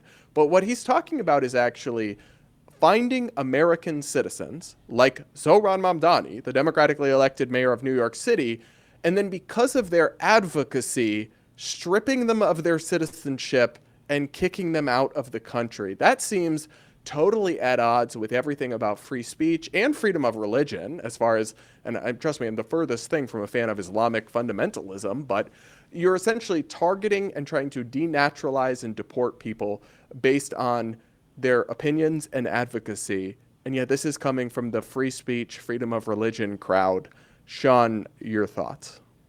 Yeah, so I mean, historically, in terms of restrictions to enter and become citizens of the United States of America, this is not that unusual. Like, we ban Communist Party affiliated people from becoming citizens. I think that might actually still be the law as of right now. But once you get into denaturalization of people, and like the Supreme Court has many cases on this, it's a much more difficult process. And yeah, unfortunately, like after, like unless you can prove some kind of fraud when they, actually, said that they weren't affiliated with this group or that group, like, yeah, you are cracking down on speech. So I'd have to look at the particulars of this, but taking that extra step to go after Mamdani, I remember this during the campaign. This is not something I would be in favor of unless, again, you're talking about fraud during the immigration process, like something that is, actually prosecutable. But yeah, I'm not sure I'm interested in this particular change. Yeah, I think the question is, where would it stop? I mean, could a Democratic president just say that anyone who ever advocated for fascism is now going to be stripped of their citizenship? And they define fascism as support for Donald Trump. So any naturalized citizen who supported Trump, then they're going to revoke and deport. I just find it strange that suddenly Republicans are so, obviously I acknowledged what you said. There is a historical precedent of some degree of ideological screening of who comes into the country. But when you're actually talking about stripping people of their citizenship, and this goes all the way up to President Trump himself, this is pretty drastic. Denaturalization cases are very, very rare for a reason, and they usually involve, like you said, some sort of fraud or serious crime, not just, advocacy for ideas we don't believe in. And then we talked about targeting Ken Griffin at his house.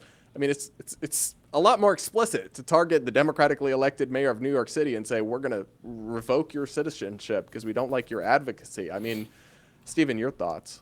Yeah, I mean, obviously I'm against this.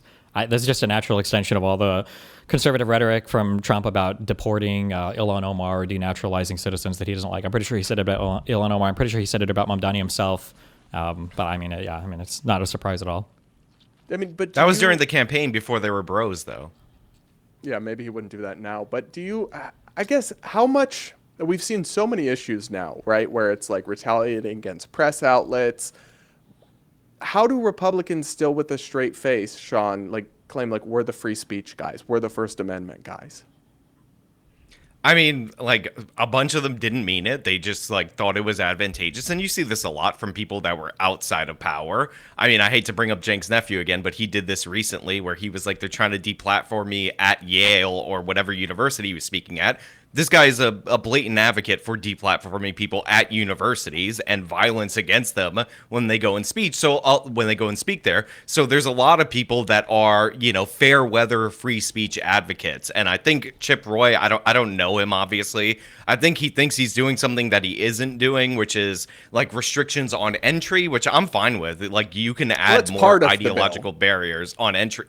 But once you're in the country and once you're an American citizen, you have the full protections of the First Amendment. And I'm sure somewhere in this bill, it's going to say, oh, this should not be construed to violate the First Amendment or something, even if huge portions of the bill violate the First Amendment, because that's often like a little trick that they do to get past that. But yeah, like denaturalizing somebody should be with an immigration related fraud or something of the sort, or maybe after they commit like a serious felony. Like I remember one of these, the Sudanese shooter in that university, like he had already been arrested for doing like a terrorist attack or planning a terrorist attack or something of the sort. Like that guy we could have denaturalized. Like once you're pledging allegiance to a foreign terrorist organization and you just became a citizen like 8 days ago or however long ago, like that guy we can consider denaturalizing. But like I'm more interested in like the actions that are affiliated with this rather than the ideology. I find it strange because I came up in a time in Republican politics where it was all about freedom of religion, right? Being one of the things that was constantly stressed. And that was in the context of, you know, kind of a legal conflict between the rights of religious people and things like LGBT advocacy or birth control that was all being fought in the courts. And I tended to agree with conservatives or Republicans on a lot of those issues. But now suddenly it's like, and it's a strange position for me because, again, gay guy, not a big fan of radical Islam, but I do believe in freedom of religion, even for Muslim people. And I don't want anyone discriminated against just based on some collective assumption about what they believe that might not be true for any individual.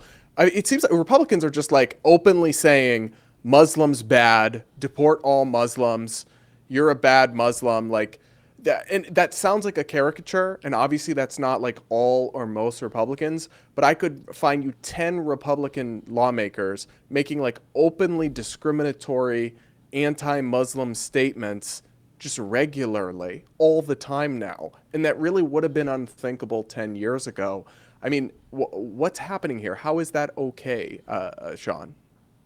Well, first of all, we want the bad Muslims in the United States of America. Like, not the evil ones, but the bad ones. The ones that don't really care about their religion. They are welcome in here. It's the good Muslims, the super serious ones. That's like Zoran, and they still hate Zoran. It's the super serious ones that we're a little worried about, the ones that take it a little too seriously. But yeah, I mean, look, obviously there is like it's almost like a pushback against like how every time you hear about an Islamic terrorist attack, the trending thing is Islamophobia. So now people are like proactively going after Islam, which, by the way, in a certain degree is a good thing. Like there is a component of Islam that is really horrible, and importing those values into the United States of America is not good, and it's something that we should avoid doing. But like, you know, it is technically a faith, so crossing that line and to the point where you're just like not trying to allow people's religious beliefs is like, you know, it's I don't know exactly how to phrase it, but yeah, you don't want to cross that threshold. And I mean, you have to pull up the specific quotes, but I'm certain I've seen some of these same ones that have like crossed the line into attacking a religion rather than, you know, attacking an ideology that's often associated with the religion. Yeah. Stephen, your thoughts? I don't. I mean, there are bad aspects to every religion. The idea that it's good to be a bad Muslim, but for some reason Christians are, I guess, good if you're just like purely Christian. This is just like the most thoughtless religious critique I've probably ever heard in my life, but it's not really that surprising coming from somebody that would support Donald Trump. I mean, you hear Trump and his ilk invoke religion for the Iran war or for whatever crazy stuff they're embarking on in the United States. I mean, people can weaponize religious stuff for good stuff. They can weaponize it for bad stuff. The idea that we want bad Muslims who aren't strict tenets to their faith, you know, while you've got the president worshiping Jesus and praying to God as he's bombing other countries without the consent of Congress is, I just think, insanely wild to me. Well, I don't think the president is particularly religious. And yeah, this, oh, yeah, we have bad Christians in the United States of America. They're not doing terrorist attacks at nearly the per capita rates as Muslims are in this country. Like, that's fine, but everybody sees that the terrorist attacks that Muslims do are bad, whereas the president of the United States is seeking to remove the convictions for the seditious conspiracy people who were attempting to perform a coup to keep him in office. So I mean, like, the two sides are not equal here. You can point to people like Hassan all you want. Hassan's not an elected official; he's not in office. The fact that that's your counterpoint to elected officials who are trying to propose laws to ban certain religions from our countries is just absolutely insane to me. We've got pardons for so many corrupt criminals. You wouldn't defend 90% of these. You would try to make excuses for it or just say you don't defend every single action that Trump does. So it's just a wild comparison to me. Yeah, I mean, I'm a different person from Trump, but what you're doing right now is deflecting to January 6th in order to avoid talking about the problem of Islamic extremism, because my point about the per capita rates of terrorism is something that you can't address. So yeah, there is a unique problem with Islam. It's something that we have to examine, but I'm still not in favor of denaturalizing Islamic terrorist people. attacks in the United States? How since 9/11? So Cato. Oh, since 9/11. So when we cut out the big outlier one, but Cato recently put out, like they put this out all the time, where they're like, oh, excluding 9/11 since 1975, it's like right-wing extremists are responsible for like 60% of the attacks, and it's like Muslims are responsible for like 22 to 24% of the attacks. I forget the exact number. They put this out all the time, but Muslims are 1% of the population. Like, so what that's percentage 1%. of Muslims are committing terrorist attacks, though? Well, it sounds like it's a smaller percentage than that. It's what probably percentage of any group but I mean, like, if we're committing talking murder, about like 5 to 10 terrorist attacks over the course of a couple decades, is this what we're really going to structure our immigration policy on? Number one. And number two, the last I checked, nobody defends Muslim terrorist attacks in the United States. Everybody defends the types of terrorist attacks that MAGA is committing on the United States. They do defend them. They Which deflect lawmakers? from them. That's Which why lawmakers defend them? Islamophobia. Which That's why lawmakers defend them? Give me an Islamophobia is example. always trending after the fact. Give me an example of a lawmaker that's defended an Islamic terrorist attack in the past 20 years in the United States. That's why Islamophobia is always trending after the fact. You they have no deflect examples. from them. You have like no they're examples. not going to directly You have say, no yeah, examples. they killed these Meanwhile, individuals. Donald Trump can't even and that's acknowledge good. that Minnesota lawmakers were murdered by a MAGA person, or the fact that a lot of the rhetoric around Charlie Kirk might have led to the guy who drove his USA flag adorned truck into a Mormon church to start killing people, or the fact that every single person that commits a crime on behalf of Donald Trump somehow winds up with a pardon, or the fact that he's planning to pre-pardon the entire cabinet. He said anybody that's come within 200 feet of the Oval Office, and here you are saying, well, some people make Islamophobic claims. You have no answer to Democratic lawmakers that defend Islamic terrorist attacks because they don't exist.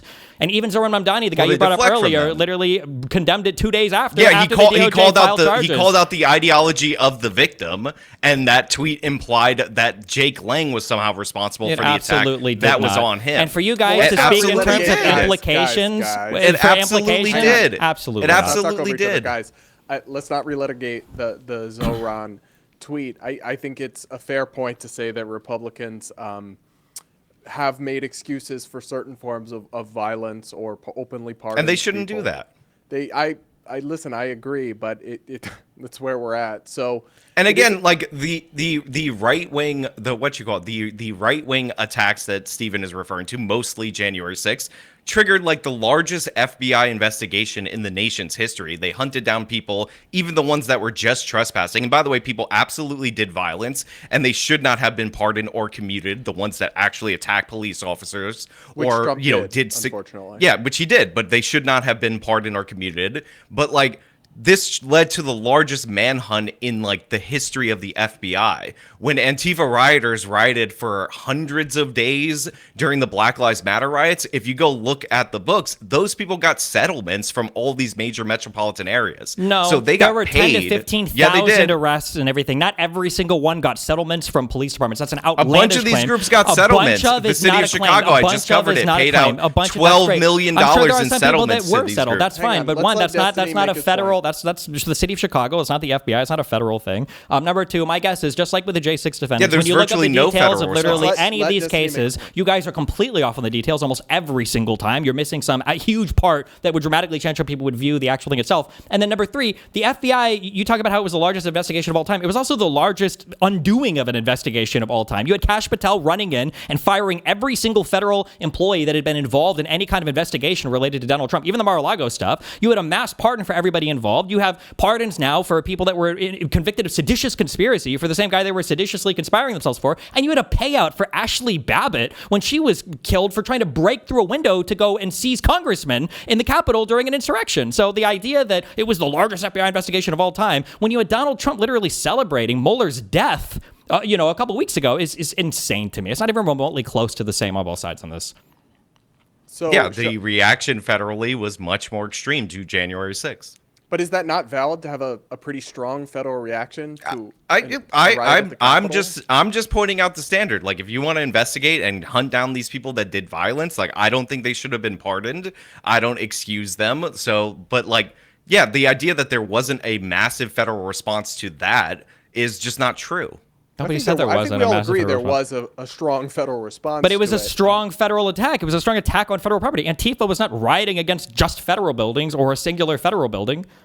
The J6 thing was they do attack a lot of federal buildings. Sure, they do, and in those cases the they should be charged the White House and arrested in May for it. of that year, Sure. the federal courthouse in Portland Yeah, for like 100 I know. days Yeah, straight, you guys but, love to go to those things while making excuses for all the J6 people. It was only trespassing. I'm not making an crime excuse. doesn't- You're talking When to you somebody say- who's when you not say they here. hunted down I'm people not who were- making an Did excuse you for say- them. did I'm you saying say- they should not have been pardoned. Yeah, let me just check a couple quick. Did you say only trespassing? You said they were only trespassing, right? I said.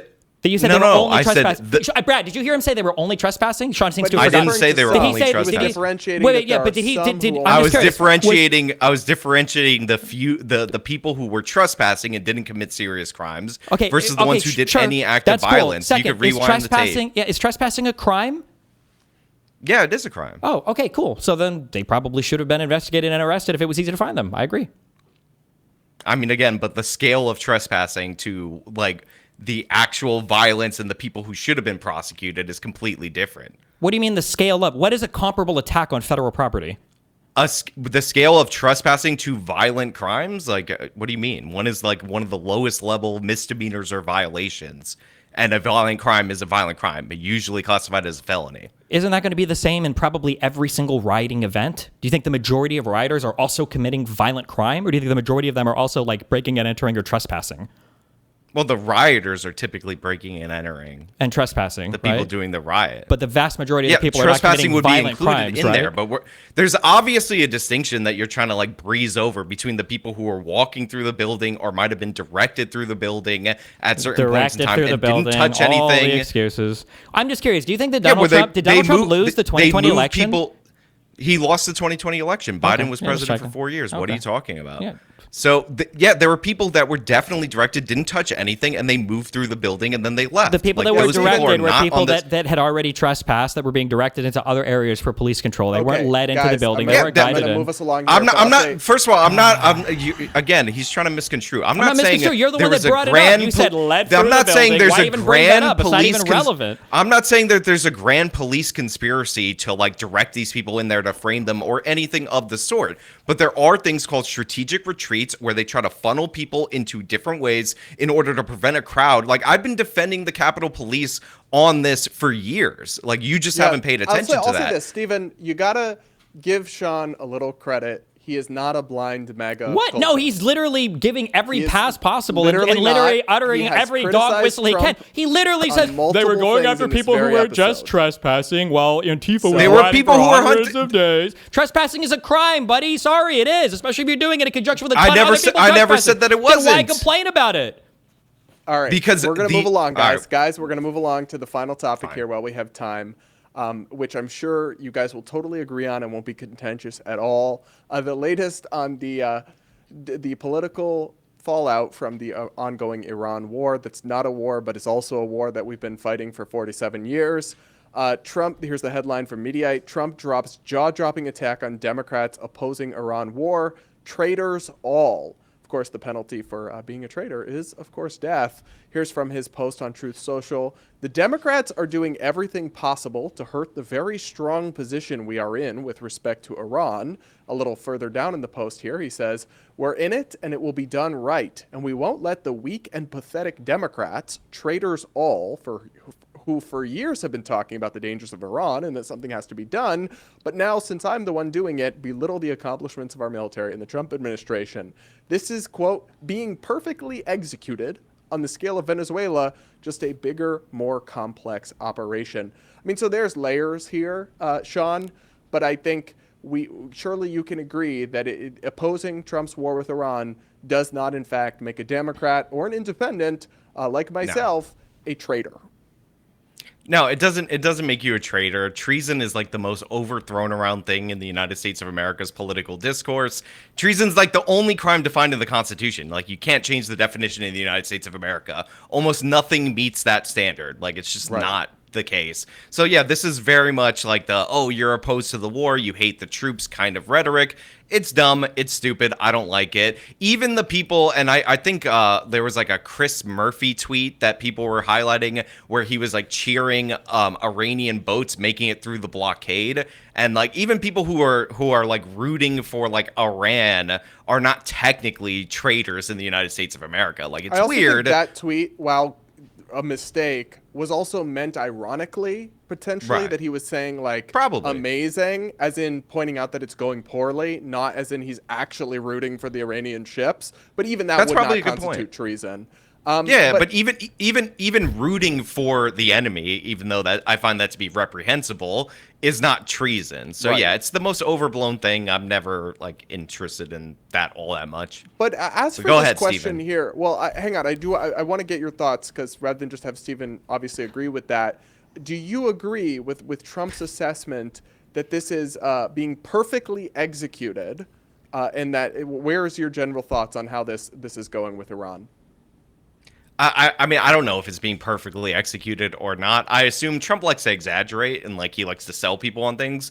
Obviously, things are going bad. Like things are going good. Like that's the nature of a military operation. But the comparison to Venezuela, I mean, that was a quick and easy, like relatively, removal of Nicolas Maduro that cost no American lives. I believe we're up to 13 casualties, which is not considered a lot, but you don't have any ground troops there. So like maybe that is a lot. So I don't think this is like perfectly executed or anything of the sort. But I also don't think it's like an apocalyptic disaster or a quagmire right now. It's like hard to have a quagmire with like less than 2 months in my opinion. It threatens to become one, obviously. It could become one, sure, but like anything could become something else. Yeah, I just don't understand what the accomplishments here are, other than decimating like the Iranian Navy, Their and leadership. military. But okay, but we replace the leadership with like the leadership's son, and with more hardline IRGC elements. So it's like we haven't replaced the regime.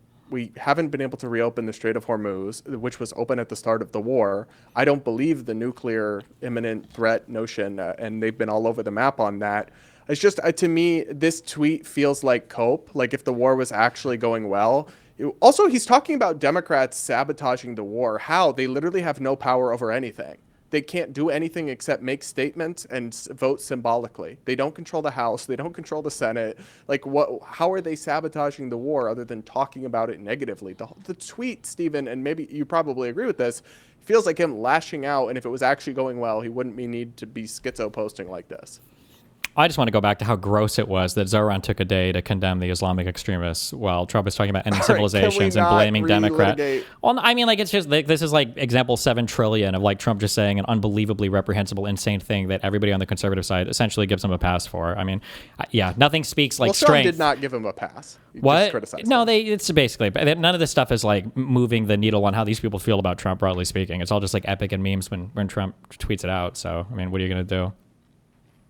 What about your thoughts on the war being perfectly executed? I don't even know how you would define that. I'm sure there are a lot of his friends making money on Polymarket right now, and apparently the United States energy market can be insulated from the rest of the world, and since we make all of our own oil, it's not going to affect our gas prices at all or anything. So, you know, whatever Trump says, he's got a better mind for econ than the rest of us do, I guess. Yeah, okay, Sean, your thoughts? Yeah, I mean, obviously that's not true. Energy is traded on a global scale. Like having local production doesn't exempt you unless you're subsidizing energy for your citizen. But even then, that costs you a significant amount of money in order to do that. But yeah, like I don't think the war is going perfectly. Like ideally, if you started taking out leadership, you would hope for an uprising of the population and they would do part of the work for you. But most of the Iranian people aren't armed, so like they can't really overwhelm the IRGC. You also have the Kurds that maybe they're tired of being used by the United States of America to fight and then not get a Kurdish state, so they don't seem to be all that interested in participating in I believe the west of Iran. Like, you know, I think the plan at one point was to arm Kurdish fighters and send them into like at least Kurdish areas. So yeah, it's not going perfectly. Like this is obviously an exaggeration at this point in time. So you voted for Trump, right, Sean? No, I don't vote. Oh, you don't vote. Interesting. He supported Trump though, and wanted people to vote for Trump, and was largely supporting. I preferred Trump to Kamala Harris. I mean, can you acknowledge though that Trump whatever you think of the war, it's like objectively not what he campaigned on, right? The amount of times that he said no new wars and has like explicitly built this ideology and movement as against that, against Middle Eastern regime change wars. I feel like, and I've known people in Republican politics and in conservative intellectual world who've wanted a regime change war against Iran for a long time.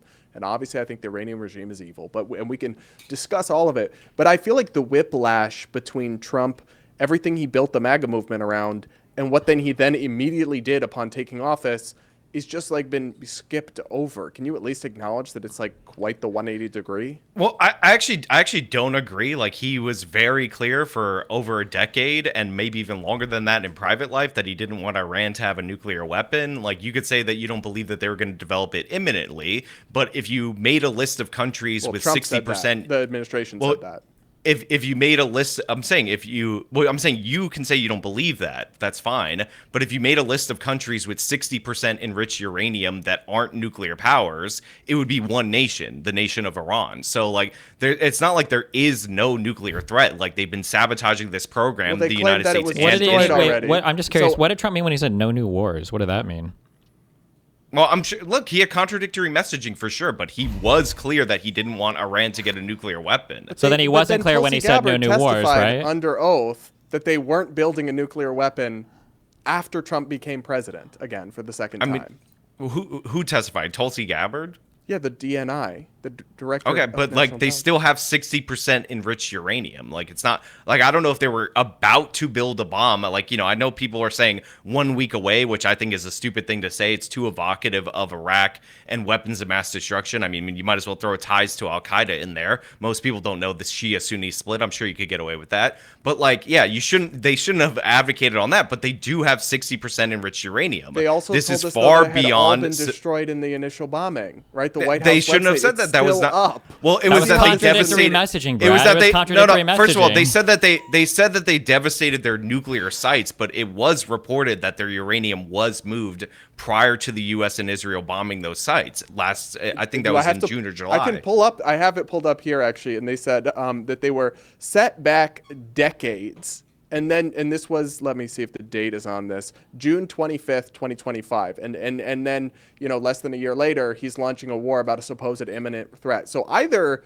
the first time he was like lying or somehow wrong, which is, a massive catastrophe for the administration, or it's not actually an imminent nuclear threat that would justify some kind of launching a war. Like, again, so first of all, him lying about the scale of the attack and its success last year, 100% very likely to happen. But also, it's not that I don't think they were a week away from a nuclear bomb or anything of the sort. But the point is, they do have 60% enriched uranium. This is far above civilian grade. And the idea that you wait for a hostile foreign power to develop a nuke or to be like right a day away from developing a nuke before you take action, to me is absurd. I mean, everything that's happening right now with the closing of the Strait of Hormuz and the pressure on the world economy, Iran would be able to do plus a nuclear weapon. Like, we don't want another North Korean style regime in a much more crucial part of the world. So this is like what they're trying to avoid. All right, Stephen, your thoughts? Yeah, maybe they shouldn't have pulled out of the Iranian nuclear deal then when Trump came into office that he tore up because Obama made it and he was mad about it. Let Stephen make his point. Sure.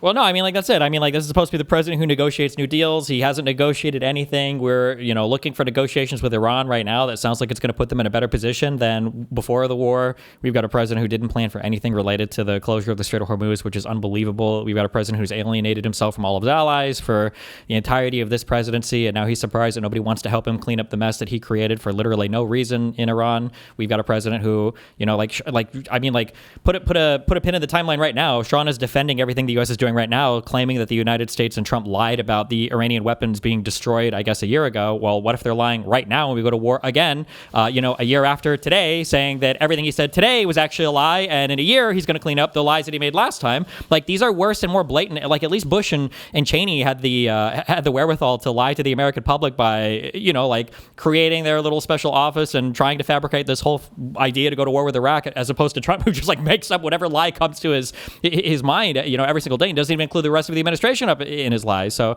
no, I like this idea of that Trump can say whatever and do no wrong, and it's all just memes and trolls, and maybe he's lying today, but tomorrow it won't be, but tomorrow will be a lie when the next day comes. It's just deeply unserious to me. All right, guys, we are going to leave it there. Thank you both so much for your time. I really appreciate the conversation. All right, if you just want to sit tight till we're all uploaded. Oh, Steven, you might have there. Well, how dare you? You want to go for more than an hour? I already feel bad taking up an hour of your day, but.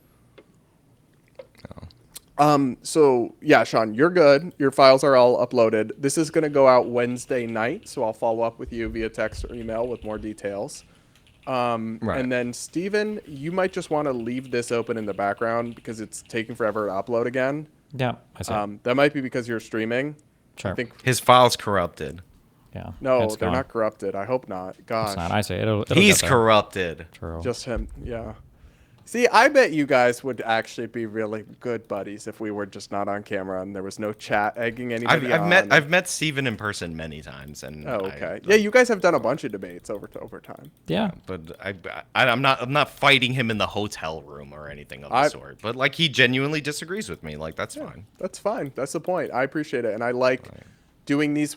I think the panels are more productive one-on-one than with like 6 people, like the Piers style. So I'm trying to go for 2 people can actually speak to each other and challenge each other. Because like with cable news, you get these 3-minute segments where you both say your opinion and there's no actual engagement. And usually they're the same opinion also. And then with the like chaos panel clown cars, it just ends up people Cenk Uygur screaming and then somebody else yelling anti-Semite. And then like, it just devolves into utter chaos. So how many times can Cenk work Israel into a sentence on every topic? Is the experience well, I think that's Piers in fairness. I think that's the topic of most of the panels with Piers. So well, there's a hilariousness to Piers Morgan where he brings people on who like scream about this topic or that topic, and then he acts all shocked when they do that. Like, he brought on a girl that's like quite literally famous for saying the N-word just so he could say, "You're disgusting and reprehensible for saying this," and then he asked her to say it on the same panel. Like, that was kind of diabolical, though. That was a hilarious clip. And then when Mark Lamont, I did find it interesting when Mark Lamont Hill was like, "How dare you ask her to utter that word in the same Zoom call as me?" I mean. But no, I agree. Mark Lamont Hill kind of made that clip like that went in a sideways direction for an entertaining clip that I wasn't expecting. So I guess maybe bad example. That's the thing. Like I can critique the Piers thing, but do I watch almost every episode? Yeah, I do. That's the model, right? I don't. Yeah, I don't watch almost every episode, but yeah, obviously his numbers, like, it works. Like, what he's doing works. It's not that but it is funny to watch him morally, like, he's done this 800 times. He'll morally grandstand about the guests that he brings on when he brought them on to do that thing. Like, if Cenk didn't scream about Israel and yell at people, like, he would be boring and he wouldn't bring him on. Like, that's the entire point. All right, guys. We can talk again soon. I'm going to hop off. Steven, if you just want to leave this open in the background until it's fully uploaded. Yeah, I gotcha. Okay. All right. Cool. Thank you. Bye. Bye. All right. Thanks for having me. Bye, Steven. See you later. Jesus. Sheesh.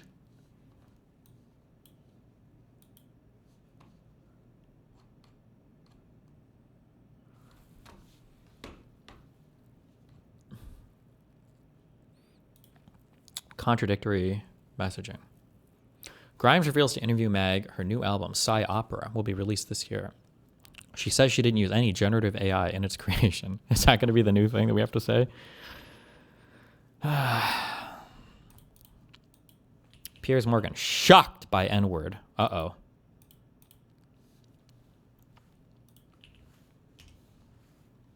I think we watched this a long time ago, right? Would you use the N-word out of interest? Yes. You would? I do, quite frankly. You use the N-word quite frequently. Well, why? Other than the fact you're a despicable racist. Are you? Some would say I am. I guess according to the ADL, I'm a white supremacist. I'm a neo-Nazi. But if you use the N-word repeatedly, you are a racist then, are you? Sure, I'll embrace that. If trying to get her children taken away. So you were saying Carmelo Anthony, it doesn't matter. That's a different Sorry, but just to be thing. clear, you just said to me you use the N-word regularly. In what context? Do you use it with black people? Yes, if it's appropriate. When would it be appropriate to use the about N-word? black people. When would it be appropriate? Anytime I feel like it. So you're an unashamed racist. Correct. Well, do you understand that makes you a despicable human being? I guess so. You see no problem with a woman shrieking the N-word repeatedly because you yourself are a despicable racist. And you've just proudly admitted that with a smug grin on your face, which is pretty horrifying, actually, for most people to have to watch. And shame on you. You're entitled to do it, and I'm entitled to call you despicable. Mm-hmm.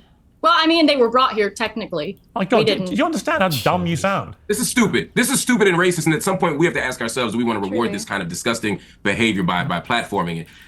I don't disagree, Mark. Listen, I didn't know she was going to say that. I don't disagree with you. No. Yeah. I'm with you. I don't think you knew ahead of time. I'm saying at this moment, someone who's saying technically black people brought up. No, technically Africans were stolen, enslaved, and they built this country. And the idea that you can justify calling a baby the N-word by saying that white people are losing the country is absurd. It's morally bankrupt, and it's honestly besides the point. Would you use the N-word? Wait, okay. I don't know why I was like this particular short. Okay. Do you think David is going to be unbanned before me, guys?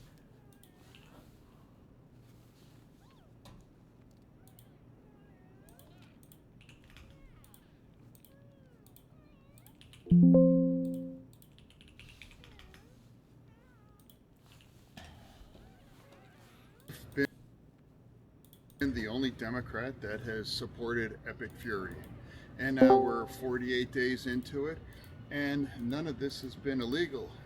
Every single president in those 47 years have effectively dealt with the Iranian nuclear problem. I've been the only King. What's up? What the fuck do you want? How bad is my mic? 1 to 10 right now. Not that bad. Why? Okay. I'm just on AirPods, so I'm organizing, but I wanted to listen in. Okay.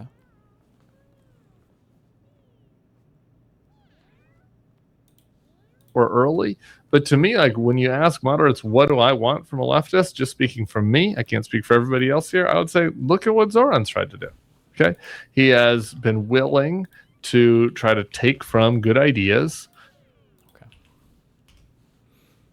Right? I mean, Donald Trump is not a principled conservative. He's not a principled populist. He's not a principled American firster. He's a Donald Trump firster. The only thing I would tell you that is a principled position that holds all of them together. I mean, holds the interventionists together with the isolationists, has the free traders in lockstep with the protectionists, has the people who love tariffs connected to the people who hate tariffs, have all of the people who are sucking up to him to get judicial appointments, connected to the people who are trying to get, executive branch appointments. The only What's up?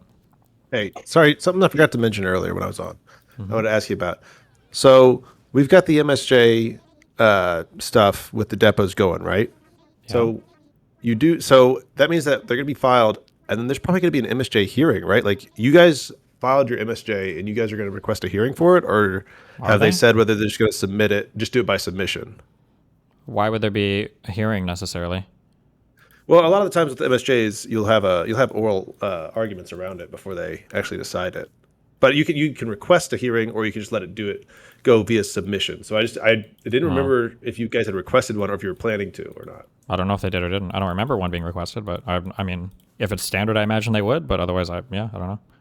Okay, I was gonna say because whenever we were talking before, that's one thing that could throw a spanner in there. I don't think it will. I think it'll still be fine, but it will mean there's probably some more big memes coming down the pike for us. So. What do you mean by big memes? Just like another hearing to listen to, or? Yeah, it's like, because think about it this way. Like today, she was just the judge was just getting upset about like all the procedural issues, but like you're gonna, like an MSJ hearing is where they're going to do like substantive arguments around like the different arguments that they're making. The judge is going to be like, imagine like an oral arguments in front of the Supreme Court. It's kind of like that, where you go up there and you're like making your case, right? And the judge is going to be trying to point out issues and things like that. So like, if there is a hearing, you guys will be forced to argue, and then they'll be forced to defend and stuff like that. So I was just saying, I think that like if there is a hearing, that could delay things a little bit longer from what we were talking about before. If there's not, if they just do it via submission and Doe doesn't request a hearing, then yeah, that earlier May date is more likely. So just I guess we'll small just thing. Okay. All right, be careful. Thing that holds all of it together is election denialism. I mean, just go look at the confirmation hearings that have taken place for judges, for cabinet officials. I mean, you name it, for anything. Whenever they're asked who won the 2020 election, whether Joe Biden won the 2020 election, they don't answer. No. The closest they come is this weird formulation in which they say, Joe Biden was the president. Joe Biden was sworn in as the president. Joe Biden served as the president. But if they are asked over and over again, as they often are, did he win the election? Did he win a free and fair election in 2020? They refuse to answer. They say, it's not their expertise. It would be inappropriate, whatever it is. They come up with some rationale, but they don't answer that question. And the reason is because the only thing you have to say, the only non-negotiable principle of the MAGA movement, of the Trump first movement, as I call it, is election denialism. You have to insist that the 2020 election was stolen. You have to insist that Donald Trump was a victim. You have to go so far as to say that mail-in voting threatens the 2026 election. There's no room for any other position. Donald Trump will allow you to deviate on a whole lot of things. I mean, hell, we even seen some Republicans deviate on the Epstein files. But I ask you, think about the Republican who has been the most confrontational to Trump on any of those other issues: trade, immigration, ICE, the war, or the Epstein files. And ask yourself, have you ever heard them once say that Joe Biden won the 2020 election and that Donald Trump lost it? The answer is no, because that's the thing they're not allowed to say. If they say that, they are not just out of step. They are off the island. They are completely out of line. They are excommunicated. Whatever the strongest words you can use to say that they are not acceptable, that is what they are. And there's no way back in except to lie and say that Donald Trump won the 2020 election and it was stolen from him. It's just that simple. Now, why do I dwell on this? Why am I bringing this up right now in connection with Viktor Orban conceding? Is because Donald Trump can't concede an election. He can't concede that he lost 2020. He will not concede that Republicans lost a free and fair election in 2026. He will never concede. Whatever his posture is towards 2028, he will never concede that a Democrat won. This is the one core principle of his movement. Conceding elections is not allowed. In 2022, when Republicans didn't do very well, when Democrats overperformed, we saw a wave of Republicans contest elections that were not even close. I mean, I'm talking about elections where the Democratic candidate won by 5 percentage points, 6 percentage points, 8 percentage points, hundreds of thousands of votes. We still saw them not concede. And hell, we saw them go to court to contest them, just like we saw Donald Trump do in 2020. The only reason we didn't see that in 2024 is because Donald Trump won. And if we don't see it in 2026, it'll be because Republicans win. If Republicans lose control of the House, if Republicans lose control of the Senate, we are going to see Donald Trump continue to say that there was mass cheating. I mean, he'll do more than just say it, he'll act on it. I mean, if you don't think Donald Trump will try to act on rigging the 2026 elections, then you really haven't paid any attention, including to what Viktor Orban did, because Viktor Orban did try to rig the 2026 elections in Hungary. Now, it failed, and then he conceded. The difference about what I'm arguing will happen with the Republicans and Donald Trump this fall is that if it fails, Donald Trump won't concede. He won't let Republicans concede. He will insist on perpetuating the lie, the big lie. He'll go to court. Hell, he may even just seize ballots. Earlier this year, Donald Trump was asked by the New York Times, this was on the record, by the way, you can go read it, whether he wished he had seized the ballots in 2020. And he said yes. He wished he had seized the ballots in 2020.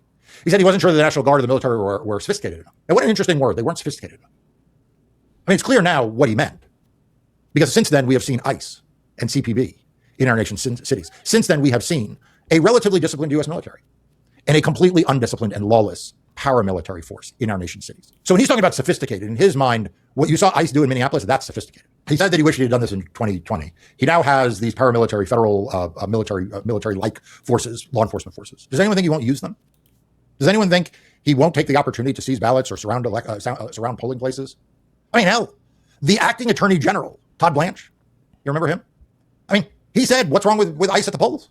I mean, he's saying, nothing wrong with that. That would be totally normal. Donald Trump's Department of Justice under Pam Bondi, it seized ballots, right? It seized ballots in Fulton County. Now, I've said this before. It seized them not just because they relate to the big lie from 2020, but because it was a training ground. It was a dry run for what they can do in 2026. I want to make sure that we learn the right lessons from what we saw in Hungary, but not the wrong ones. The right ones, organize, Make sure you have a coalition that is as big a tent as possible. Make sure you're training your fire on the other side, not on your own candidates, and vote, right? Get out your vote. Like, don't let the rules of voting dissuade you from getting out your vote. But the wrong lessons are the ones that I'm most worried about.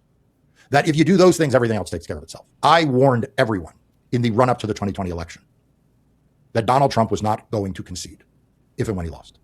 I wish I could say that I knew he was going to lose. I did never predict that he was going to lose. I mean, hell, I worked for Hillary Clinton in 2016, and I thought she was going to win, so I've gotten out of the prediction business when it comes to winning and losing. But it was clear to me that he was setting everything up to contest the outcome of the election if he lost. And frankly, a lot of people thought I was just alarmist. They thought I was saying these things because I was litigating against Donald Trump. They thought, he's a lawyer. He litigates and sues over voting rights. He's a post-election specialist who litigates election disputes after the case. So, of course, Mark is focused on those things. And I kept trying to tell them, no, it isn't like that. This is different. He is different. He is going to do things that you would never have imagined. That is why I founded Democracy Doc, because not enough people were paying attention to what was happening to voting in court in the run-up to that election. And I knew there needed to be a resource for people like you to be able to get good, accurate information so that you would not be told. Okay, we get it. We get it.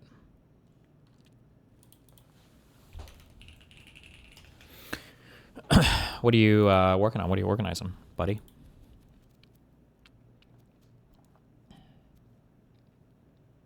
Okay. You caught me when I was in a different room. No, don't I'm worry about organizing my office. No, I ran over here. You ran. Organizing the office. So, yeah. I got a new camera angle, so I want it to look good. So I'm moving the cat litter box, which causes me to remove 20 other things. Holy shit. A new camera angle. Okay. That's all I got.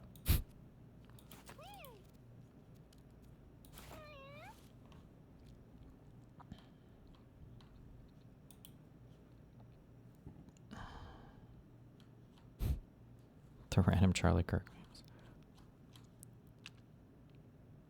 Forsen unlocks another legendary throw.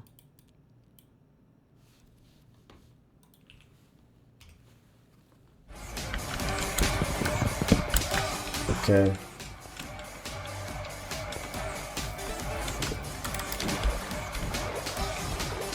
We have a guard run here potentially, chat. A real guard run.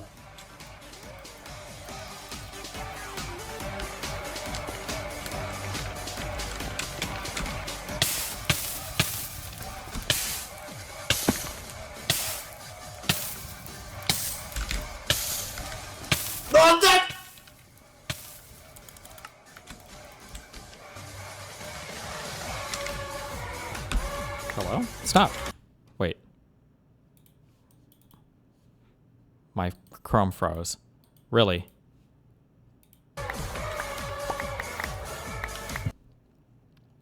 Okay, wait.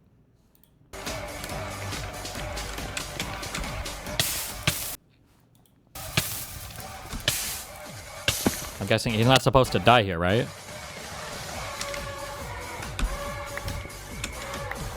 That's not like part of the run.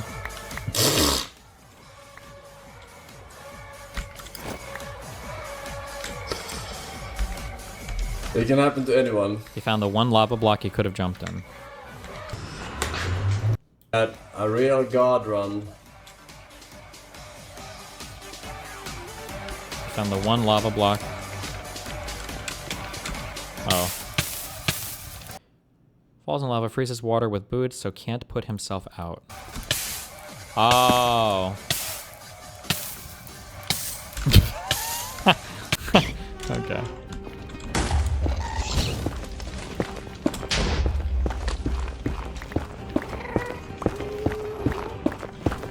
A few minutes later.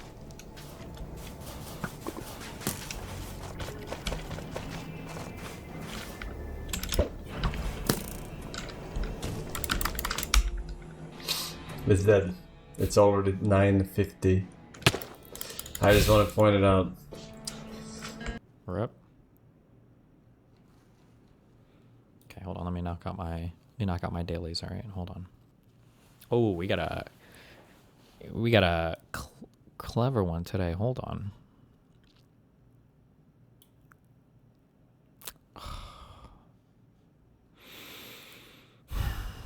Not even close.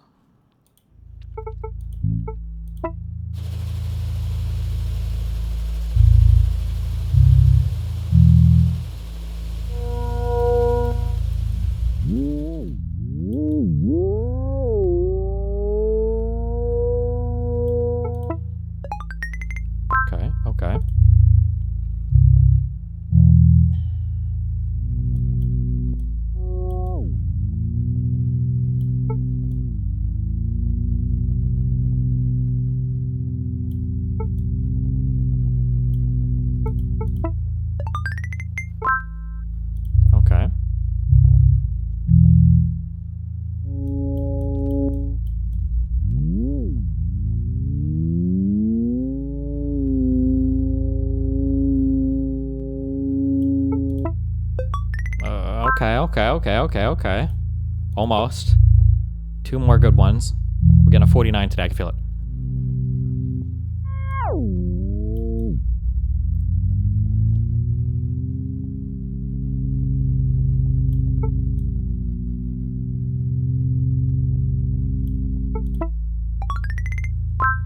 Okay, hold on.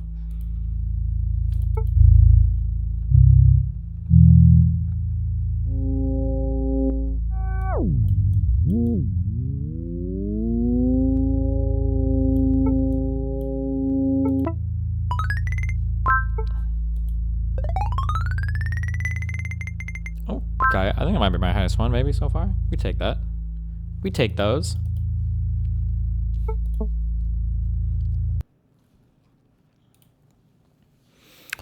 Octopus, Breeze, Thunder, Messenger, Moon, Saddle, Bull, Waltz, Bunk, Gold, Hobo, Mosey, Bilge, Crossbody, Stroll, Baloney.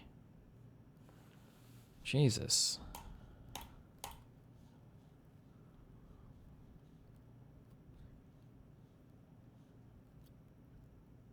That's Baloney, Bull, Bunk.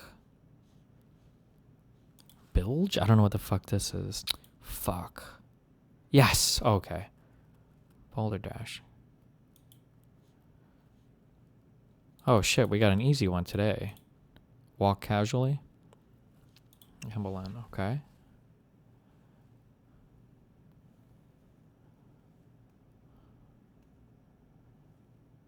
Thunder. Messenger. Octopus. Saddle. Gold, Moon, Hobo.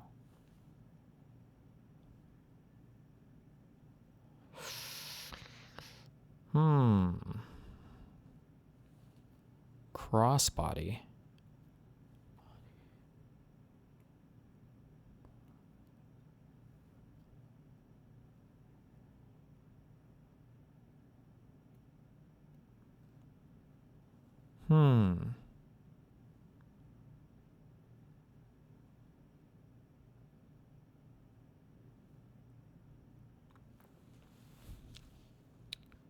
Oh fuck, I have no idea.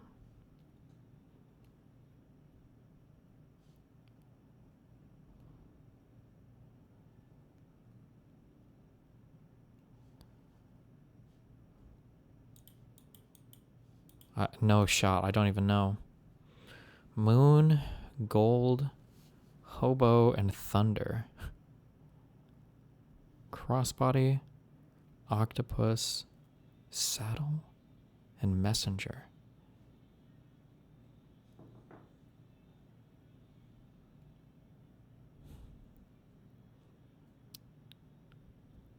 I have no clue.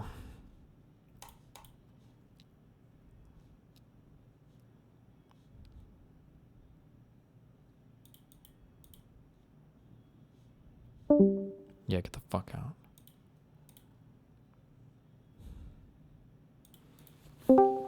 Fuck.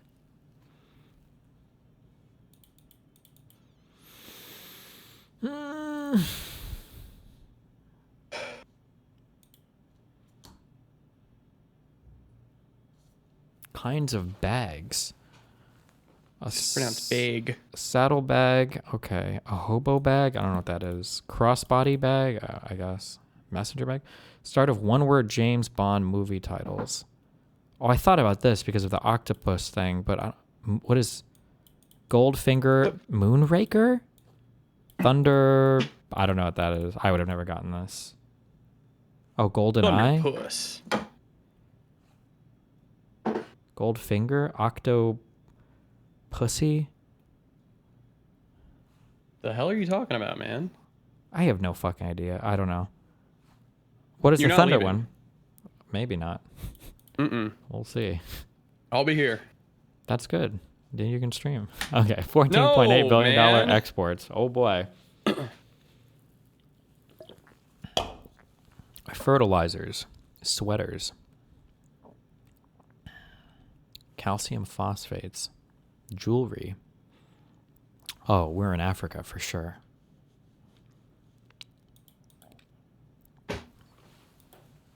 Wait. Sierra Leone. No. Let's go with the Ivory Coast. Wait, is that not listed here? Okay. Northeast. 5,552 kilometers. Woo. Huge.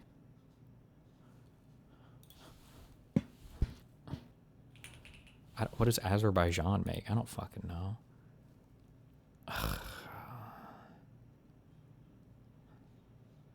It's not like fucking Kuwait. No? No way. Oh, it's Iran. West of Kuwait, 1,000. Cyprus? Are we... Get me out of here.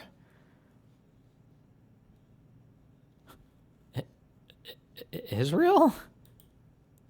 Southeast of Cyprus by 570 kilometers. Jordan?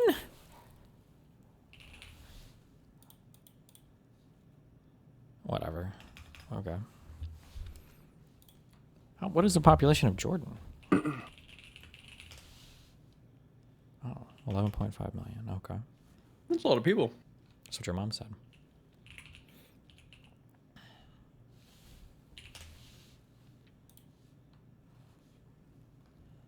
Fuck this game. Okay, what else? Oh, fuck that game. I'm tired as fuck, Moot. I need to sleep. You woke up early? Yeah, my thing was at like 8:30.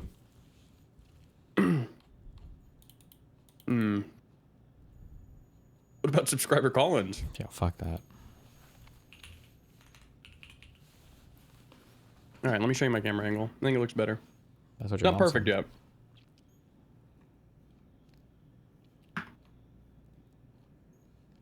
Give me a sec. This better be funny because you spam this like fucking. Oh my god, this is even old. We watched this yesterday. Jesus. Have you ever seen White Lotus? No, I've heard good things about it though. I haven't either.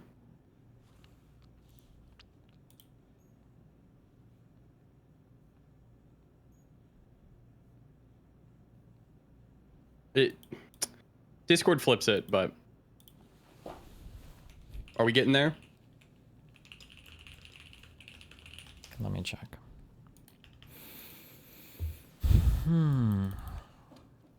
Cute, yeah. The window to the left is going to be an issue, but because of lighting, right? Yeah, it'll always be a little overexposed, but that's okay. What are you gonna do? What are you gonna do? All right. Yeah, it's cuter, yeah. It's getting better. Fuck you, chap. You'll see it tomorrow. Yeah. So how do you feel overall after today? I mean, I guess was today okay. a feel better man day, or?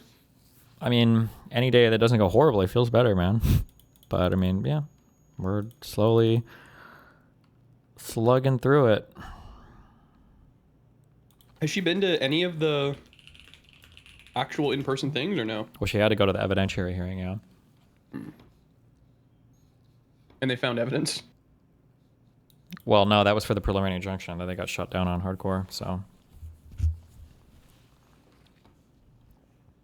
Did you already go over like everything that they ruled on, or no? Basically, yeah. Okay.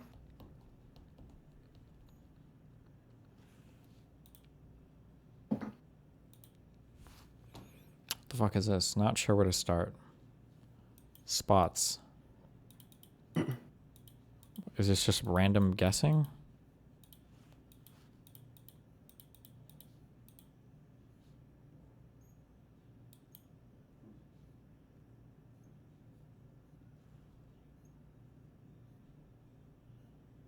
So that means Bretler has to come back for the hearing that you have to schedule within 10 days. Well, somebody Not has schedule, to. you have to do it within 10, right? The deposition, yeah. Somebody has to come back for the deposition, yeah. Yeah. I mean, if we do one, which I imagine we will, of course. Doesn't he have to be there for her deposition? Not technically. I could just walk in and do it on my own. Sigma style, you know? Technically, your lawyer... Well, no. They have to be... They would at least appear remotely via Zoom because they have to be there to put objections on the record. Are you going to want him to come in person or no? Probably, yeah. It's usually better. Based.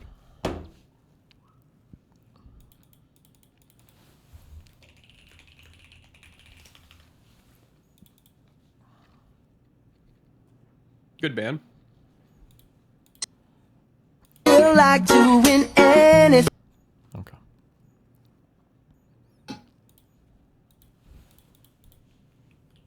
What is this? The reasoning test that psychologists still can't explain. Back in 1966. I'm going to show you. Is that Vsauce? Okay. You 4 cards. Just imagine they're like playing cards. Now, on each, there is a letter on one side. Whoa! Careful. And a number on the other side. 2 of the cards have their letter side up, and 2 have their number side up. Now, these are the cards that you see. You see a card with the letter A, as in alpha, G, as in giraffe. That famous phonetic dictionary, yeah. Oh, it's going to get worse, Hannah. The third card has a 7, as in 724. And the last card has an 8, as in 81. AG78. Okay, now, what I need you to do is indicate for me which of these cards you would need to turn over to judge whether the following rule is true. Oh, if there is an A on one side, rule is true. If there is an A on one side, there is a 7 on the other. To recap for those who are listening, you have 4 cards in front of you, letters on one side, numbers on the other. Okay, that's true. But you can only see one side of a card at a time. And what you're seeing is A, G, 7, 8. Which ones will you need to turn over to judge whether this rule is true? If there's an A on one side, there is a 7 on the other side. Okay. This is a trick question. The answer is 2, right?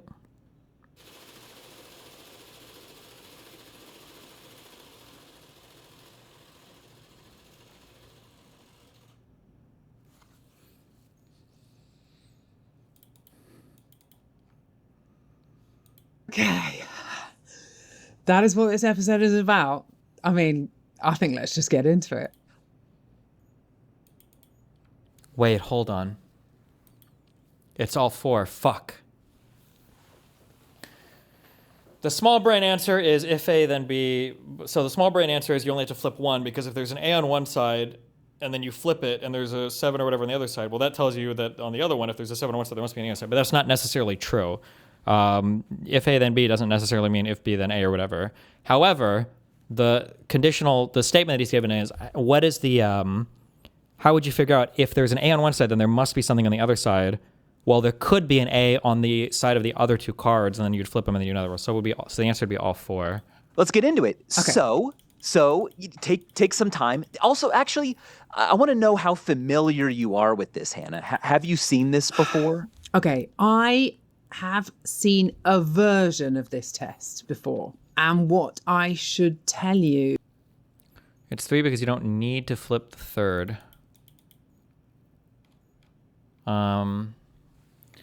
Let's see. If there is...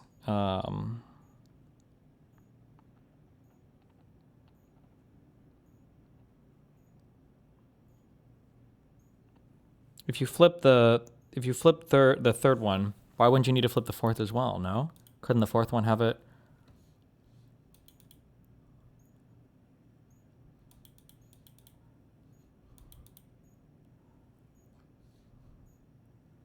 Hold on. Let me go back to him reading this. UK, their research breakthroughs. And the last card has an 8, as in 81.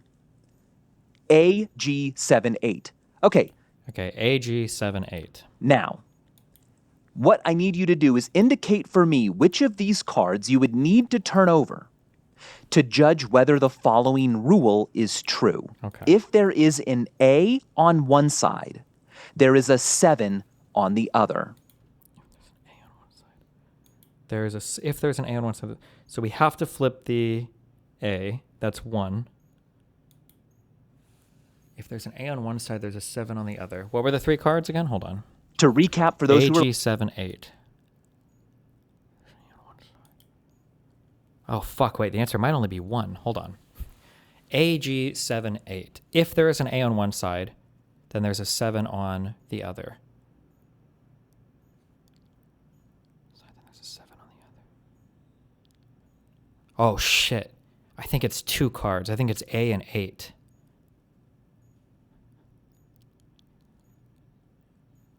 Because the G doesn't give us any more information. It could be anything that would matter.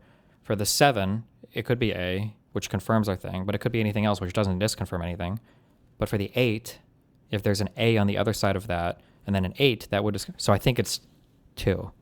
There's A on one side, there's a 7 on the other. That's my guess. Listening, you have 4 cards in front of you, letters on one side, numbers on the other. Okay, that's true. But you can only Damn, that was a work. That was only see one side of a card at a time. And what you're seeing is A. But if the G is flipped, there could be a 7 or an A. Well, no, it sounds like there's a number on one side and a letter on the other. There has to be. G, 7, 8. Which ones will you need to turn over to judge whether this rule is true? If there's an A on one side, there is a 7 on the other side. Okay. That is what this episode is about. I mean, I think let's just get into it. Let's get into it. Okay. So you take some time. Also, actually, I want to know how familiar you are with this, Hannah. Have you seen this before? Okay, I have seen a version of this test before. And what I should tell you is that initially I think I got it wrong. Yeah, me too. I also vaguely remember the trap that I fell into, but not completely. And I haven't seen this version. And so I'm going to have to think it through incredibly carefully. Okay, think it through. Okay, so, right. You know that these 4 cards, a letter on one side, a number on the other. Sure. Okay, which means that there is a number hiding behind the A, there's a number hiding behind the G. That's right. There's also a letter behind the 7 and there's a letter behind the 8. The rule says if there is, this is what I'm trying to test, if there is an A on one side, there is a 7 on the other. Right, so turning over the 8 doesn't tell me anything. I mean, I don't really care what's on the other side of the 8 because even if it's an A, oh, no, wait, that's not true. Mm-hmm. Oh, hold on, I've got it wrong already. Yeah. What I was immediately thinking was I want to turn over the A to see if there's a 7 on the other side, right? You have to do that one. That's true, number 1. Okay, Immediately, the first thing you want to do is check whether there's a 7 on the reverse of the A. Yeah. Okay, all right. So you're going to turn over the A card. Any others? To see if there's a 7. Turning over the G... Doesn't give us any information at all. I don't think tells me anything because I don't really care what's on the reverse of the G. The rule doesn't involve Gs. Okay. It says if there is an A on one side... Unless there could be a letter on the other side, but there can't be. So. Which there isn't, so I don't care. So I can ignore the G card. Yeah. The 7 card, I'd be really tempted to turn over to see if there was an A on the other side, because then that would be another instance of the rule. Correct. Right. But the way the rule is phrased is that it says if there is an A on one side, there is a 7 on the other. It doesn't say you can only have 7s if and only where if. A's exist. So you don't have to flip that one. Correct. So actually, you can have a J on the other side of the 7 and it wouldn't disprove violate the rule. Yep. That'd be fine. That would be fine. But the last one could violate the rule, so we have to flip it. So it's the first So and even though fourth. my temptation is to say turn over A and 7, actually I think you need to turn over A and 8. Yeah, that Because would be my if you guess. turn over 8 and it's got an A on the other side, that would violate the rule, right? Correct. You Right. aced it, Hannah. I mean, I did, but I almost Good fucked job. up at the beginning there. Good let's be job, honest. Hannah. Where's our clap? It's amazingly Destiny tough like is a that. Now fucking imagine great that you guy. weren't a professor of mathematics at Cambridge on a podcast called The Puzzle Almost Everyone Gets Wrong. Yeah, and having seen it before. And having seen it before. Yeah, wow, you're right. So I want to... We're smarter than every person on the planet. Yeah, we are, man. True. Okay, I'm going to sleep. Okay. Have a good one. I'll see you tomorrow, 1 p.m. sharp. It's going to be so right. sharp, so exactly on the dot at 1 p.m. It's going to be I'll be here at amazing. 1 p.m. Okay. Be careful. Ciao. All right. I love you guys. Have fun. Be careful. Don't die.